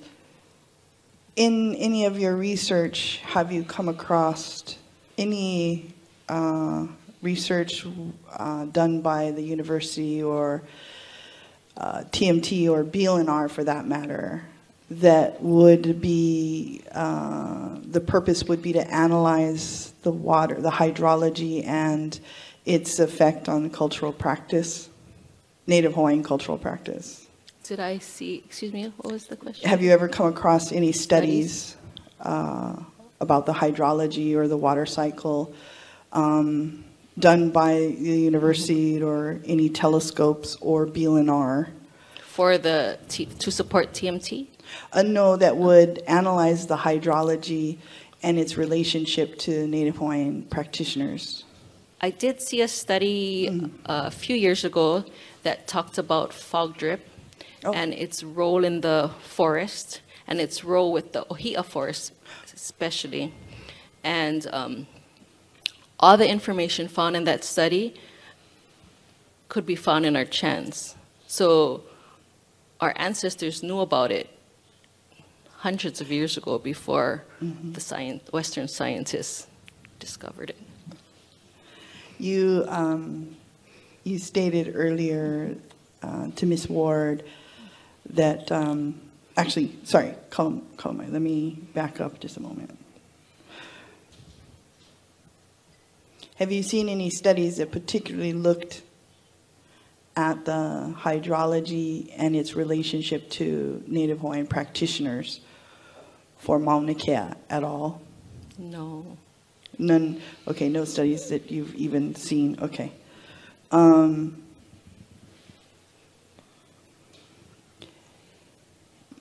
We're here about land use, and have you seen any kama'aina testimony relating to land use that discusses MaunaKea's land use in any way? In any of the, you know, for example, the newspapers or research like this? I've seen a few, I've looked at the newspapers about Queen Emma's journey to the summit, and historical articles like that from the Nupepa, Hawaii. And did you see any references to Ali'i bringing ice down from the Mauna? Not specifically, but like I mentioned in my earlier response, I have seen reports where they would wrap up the ice and bring it down. I'm not sure if Ali'i did that, but I know, well, I guess you'd have to be Ali'i. Let me back up. To be a kahuna, a priest, you'd have to be an Ali'i. So yes, I guess I can say the Ali'i went up to collect the ice. Okay, yes. And again, let me ask you this. Are you aware that there has been in the past spills of hazardous materials up there? And have you ever seen any accounts or any reports that would analyze those spills and their impacts to Native Hawaiian practitioners? I've seen reports of spills in the newspapers and heard of it from friends. And my gut I don't know if I've seen reports that study the damage, but my gut reaction is to say having the spills up there is defiling our waters up there.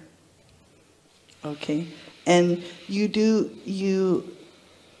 would you agree that the medicine waters that would come from the Mauna would be of our highest order? Of water. Mm-hmm. Yes. So it would be done in very special ceremonies? Yes. Okay.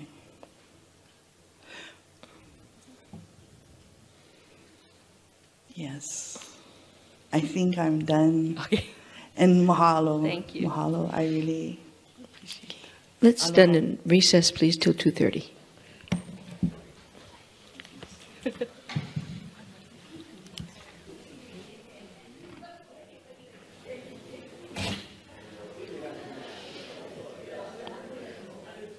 Can I ask Ms. Kanahele to please return to the witness seat? And Mr. Ching, you're next.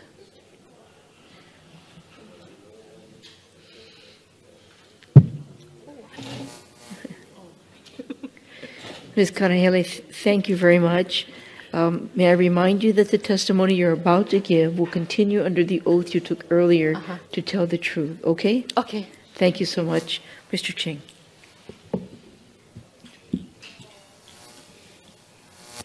Good afternoon. Aloha.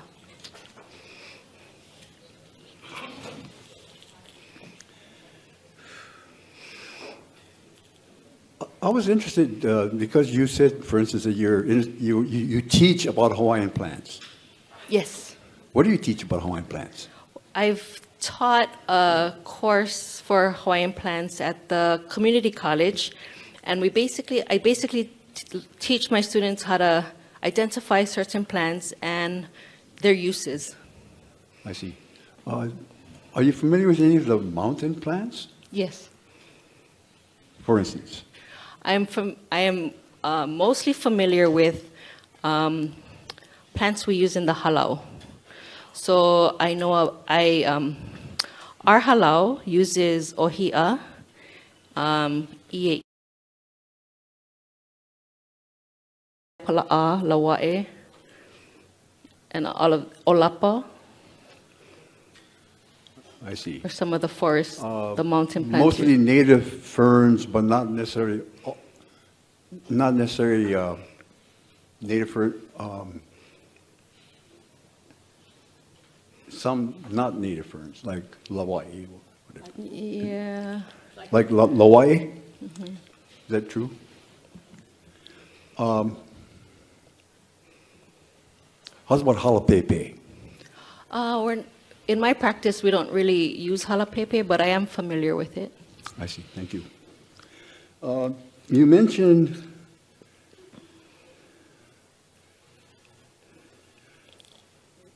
the name Kukaukahi. Kukaukahi. Akolea. Okay. Akolea. Okay. So I had some ideas of what the name might have meant, but now that you placed the emphasis on the it makes it more clear. But could you tell us about that? Well, Kukaukahi is one of the names found in that chant Eo MaunaKea that I referenced earlier. Yes. And Kukaukahi, if you translate it literally, akolea is a fern, and the lau akolea refers to the leaf blade of that fern, and it's these the leaf blades that attract or collect the water, the mist in the atmosphere, and then that water then becomes the fog drip. I see. So it's one of the mechanisms of fog drip. Yes. Okay. Are you familiar with the story of Makaiole and his brother? I'm familiar with the story of, that's Kamiki? Yes. Yes. What is their relationship, or at least I know one of them has a relationship with MaunaKea. Can you tell us about their relationship? Kamiki and Makaiole were brothers on the Kona side of the island. And as part of their graduation ceremonies, their grandmother gave them a test. And to pass this test, they had to go to Waipio Valley and get ava, and also go to MaunaKea to collect water. And so that was their function. They went and got the ava from Waipio, and then went to the summit to gather water from Waiau. And by passing the test and collecting the ava and water, then they were able to have their ava ceremony for graduation. I see. Are you acquainted with the name Hopo'akani? Hopo'akani, yes. And what is that all about? Well, there's several, in my practice, there are several ways we can interpret Kahopo'akane, but Kane as a deity is heat and energy. And so we see the name Kane in words like, in nomenclature like Kane Hoalani, that's our sun. Kane Kavaiola, which is fresh water. And so Kahopo'akane is this, Kahopo is this area of the body. And so the chest or the breast? Yeah, solar plexus, I believe it's defined in English. But Kahopo'akane, in my practice, in my interpretation, is this land, it gives you the impression of this land of plenty. And it's that same kind of uliuli or health. It's the health of the land. And so it's associated with these springs on the south side of the mountain? It's also noted in the story of Kamiki, they mention Kahopo'akane a lot. I see. And so this, I don't know how you would say it, but the Kani part of it and its relation, and Kani's relationship with water also runs in very well with the other water functions and deities of the mountain. Yes. Thank you. I have no further questions. Mrs. Case?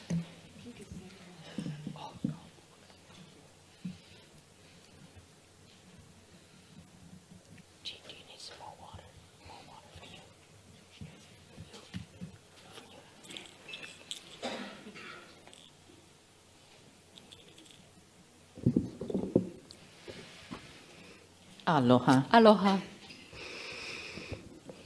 In your testimony, you testified that you study and research chants. Yes, correct. So I'm going to go beyond the chants, and I'm just going to ask you, how would you describe yourself in reference to hula? Hula. I have been a practitioner of hula for several decades. I dance with a local halau here in Kukaukahi. And in that halau, would you consider yourself to be a chanter as well? Yes, as part of our hula training, we've learned how to chant. I've also taken chant lessons on the side with Kuulei Kanahele.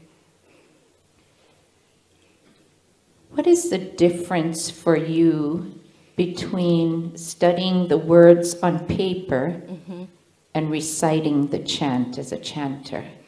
Well, in our training, you can't just study the words on the paper. You have to chant it. And by chanting it and putting it out there into the atmosphere, for lack of a better phrase, you bring the chant alive. And you interact with the elements around you. And it's that vibrato or that vocal quality of chants that interacts with the elements that help bring the chant to life. Thank you. So, are there specific places indicated in particular chants that you have gone to recite chants? Yes. Could you just share with us perhaps one place where you go to where you are chanting about a particular place and you are at that place? One common place is the crater, Hale Ma'uma'u. That's where we practice mostly. And when you visit a place such as Hale Ma'uma'u that you are chanting about, can you share with us what is the purpose of chanting at such a place? One purpose is to honor the elements that are there. And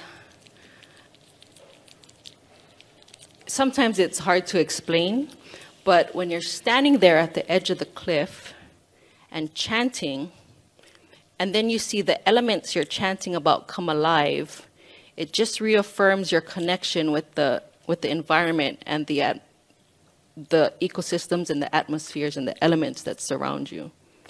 So you may have just answered this next question, and so I'm just going to pose it if you would like to embellish on that, or perhaps you've already answered it. As a chanter, is there a relationship that occurs between the chanter and the place? Yes, there is. And sometimes when you chant, it's not you chanting, you transform and you become the element. You become the deity that you're chanting to. Thank you for that answer. I'm going to ask you, how long have you been studying chants? I started dancing with Halau Okekuhi in 1997. And I started working at the Edith Kanakaole Foundation about that same time, 1996. So I've been studying chants for, is this 20 years? Yes. 21 How many years? chants, if you gave me an approximate, would you say that you have researched? I have in my collection over 1,000 Pele chants that I've read and typed out onto my computer every single line. I've studied chants like the Kumulipo and other Ko'ihonua chants. I've studied chants from other mo'olelo, but not as extensively as the Pele chants. Thank you. There are chants that are currently recited and chanted on MaunaKea, from the base of MaunaKea to the summit of the Mauna. The two of them that you referenced in your direct testimony amongst them. Would you say that those particular chants that you referenced honor MaunaKea? Yes.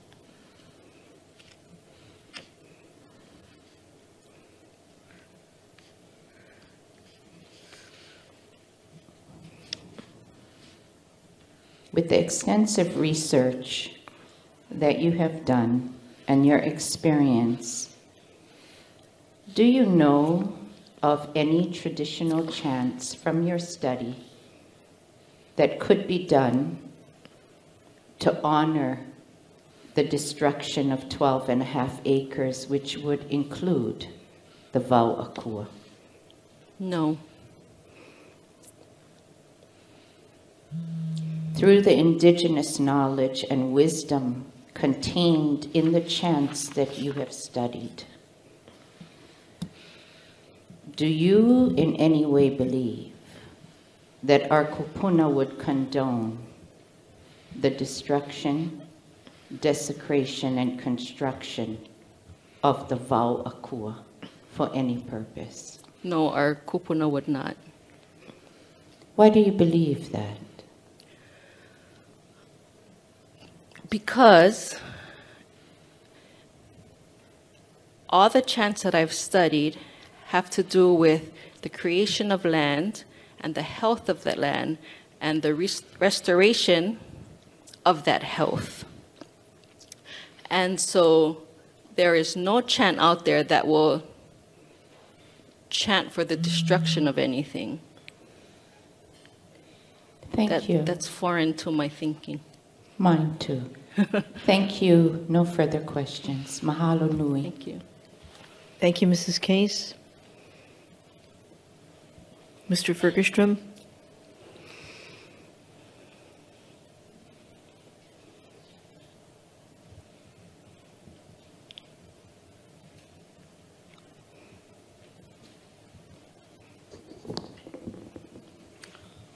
Hi, good afternoon. Aloha. I'm Hanalei Ferguson.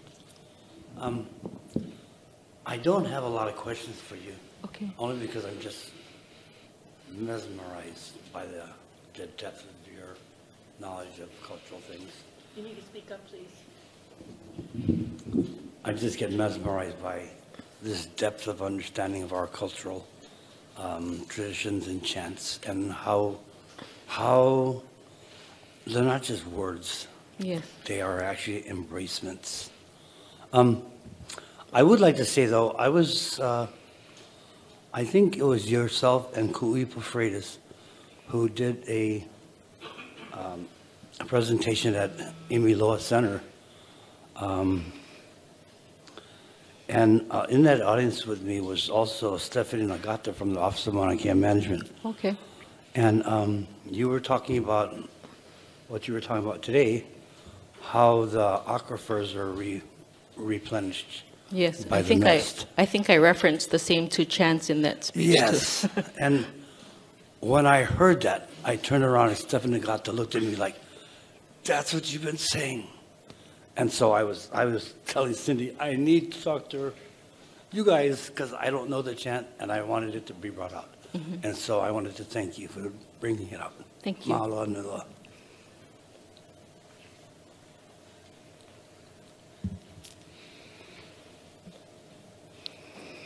Ms. Kihoi?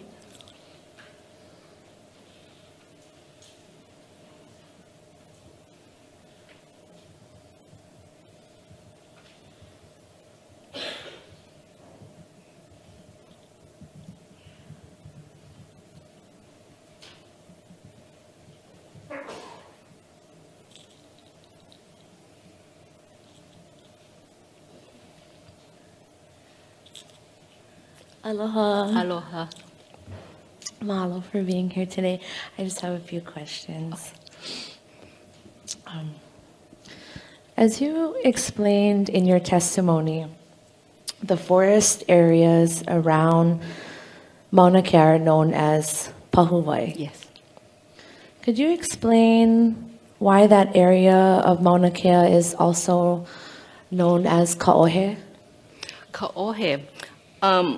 Ka'ohe is the name of the ahupua'a, if I'm not mistaken. And if you translate that name literally, Ka'ohe is a bamboo. And bamboo is one of our collectors of water as well. And actually, the water found in Ohe has that same quality as the water found on Mauna Kea in that it's sacred because it has yet to touch dirt. And so by naming the ahupua'a that Mauna Kea is sitting in as Ka'ohe, that's another confirmation that our ancestors knew that Mauna Kea and that ahupua'a acted as water containers. Thank you. With your cross-examination with Mr. Ching, you talked about Kahopoa Kane and his different elemental forces.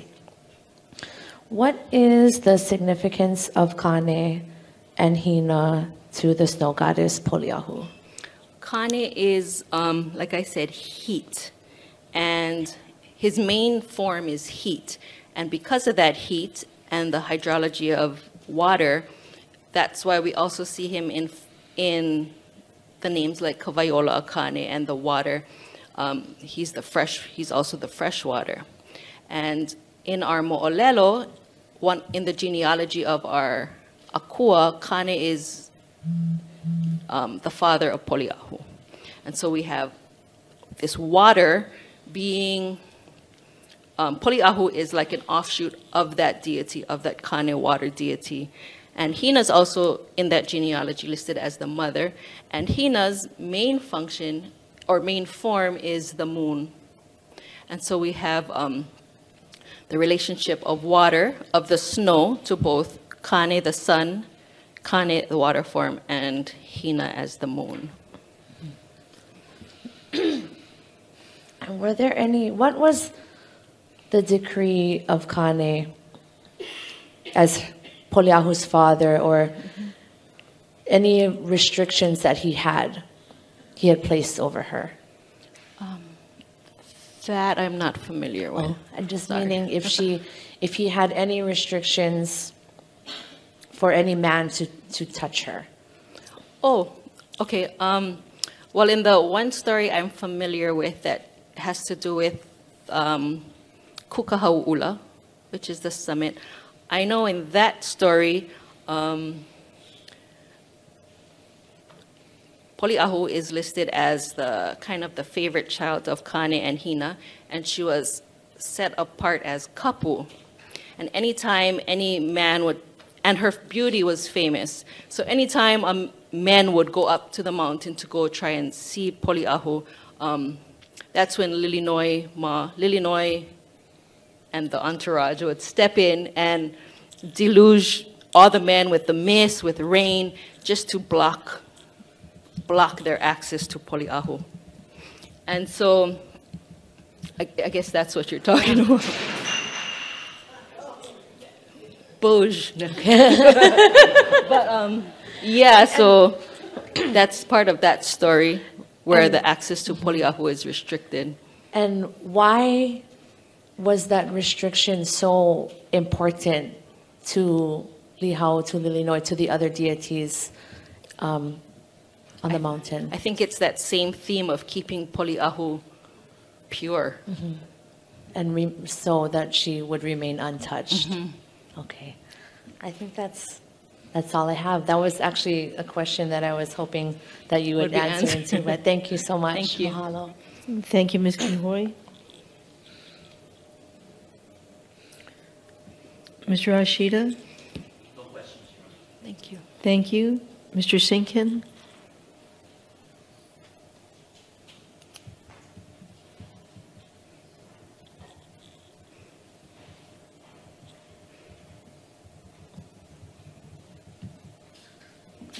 Aloha, Kuulei. Aloha.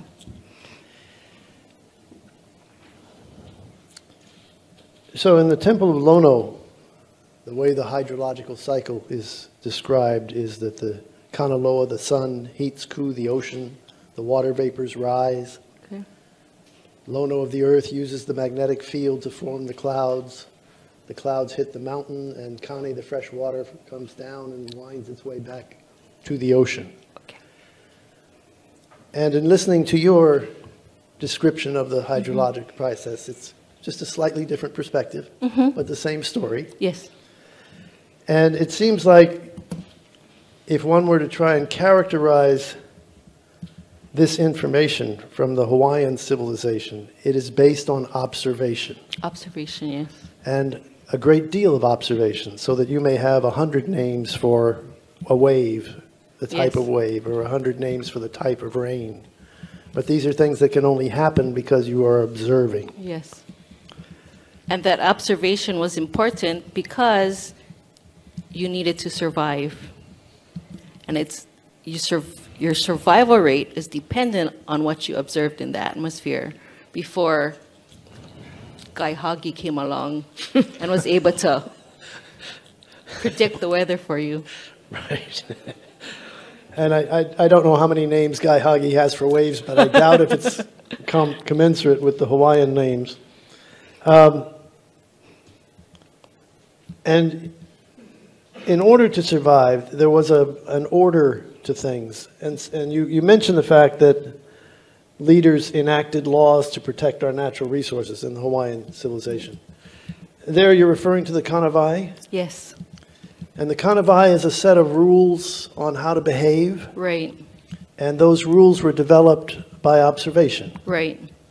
So you didn't take a particular fish at a time when it was spawning because the next generations would need that spawn. That's an example of a Kanahele. Yes. So one of the more common kanahele we know growing up is when you're at the ocean, don't turn your back to the waves. And you need these kanahele, again, to help you survive, because if you're at the ocean and you turn your back to the ocean, a wave's going to pound you out. And so each of our akua have their own kanahele to malama their boundaries. So each of the akua basically have their own kuleana. Kanahele, yes. Which is manifested by their kanahele. Yes. Thank you. And so the process you described of moisture moving on the mountain is much more complicated and complex than what Ms. Ward read from the EIS. But you're talking about how moisture moves up the mountain, water flowing uphill, if you will, by the clouds rising. Yes. And then the fern leaf petals trap the water, and it becomes part of the fog. Yes. Is that the process you're describing? Yes. We also have more complicated processes I didn't mention, which has to do with Laka. And Laka is another deity of mist found on our mountaintops, the summits and the ridges. And Laka has to do with two types of mist we have, and that's Ohu and Noi. And Ohu is a mist that rises. And Noi is that mist that descends. And so our ancestors were very observant to even the tiniest little precipitation of mist and the direction it was flowing. And that's a whole nother lesson of hydrology. Hydrology, yes. You mentioned Laka. I was struck by what you said about when you are chanting with the elements, at times you become the element in the chanting. I know that I was watching the solo competition of the Merry Monarch one year, and you could almost see the solo dancer about 5 minutes into the presentation transform physically, as if Laka had descended into her to dance for everybody. Is that the kind of oneness that you experienced in this kind when you're chanting and you're with the elements? Yes, and I won't say it happens all the time, but there's sometimes everything lines up and you get lost in the chant and you become the chant and you become one with the elements and the environment around you. And certain chanters have the ability, when they do that, to call on the rain or to activate a lava flow. And that's magic, for lack of a better word. Well, it's about connection. Yes. And connecting deeply with the earth, one has access to the physical manifestations of the earth. Yes.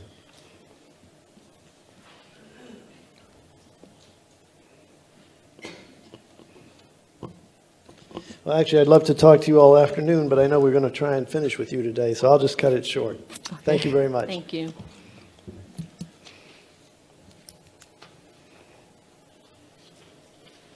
Mr. Kanahele?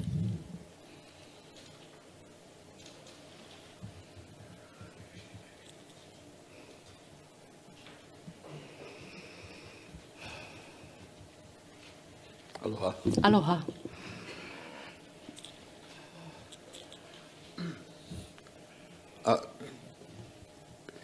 You were with the Halau Kekui since 1997? Yes. Yeah. Were you involved with the ceremonies at Pu'uhuluhulu at the Yes. time? Oh, okay, that's good. I remember you there. So, what is an ali'i? Ali'i, literally, it's a chief. And why only they can go up there?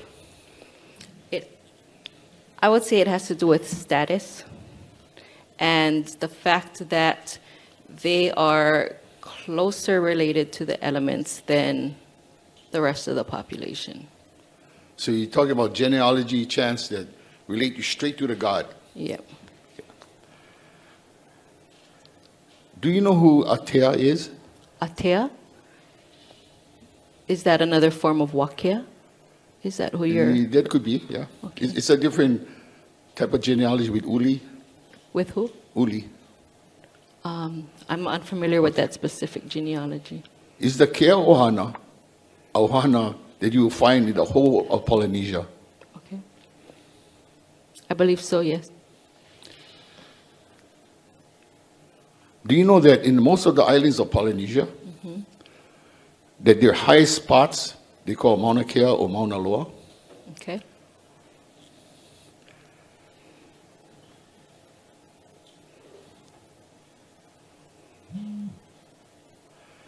Is the pu'us to the body forms up on MaunaKea represent the different goddesses of MaunaKea? I believe pu'us to be forms of akua, yes. Is the pu'us through the body form? Does all of those pu'us on MaunaKea, when the snow comes, form the physical manifestation of a goddess Poliahu? I believe the snow is the physical manifestation of Poliahu. I mean, what we see when we look up at a mountain, we see her lying down with her hair and the whole thing. Well, that's one level of interpretation, that Poliahu takes on a human form, but I believe the snow itself is Poliahu.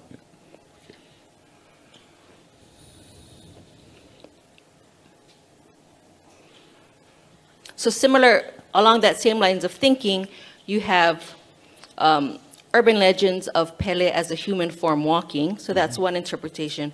But the way my study teaches me is that Pele is not a human walking and hitchhiking. Pele is the lava. And so akua are the elements, not human forms of the elements, if that makes sense. Yeah.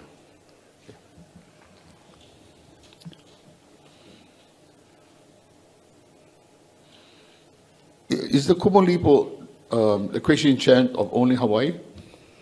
Or of all of Polynesia? I believe it's for Hawaii.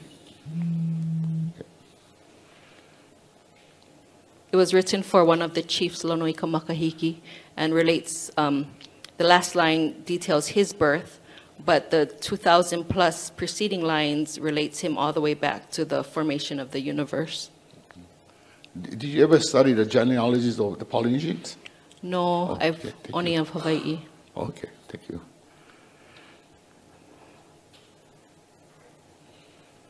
Where are we but in the middle of the ocean, without water or polluted water, in the middle of the ocean? Could we survive? If we had polluted water?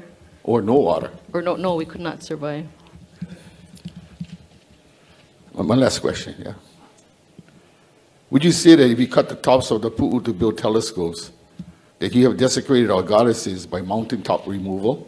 Yes, if you cut the top of the pico, that's that same, the metaphor of hitting your child on the pico. It's that same kind of desecration and It would be more disrespect. cutting up the top of the head, would it? Yes. Okay, thank you. Thank you. Thank you. Mrs. Freitas?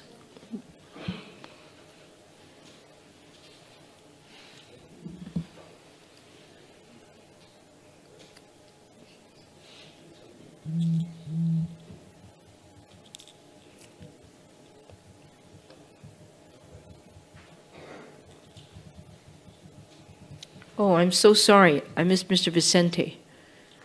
Apologize. No questions. Okay.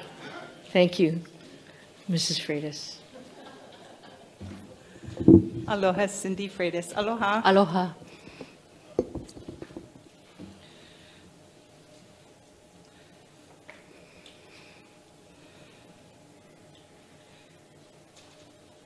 Isn't it fair to say that the land division, the A'apua'a, or the land division, was wedge-shaped and extended from mountain to sea, and the waters from the upland fed the lower lands and filtered water as it entered the fish ponds along the coast? Yes. Life in ancient Hawaii relied on the A'apua'a system of the land management. Isn't it fair to say that the ancient way are still done in today as the present? Yes.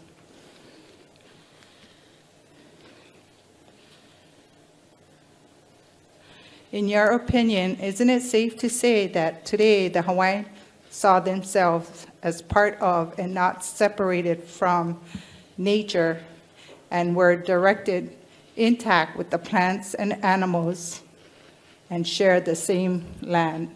Yes. As MaunaKea stands, and as a host of the culture and the land, we have the role of a caretaker today. Mm-hmm. Isn't it fair to say that the plant and animals of the land provide guidance?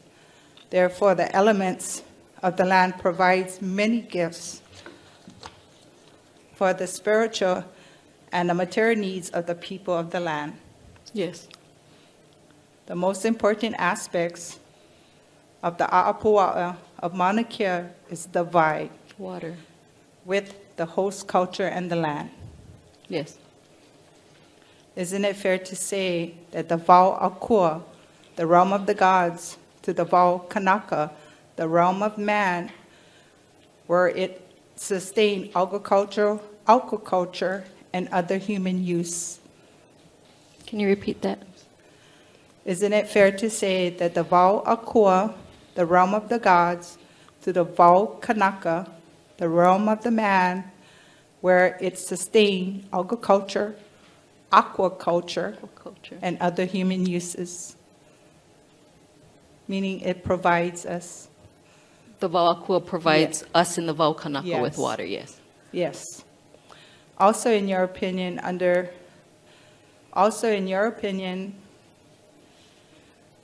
water is a gift from the gods, Vau Akua, and the people of the land. Mm-hmm. Wait, straight down. Let me lay this foundation. Okay. The foundation of Nainoa Thompson, Master of Navigator, states, each time we lose another Hawaiian plant or bird or forest, we lose a living part of our ancient culture. Yep. In 1990, Hawaii law significantly snagged her va'a. So Hawaii Island identified two large core trees, large enough for her halls. Mm-hmm. But for the Master of Navigator, Nainoa was shocked and could not take the living core out from its sacred space. Mm-hmm. Instead, he went to the Pacific Northwest and asked the tribe of the Native American for a gift of two large spruce trees. Isn't it fair to say that the preservation of the natural forest is the fundamental of the Hawaiian culture? Yes. Isn't it fair to say the building of the TNT would cause a substantial adverse impact to the existing natural and cultural resources with the surrounding as well as the aquifer. Yes. Yes. You mentioned that nature is a body form of the god or deity. Isn't it fair to say anything which damage the native nature of the land, forest, ocean, and kinolau therein damage the integrity of the land as well as a culture? Yes. In your Kumulipo, does it mention frozen ice, or we considered it as glaciers? Let's see. Well, there's 2,000 lines of the Kumulipo, 2,000 plus lines.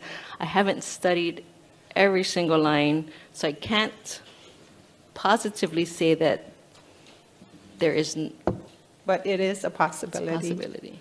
Thank you for your time. Mahalo Thank plenty. you. Thank you, Mrs. Freitas. Mr. Freitas?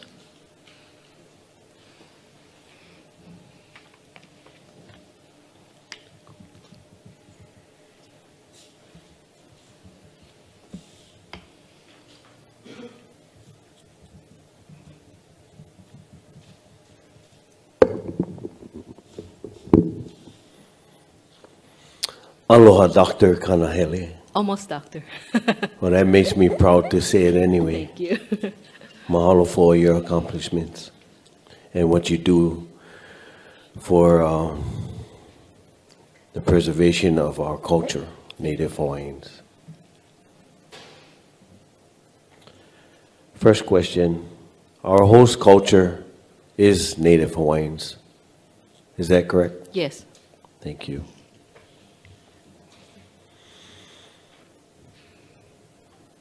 The impact of observatories on MaunaKea has directly have substantial adverse impacts to the natural and cultural resources on MaunaKea. Is that correct? Yes. Thank you.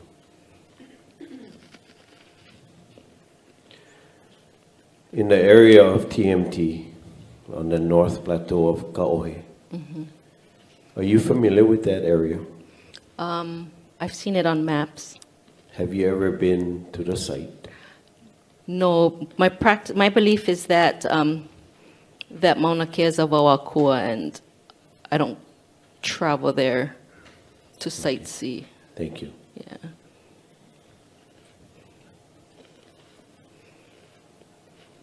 On that site, as a Native Hawaiian, I was moved with others to establish an area for prayers and offering of establishing an ahu, two ahus, for prayers and offering.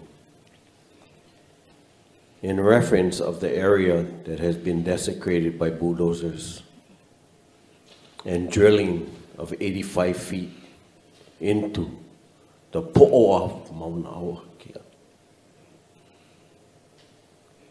Do you feel that our movement, that spiritual movement that moved us, is important for us to be there? Yes. Thank you.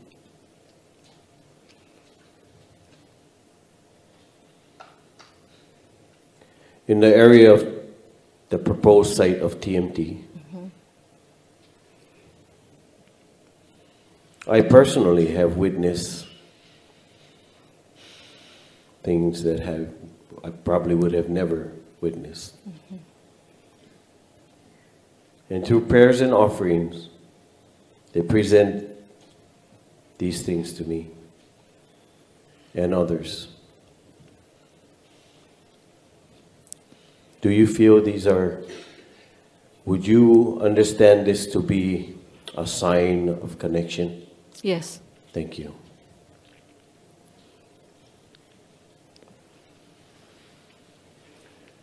Revitalization of MaunaKea. If there was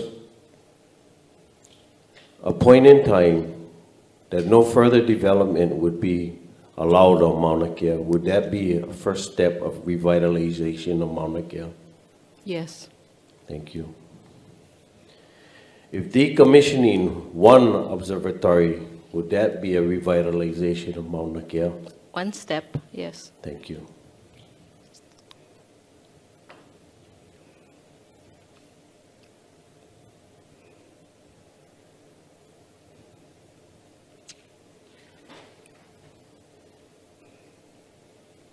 If consultation and attention by the agencies to consult with Native Hawaiians that use this area for spiritual practices. And for those that do not practice to go into the Wauakua to protect it because of their honor, of course. Do you feel that the revitalization can be accomplished if these agencies would consult and listen to these kupuna and people that practice?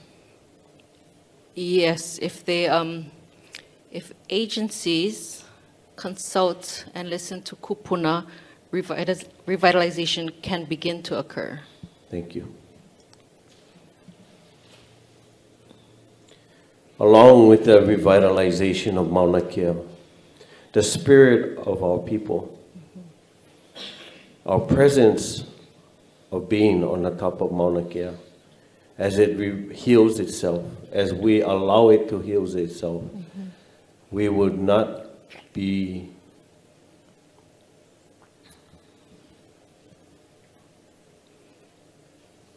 necessary to be in its presence directly. Yeah. Would you agree? Yes. Thank you.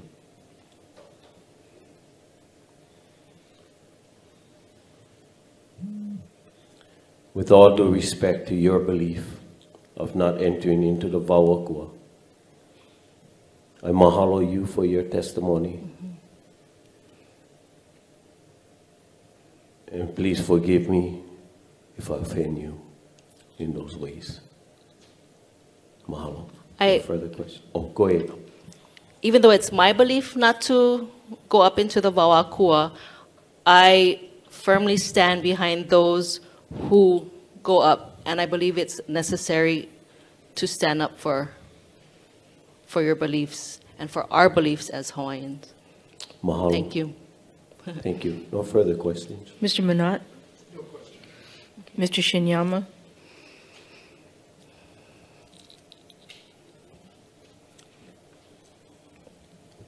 Good afternoon, Ms. Kanahele. Aloha.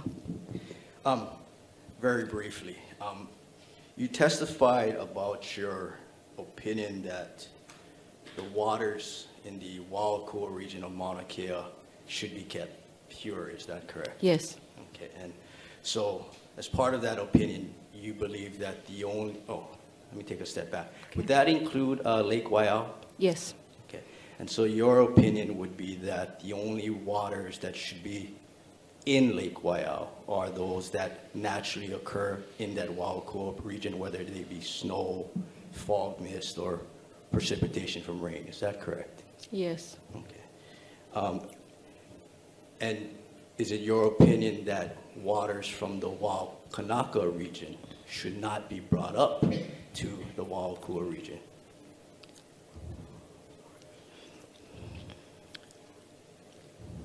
Waters are brought up, though, modern times. I understand that. I'm Yes. just asking you, in your opinion, because obviously your opinion is that it should be kept pure. You already testified that in your opinion, you do not believe it is pure at this point in time because of the man-made structures up there. Is Yes. that correct? So, but sticking with your opinion that the Wauakua region, the waters on the Wauakua region should be kept pure. Yes. Okay. Do you believe, as part of that opinion, that waters from the Waukanaka region should be brought up to the Wauakua region? Well, according to our chants, it shouldn't. It shouldn't, okay. And would that be the same for waters from other areas, for example, from the mainland. It should not be brought up to the Wauakua region. I'm not sure where you're going with this. I'm just asking the question. I believe the waters of the Wauakua are pure, and other waters are brought up, but I'm not sure where you're going with this. Okay, but from your readings of the chants, Yes. correct? Water, in my readings of the chant, water was not taken up to the mountain, yes. Okay, that's fine.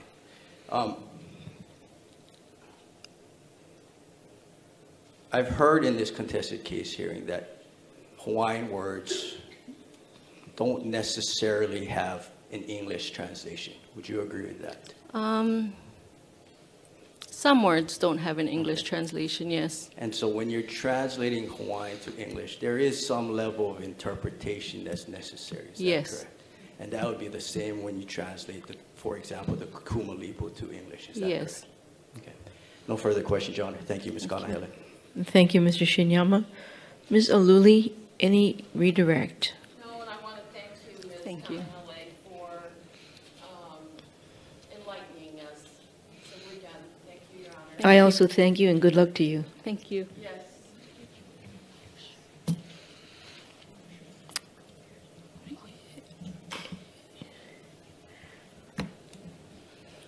We are prepared, Your Honor, to bring on Mr. Ching if you would like to start. Please.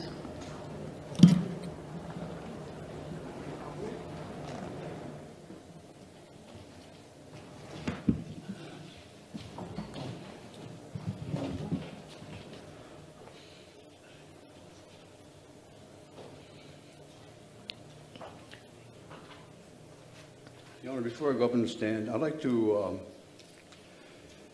amend my WDT at one point on page 13 at item number 2. The year should be 2003 instead of 2002. Okay, thank you. And I wonder if we could ask for an offer of proof.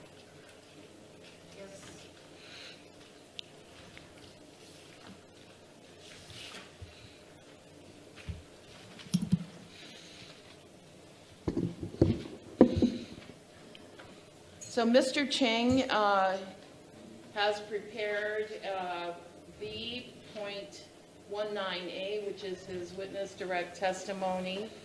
It is 20 pages long. He will be, or has testified to his involvement over almost 2 decades with the Huakai Ina Aina Mauna, which is a group of walkers, and describe those activities in his presentation of his testimony related to himself as a Native Hawaiian and cultural practitioner.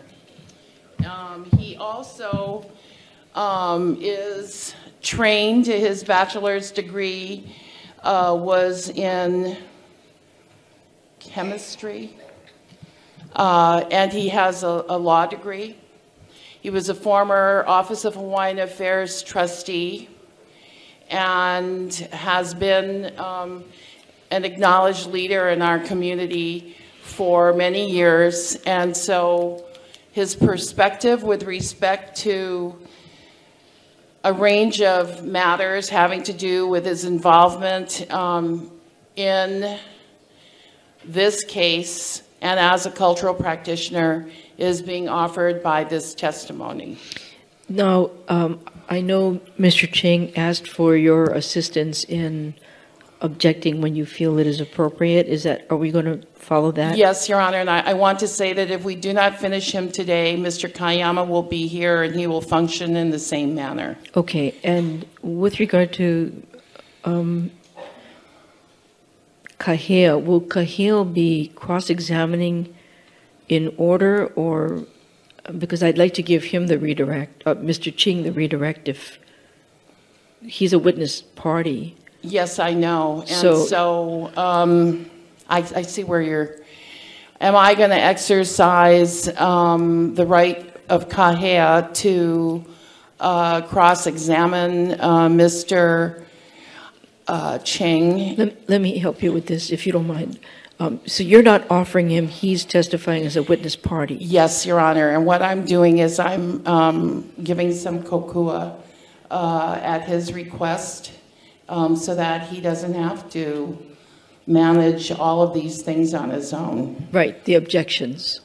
Yes. So if you don't mind, I'd like to suggest that Kahea, in order, become cross-examiner in the normal course, and that any opportunity for redirect be given to Mr. Ching.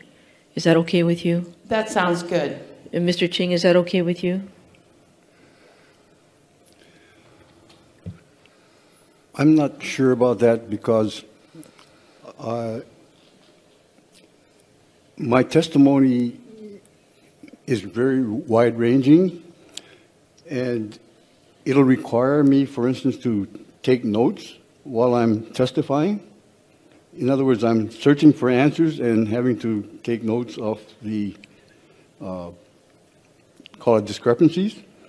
And I would find it quite difficult to do that,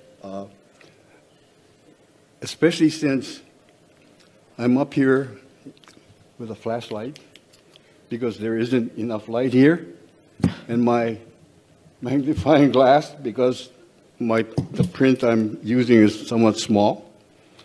All I can say is it's going to be a challenge if I have to do that, and I will do that if I have to. You don't have to. But it is. Otherwise, I suspect it is going to be difficult. I think what Mr. Ching is referring to is the redirect. I agree. And I know I take notes. Dexter takes fewer notes, and it may be difficult for Mr. Ching to read Dexter's handwriting. Therefore, he may have some limitations in a redirect. And we will get that sorted out, just because I hadn't even thought about that. So may I ask you then, based on what Mr. Ching has indicated, may I ask you and or Mr. Kayama to assist in doing the redirect? Yes, Your Honor. Would Kahea then still wish to cross, or it's up to you? We can waive our right to cross-examine him. Okay, you don't have to if you don't want to. It's up to you. And either I or Mr. Kayama will assist him in the redirect. All right, so tomorrow, and I will leave my notes for Mr. Kayama and talk to him this evening. Okay, we'll proceed that way then. Thank you, Your Honor. All right. I didn't realize the reading was an issue. It's very difficult up here. It's been dark from day one. Okay, thank you. Yeah. So may I ask you, sir, to state your name? My name is Clarence Kukaukahi Ching. I prefer to just be Kukaukahi, but for the purposes of this tribunal, I have been listed as Clarence Kukaukahi Ching. Thank you. And Mr. Ching, may I ask you to take the oath, please? Yes, ma'am. Do you solemnly swear or affirm that the testimony you're about to give in the matters before this tribunal shall be the truth, the whole truth, and nothing but the truth? I affirm. Thank you. And Mr. Ching, you have your written direct testimony in front of you. Yes, ma'am. Okay, and how many pages do you have? The WDT, if I number them correctly, are 20 pages. All right. And is that your statement, sir? That is my statement. And under oath, are you affirming that the statements that you made in the written direct testimony are true and correct to the best of your knowledge? Yes. All right. I also have a supplemental WDT of 9 pages. Okay. And is that also true and correct to the best of your knowledge? Yes, ma'am. All right. Mr. Ching, you have up to 10 minutes to summarize your testimony. Can we delay that a little bit until we get the machinery all checked out? That might not happen. Oh. Yeah, let's take a recess in place, please.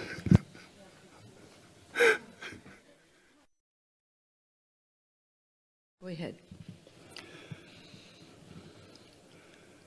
Looking across the bay, when you scan the horizon, one is drawn to a large building. That building has 15 stories. That's if you look from out here across the bay. The 18 stories of the TMT will be taller. The TMT will be larger. One of the big problems that deters from efficiently getting the facts to reach a good decision in a contested case hearing, such as this one, is the no discovery rule. As these kinds of actions are often very complex, the inability to do discovery can be fatal to the intervener side. Why? Because the applicant has full control of important documents and other material facts in order to meet its burden of proof. If the applicant approaches the situation with little or no good faith, all it has to do is to only produce the facts that it wants to disclose and to not disclose facts that are detrimental. If the no discovery rule is paired up with a cross-examination rule that restricts the scope of cross-examination, then the interveners have a very difficult road to hoe, and it becomes near impossible to get the kinds of documents that could turn their case. Whether the problems we have encountered in this contested case hearing is typical or not makes no difference. Even discovering the existence of key documents, the documents that can make a difference, becomes near impossible. For example, I just discovered the existence of some possible key documents about a week and a half ago. These documents, I believe, have the potential to make or break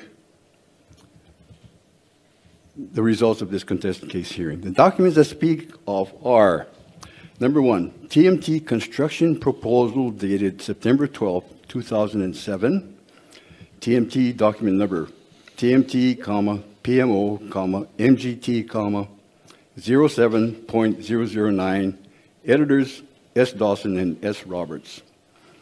Number two, TMT cost book, TMT document number TMT, BUS, CST, .07.005. Number three, TMT cost estimating plan, TMT document number TMT, BUS, SPE, .05.01. Other documents that I would like to see and haven't had a chance to are all applications to the NSF and other likely potential funders. Number five, application to DLNR to construct the groundbreaking ceremony pad, as I have not found any plans or designs in the foundational documents of this case, and I have no idea whether this groundbreaking ceremony pad was legal or not. And so I would ask the TIO party here to provide these documents to me for my perusal, and the other parties here, and if I have to, I will do a subpoena ducis tecum. Anyway, these documents, I believe, should be an essential part of the CDUA, which absence makes the CDUA defective and or outdated. The CDUA provides that if a CDUP is granted, that it should be granted to TMT Observatory Corporation. However, it is more than suspected that attempts will be made to substitute a foreign TMT International Observatory, the TIO, to the third party, to be the third party beneficiary the TMT Observatory Corporation ought to be. There have been no amendments to the CDUA that I know of, or any assignment or other document to transfer the rights of TMT Observatory in case it should gain a permit. However, there seems to be a conspiracy of sorts between TMT, TIO, DLNR and the university to somehow fill in the bridge from TMT, which is on the CDUA, to TIO. And this is further confirmed by the sublease and the scientific agreement that names the university and TIO and not TMT. There are missing find spots on the maps of historic sites and find spot maps, including 1, 2 ahu at Area E, less than 50 years old, 2, 1 ahu just below the 3.5 marker on the MaunaKea access road, an intangible area now where an ahu that was built there and where I have placed Ho'okupu has been illegally removed, and that is, I say illegally because I don't believe that the process that has been adopted to take care of such situations were followed, and that was also less than 50 years old. Number 3, the area in and around the MaunaKea access road by the visitor center, where the holly is now, and where we sang and danced, did oli, mele, cheered, celebrated, and got arrested during 2014 and 2015, which is less than 50 years old. Number 4, the ahu lele behind the visitor center at Hale Pohaku. 5, the ahu surrounding area of Pu'uhuluhulu. Number 6, the Nani Loa Hotel entrance to the Crown Room. All these find spots that I'm listing as find spots are important to me, and I believe to other Hawaiians, other cultural practitioners.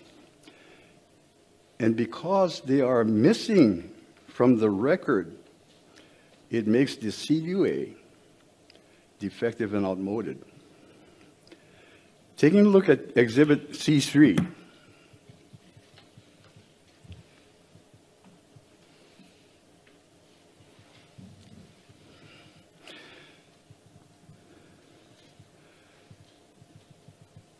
the picture on the bottom right-hand side with a simulated TMT placed inside the picture shows in the background Haleakala. Yesterday, we heard about the connections between Haleakala and MaunaKea. And when the TMT will be there, there is no doubt in my mind that although it will not totally obscure the visual plane from where this picture was taken, it will be in the picture and it will, for me, disturb the view. The other thought of this picture is that without the simulated TMT observatory there, it is bare ground. This is the same barren ground that Dr. Smith, Clifford Smith talked about. And so I believe that if the TMT is built there, there will be a violation of Criterion 5. The proposed land use, including buildings, structures, and facilities, is compatible with the locality and surrounding areas, appropriate to the physical conditions and capabilities of the specific parcel or parcels. Looking up at the upper right-hand side of C3,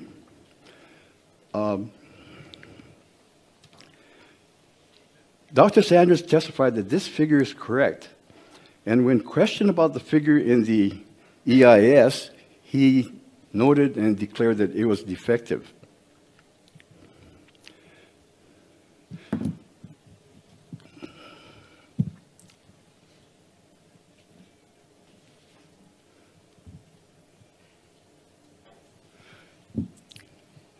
Taking a look at Mr. Hayes' page 19 of R3, which is Mr. Hayes' WDT, his figure 16 on page 19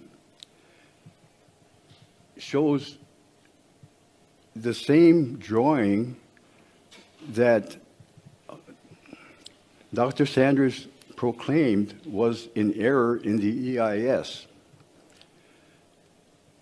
And so this figure and figure 5.1 on page 56 of R5 are identical. There are three identical defective illustrations or drawings that are in our primary documents.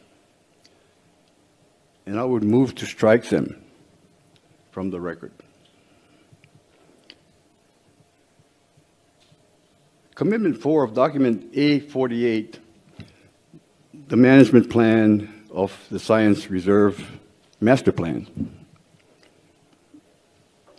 On page 5 says that the university is committed to unrestricted religious and cultural practices in the MaunaKea Science Reserve.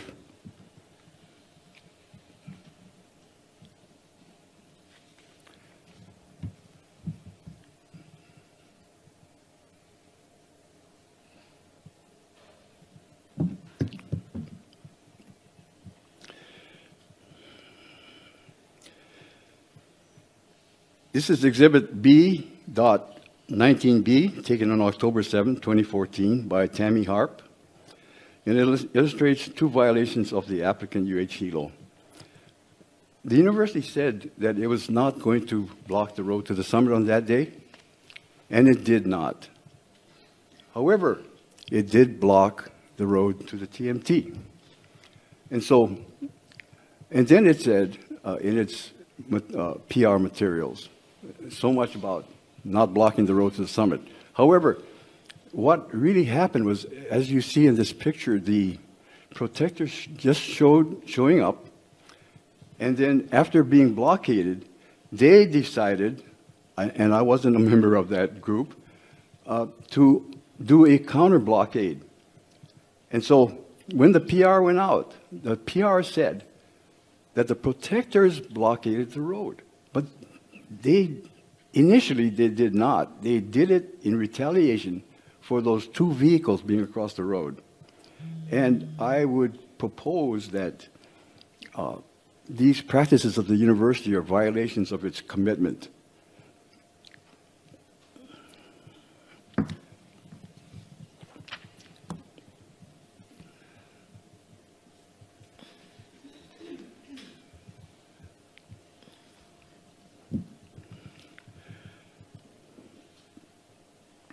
This is Exhibit B.19c, which is a letter from Attorney Richard Naivi Eha Werdeman to Attorney General Douglas Chin that confirms the illegal rule promulgated by the applicant starting on or about June 14, 2015, that the university discontinued, didn't go anywhere because the university discontinued this illegal rule that it had put on the mountain.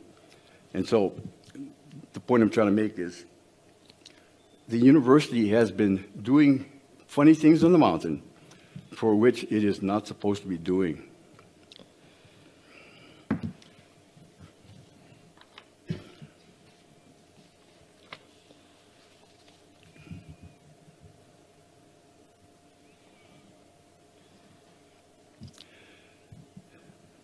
This is Exhibit B.19e, an excerpt from the Decadal Survey of the National Research Council entitled New Worlds, New Horizons in Astronomy and Physics. There's a copy of that on where I sit on the table there for anyone who wants to take a look at it. It talks about, among other things, the priority of the TMT as far as the NSF is concerned. And what it says is that the TMT is among the priority items for the NSF, but interestingly, it is only priority 3.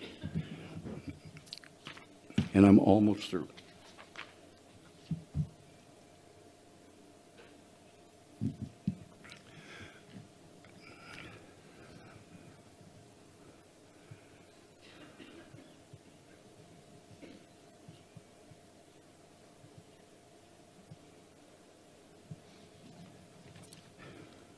Anyway, this is Exhibit B.19D. Excuse me.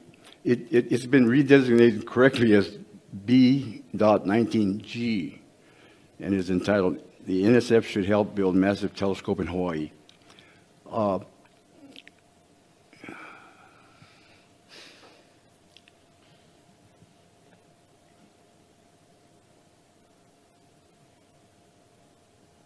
forget which one of our witnesses for the university testified that there is no NSF monies in this decade, and that there will be no monies from NSF in the next decade, and that there were no discussions going on between TIO and Congress.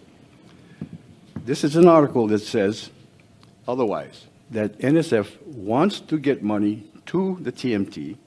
It wants to have a part of the action so that its part of the program will be available for other astronomers throughout the United States to use the TMT, and that Congress itself is also trying to get funds for TMT. So while it doesn't directly disagree with what, I forget who it was that said it, but it does indicate that Congress and the NSF they're not anti putting funds out. And this is why I'm asking for the applications to NSF and other funding agencies, because the story we've been getting here has been just the opposite.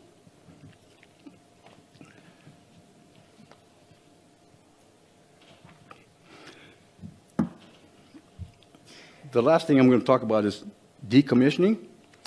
For those of you who don't know, the sublease has been terminated, and it was terminated as of Friday, January 6, 2017. And according to my understanding of what's going on, the termination of the sublease triggers the need for a notice of intent to be filed, and for decommissioning of the present improvements that TIO has put in to be fixed and returned to original shape. And this includes the groundbreaking ceremony pad, the access road improvements, and the drillings. And last of all is, okay, this document has not been filed yet, but it will be B.19H, and in it you will find that the University of California, which is one of the partners in TIO, is considering selling observatory viewing time in the KEX to pay for its TMT expenses. Thank you. Ms. Ward?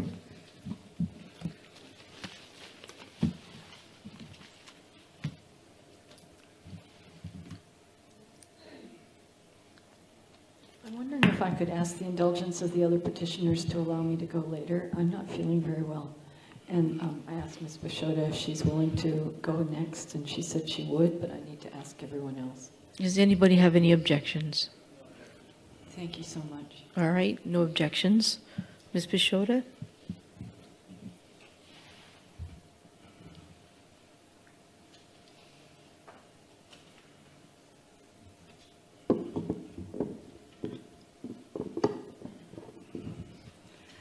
Aloha. Aloha, Kelo. Can I call you Uncle Ku? You may call me anything you want. Okay. Okay, you give us this hard task here. All right. Thank you for, thank you for all of your hard work throughout the years. You're welcome. For the Mauna. I believe it was you who told me and helped me understand that even though sometimes we're feeling kicked to the curb, it's still our honor to stand for the Mauna. It is indeed an honor. Mahalo. Okay. To the questions.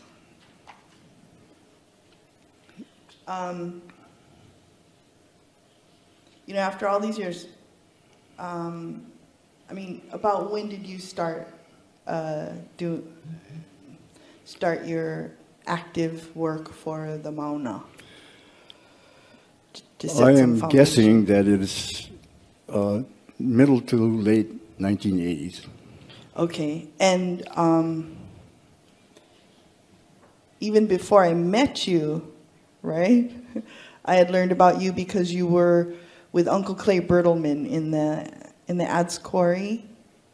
No, I haven't ever been in the quarry with Mr. Bertelman. Oh, didn't I hear about? However, I have worked on canoes when he was around. Yes. Okay. And this is fabricating canoes, constructing canoes, and these kinds of things. Okay.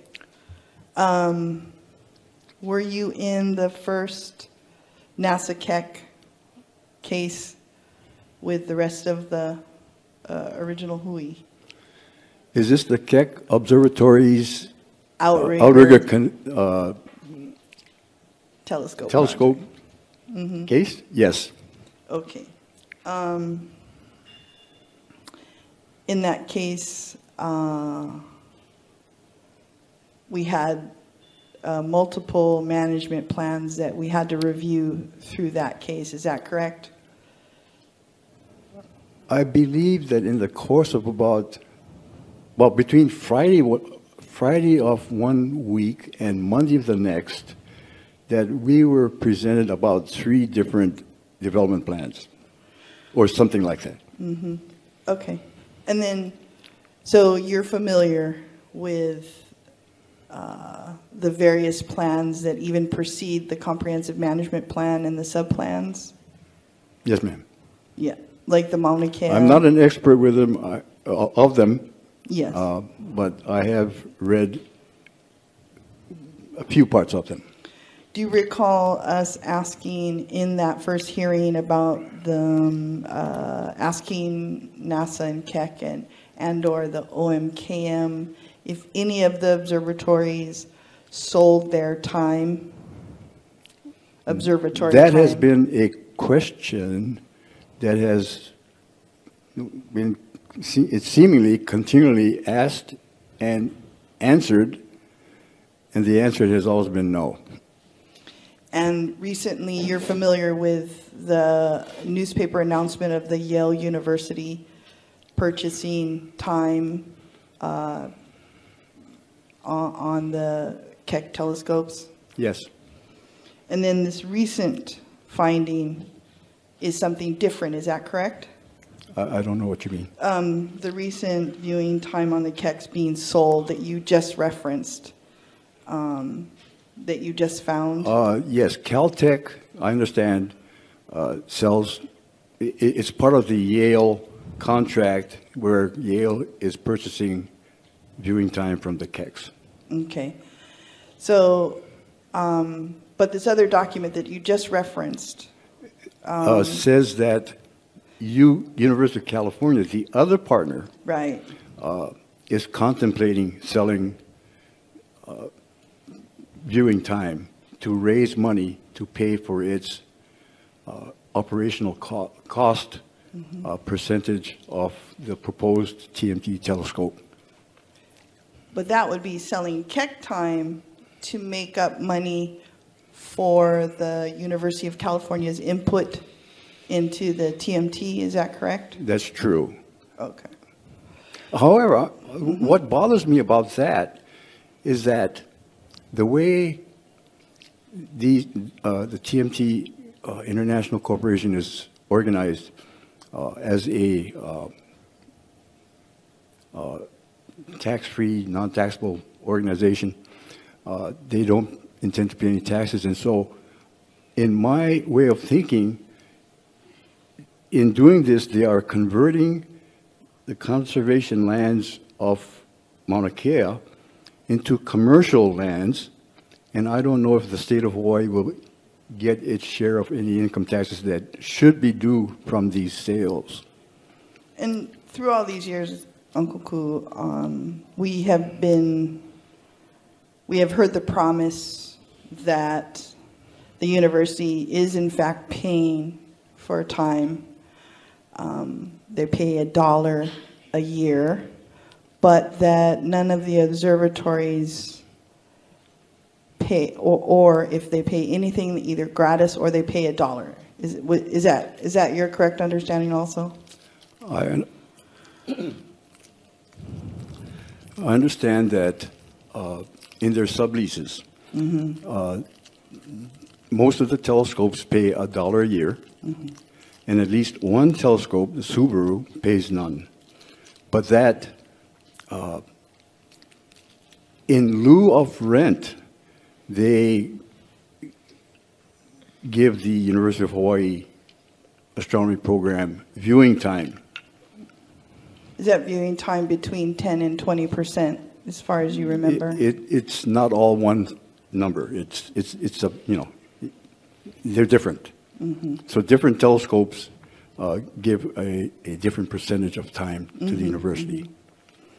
And so when you say this transfer of funds now?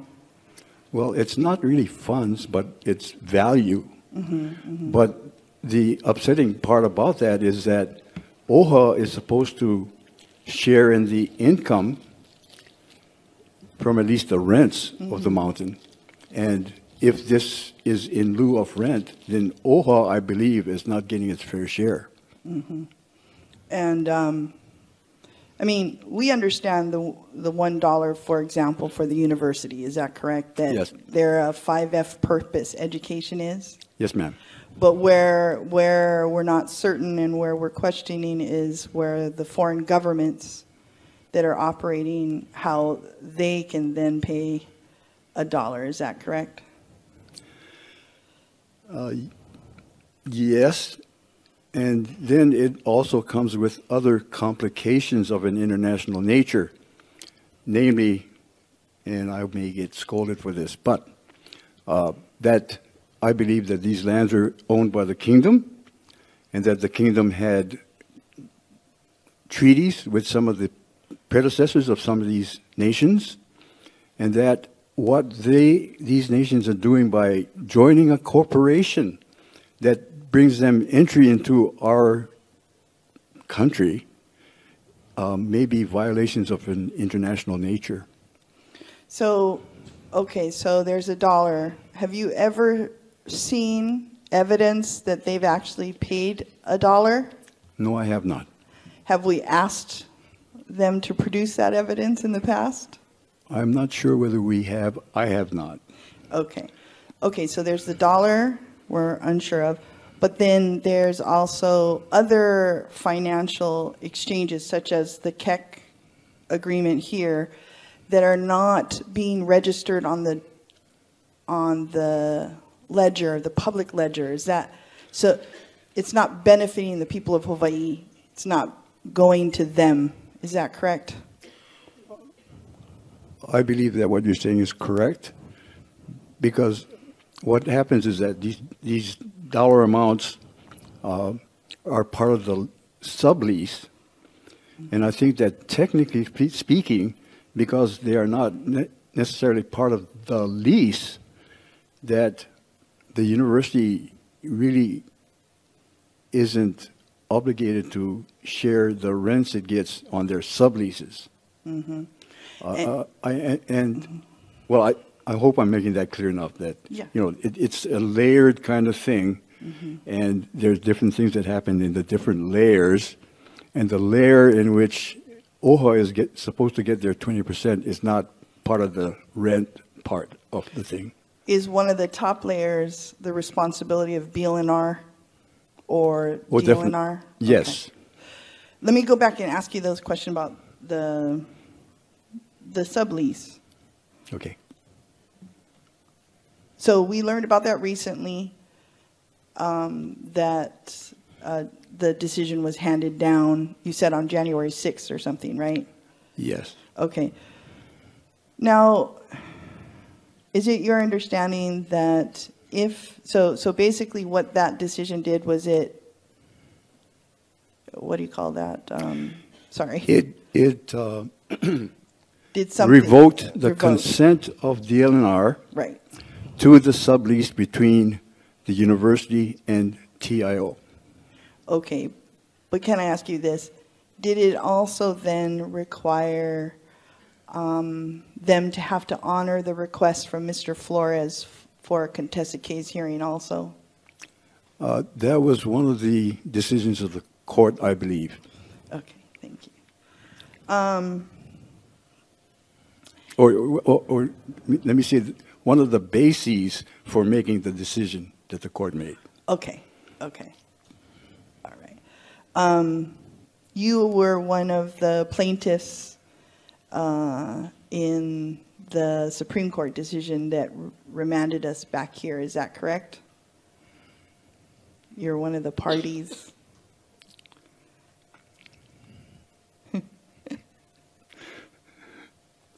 My mind's going blank. I'm looking for that other term. We were Petitioners, no. plaintiffs, what's the other term? Oh, appellate. We were appellants. Yeah, okay, yeah, you're correcting me. I was wrong. Okay, yes, okay, great, thanks. I want to ask you about, do you recall, I believe, and forgive me if I misstate this, but I think it was Mr. Nees, who we asked in that picture if that was Haleakala. Yes. The one that you just identified as Haleakala, is that Yes. correct? The one behind the TMT. Yes. And which Mr. Lee yesterday gave us a lot of information on from the other direction, from Maui to MaunaKea. Right, right. I want to ask you, though, if it's your testimony and belief that the TMT will negatively impact cultural practitioners that wish to utilize that whole side of the Mauna and that view plane. It does. Okay, that view with, a real TMT observatory will negatively impact the sacredness of my being on the mountain and benefiting from that view. And will it affect some of your practices? Yes, we have walked over some of that site, and what happens too is when you build an observatory, you also take away from people's ability to do their practices, just by, the whole idea of you can't have two things in one spot. So if you replace one thing with another, then somebody benefits, somebody has a problem. The Haleakala view plane is not the only view plane from that direction, is it? There are view planes all over the place. Yes. I also enjoy the view plane from Poliahu, Poliahu. Okay. And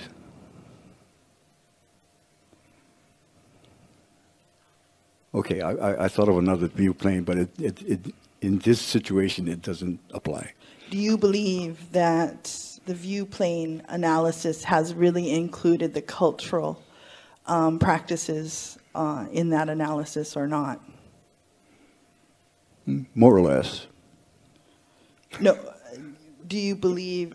No, I think you misunderstood my question. Maybe I'm asking, do you believe that TMT's analysis has included the traditional and cultural view planes properly? TMT has gone through the area and selected certain view planes and taken certain pictures, for instance, at certain times of day of their choice that seems to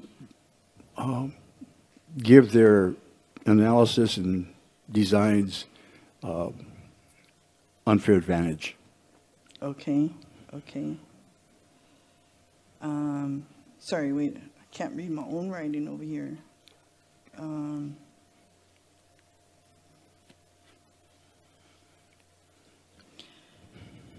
You referred to a barrenness that Dr. Smith referred to, that barrenness, but isn't it safe to say also that it is a less than fully developed area where the proposed TMT site is?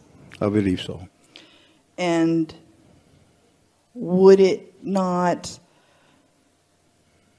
nearly completely obstruct some views if you were right near the TMT, from sites right near it? You know what I mean? You mentioned that it won't totally obstruct, but it will be the dominant feature, and it may totally obstruct if you're standing in the right place, depending on how close to it you are. That's true. If you're standing 10 feet away from it, it is going to totally obscure your view. Mm-hmm. And is that view also important for the pathway, the pathway of the sun?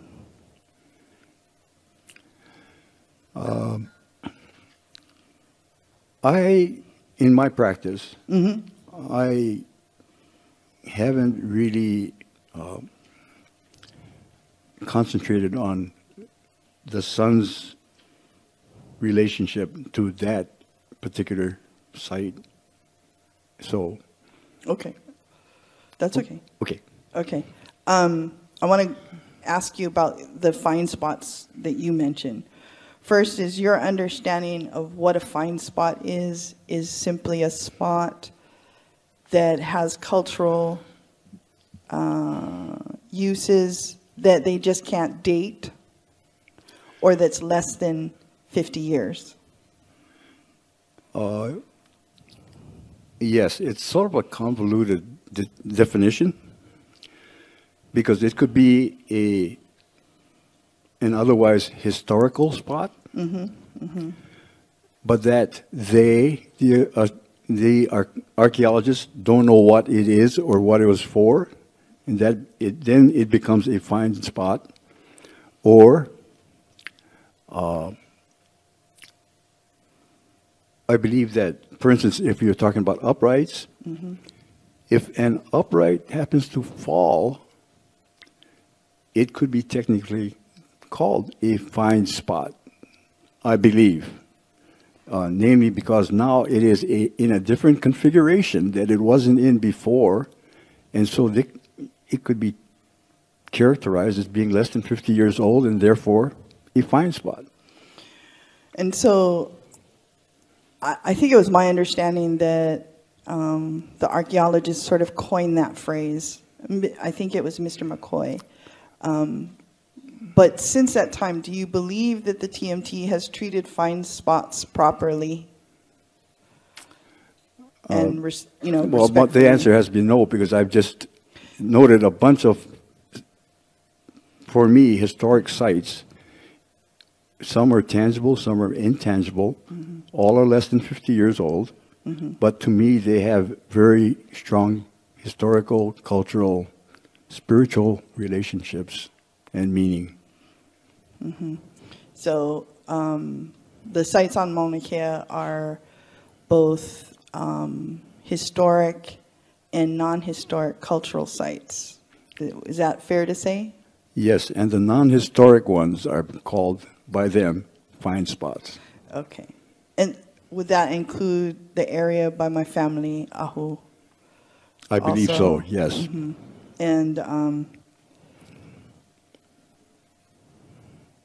And you're including the Naniloa because of its current and contemporary importance, in that this is an important process that we're in. Is that why you're including it? For me, being involved in this contested case hearing, most of our hearings, the meetings we have been held here. And this, for me, this place is a very important cultural, spiritual site, and I will never forget it. Okay. Thank you. And my children and their children's children. Thank you. Now, you know, when we go over the criteria, we're very familiar with it. Can you name a criteria that you actually think that the TMT has met? Any one of the 8? I don't think I can. Okay, wait.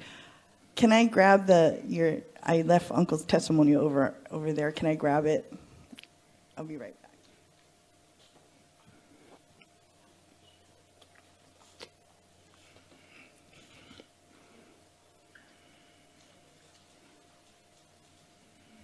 So I wanted to, you were pointing out that building across the bay, the white building. Yes, right? that big condo building Right. across there. I don't know its name. And you said that was 15 stories? Yes, ma'am. Okay. The Nanilo is the one right out here. That's 14 stories, I believe. So that's also a measure of its size, because it would be however many more feet. Yes, so if you were on the other side of the bay looking back here, you would see this big building that it would be comparable to the TMT, maybe a little shorter, but nevertheless quite large in the landscape. Yes, okay, okay. I'm going to go to trails. Many of the Huakai, Aina Mauna trails. You report that you have traversed not only the trails, but non-trails also in pursuit of the following the footsteps of your ancestors? Yes, ma'am. Okay. And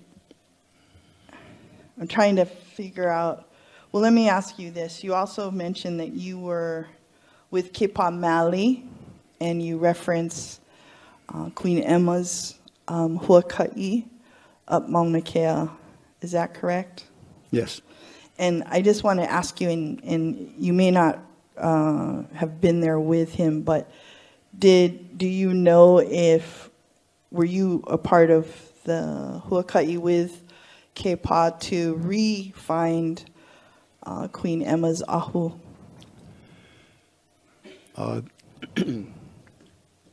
The one hike that Kepa joined us on was a hike to the springs at Hopo'okane. And it was, I cringed during that hike, because this hike was the first time I believe that he engaged in such physical activity after he had suffered a stroke, or, I think it was a stroke. And so, but he did very well.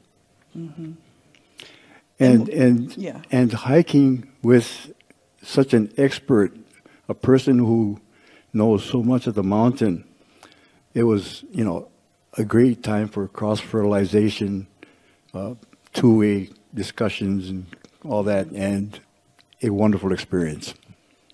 Are you aware if Kepa has attempted to relocate Queen Emma's ahu? I don't know personally whether he has or not.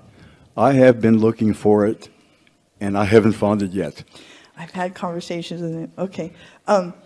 I want to ask you that Queen Emma's journey confirms two things, that Huakai to the Mauna and across the Aina Mauna is a practice, and that ahu, building ahu in commemoration of a great event, is also a traditional practice.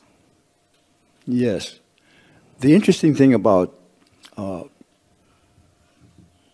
coming up to the mountain and coming up to Lake Waiau is that it seems that over in the history of this place, MaunaKea, that there was a practice, for instance, a person going from Waimea to Hilo would go all the way up to Lake Waiau in this, trip. And part of it is practical because the Hamakua coast is very rough. There are lots of ups and downs. In fact, it would be easier to travel that area by canoe. But to go overland and to leave the saddle area to go all the way up there to almost 14,000 feet, to most people sounds crazy. But that is what some of these people did. Wow. But let me just say, you did too. I mean, how many huaka'is, at least up and down and across the Aina, have you participated in yourself? Lots. But in 2002, we started at sea level. Okay. At Koholalele Landing in Kukaukahi, which is not too far from Pauawilo now. And it took 3 days to climb the mountain to the summit. And then 3 days more to go down the mountain on the Kona side, all the way to Kiholo Bay at sea level. And then the according to your testimony, your 2001, you went from the summit of Mauna Kea to Mauna Loa. That was 2003. That was the correction I made earlier. Oh yeah, sorry, I heard you. Yeah, we went from the summit of Mauna Kea to the summit area of Mauna Loa, down and around Kilauea to on the Keauhou Trail to Keauhou Landing on the ocean. And then you went to the springs on Mauna Kea. Yes. And then. And we've gone around the mountain at different elevations a few times too. Okay. And then, and then you went to the Pu'u Poliahu, Pu'u Makanaka, Pu'u Kaleo Nui, and on the slopes of Pu'u Lilinoi also? Yes. Okay. And then, the last one was a sea level around Mauna Kea from Hilo to Hamakua, past Honoka'a to Waimea, then Old Saddle Road, Upper Road, and following the Old Saddle Road back to Hilo, right? I've done every foot of that. Okay. Now, I want to ask you, are the trails, you've referred to in the past the law that protects the trails. This is the Highways Act of 1892. 1892. Does that also protect the the cave systems too? Do you know? I don't know. Okay. And so these trails are, who are these trails on Mauna Kea kept by? If you're aware. I believe that the only trail that's somewhat kept may be the Humula, the Mauna Kea Humula Trail. That is part of the Na'alahele program, the state Na'alahele program. There is another trail that is mentioned, which is the Umiko Trail, and I don't believe that anybody has maintained that. In fact, when I also say that there are places where there have been no trails, the Umiko Trail, for instance, a lot of it is over sand, and so when you go out there, you don't see a trail. You just go where you think the trail might have been. So are those in the Science Reserve, the NARS, the trails? Beg pardon? Are the trails included in the Science Reserve and the Natural Area Reserve? Yes, what's interesting is that the general lease talks about the two trails I just mentioned and other trails that are not described. And so these other trails provide an interesting question, you know, where they are, who they are, where they go, and all that kind of stuff. So what I would say here to your question is that there are trails up there that are covered by the general lease, but are unnamed and unlocated. Okay. Okay. So could you wrap it up maybe in 5 minutes? Yeah, I'll try. All right. This testimony is really thick, so, okay. But we're digressing a bit from our focus. Okay, hold on. Although I must say I find the testimony not only interesting but very admirable. So having said that, we still need to focus on our criteria. Okay, And I'll do my best here. All right. All right. Let's see. Couple more questions. You bring up the 1977 plan. Yes, on ma'am. page 6. And I'll just read it for you here, what you brought up here, and then I'll ask you a question, okay? You're stating the May 1977 plan in,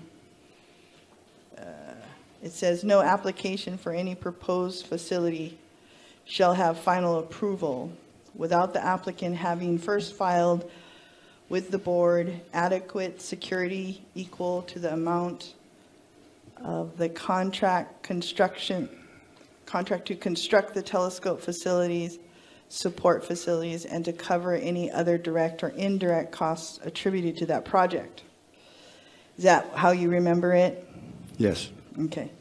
So you are saying that some may argue that the 1977 plan or those sections would have been superseded, but you're saying they're not. Can you?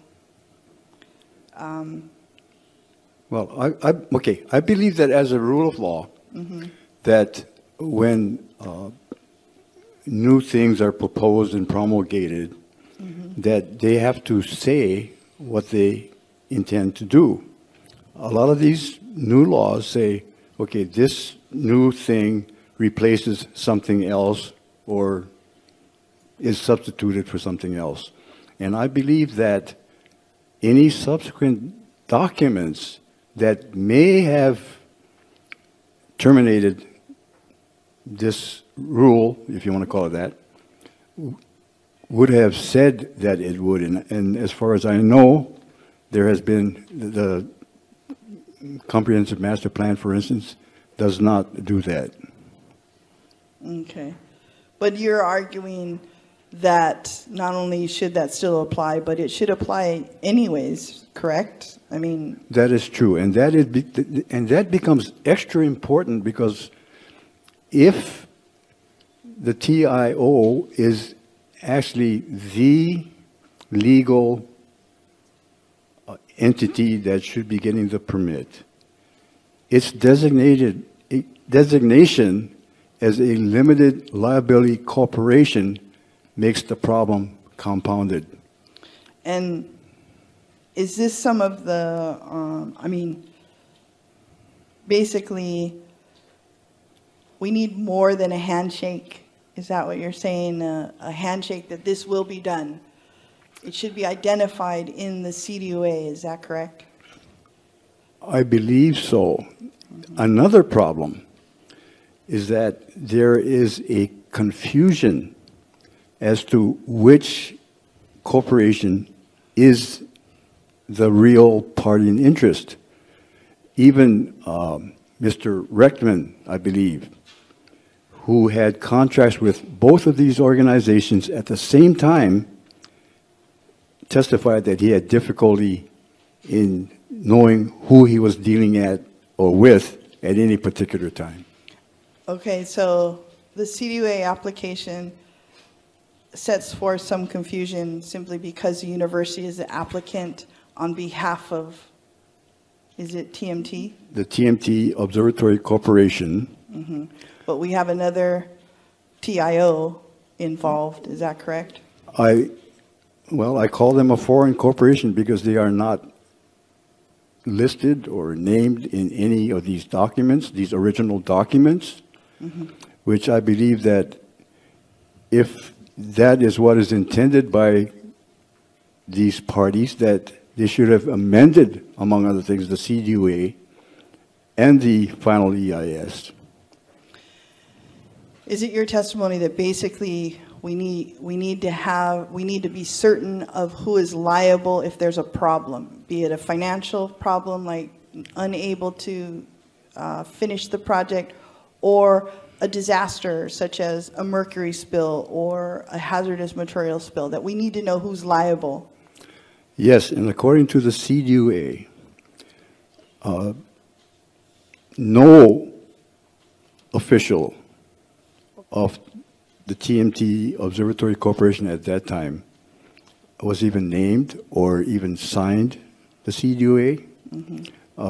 Other than their being named in the CDUA, there is nothing. There's no corporate information in there. We don't know who they are. And as far as I'm concerned, because they were at that time a new corporation with no corporate history, and probably no credit rating, my personal feeling is that the state of Hawaii and the guys of DLNR should take extra precautions on how they should treat their, the transactions they were getting themselves into. Okay, I wanted to ask you just maybe two more questions. You mentioned the gathering of wood, fiber, and stone materials, but also your practice of plant knowledge. Is that correct? Yes, ma'am.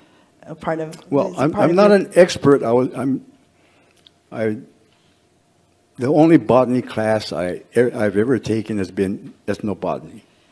But you do a lot of plant work, yes? Yes. Okay. And okay, the last question is if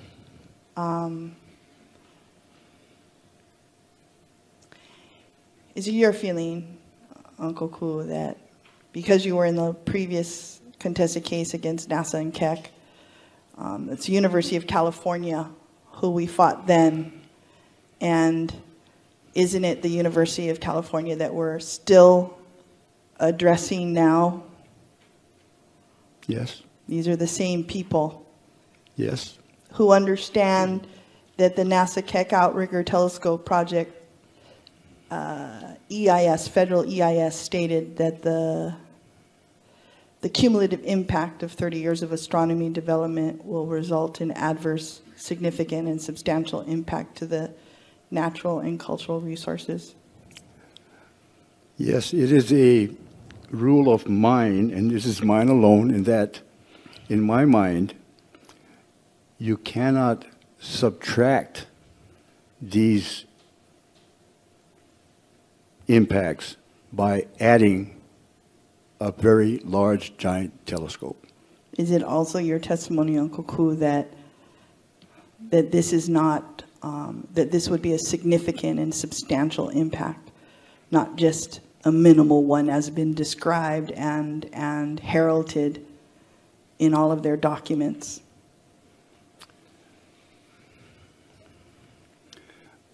As I sort of inferred in my earlier oral testimony, there has been a lot of PR involved, including they're wanting to build the world's largest telescope, which is not true, because what would be true would be the world's largest telescope in the northern hemisphere, but they keep on intending or something, leaving out the in the northern hemisphere. And so the TMT of 30 meters, by even by third grade arithmetic, cannot be larger than the 39-meter EELT, which is the European Extremely Large Telescope. And so there is no possibility of it being the world's largest telescope unless you talk about it being in the northern hemisphere. Okay, mahalo. Thank you. Thank you. Thank you, Ms. Bishota. And Mr. Ching, it's 4:30, so I apologize for having to interrupt your testimony. I hope that's okay with you. Whatever you decide is fine. Well, I note that we have plans for tomorrow, that's why. Yes. All right, thank you. I don't know whether I'll be coming back here tomorrow or what the plan is. Well, I was going to clear with Ms. Aluli, but I'm pretty sure there were 4 witnesses set to go for tomorrow.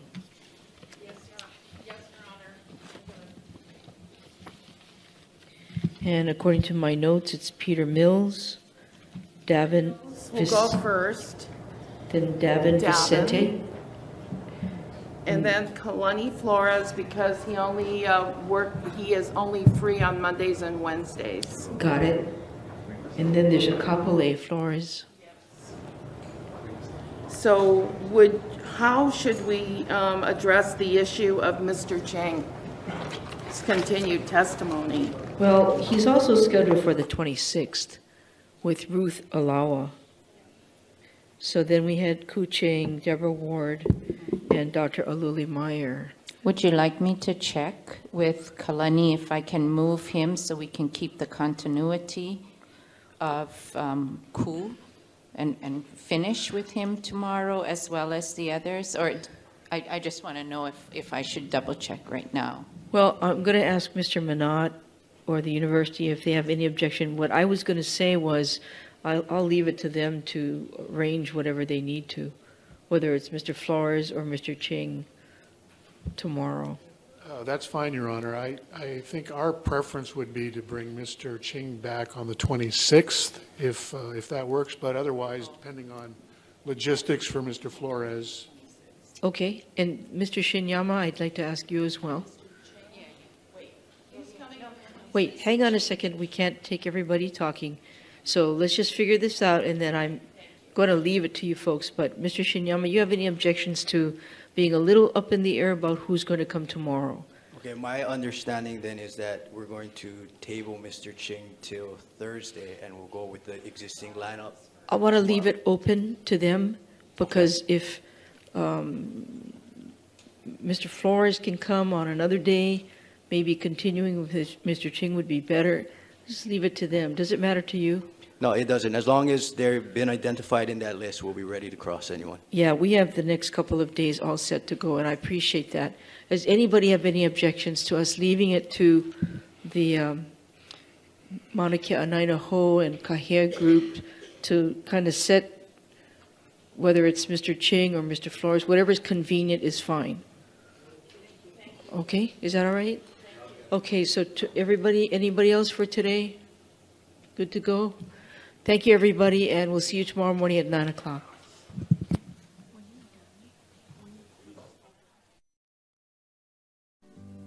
Contested case hearing for the 30-meter telescope project, a proceeding for the State of Hawaii, DLNR, Board of Land and Natural Resources.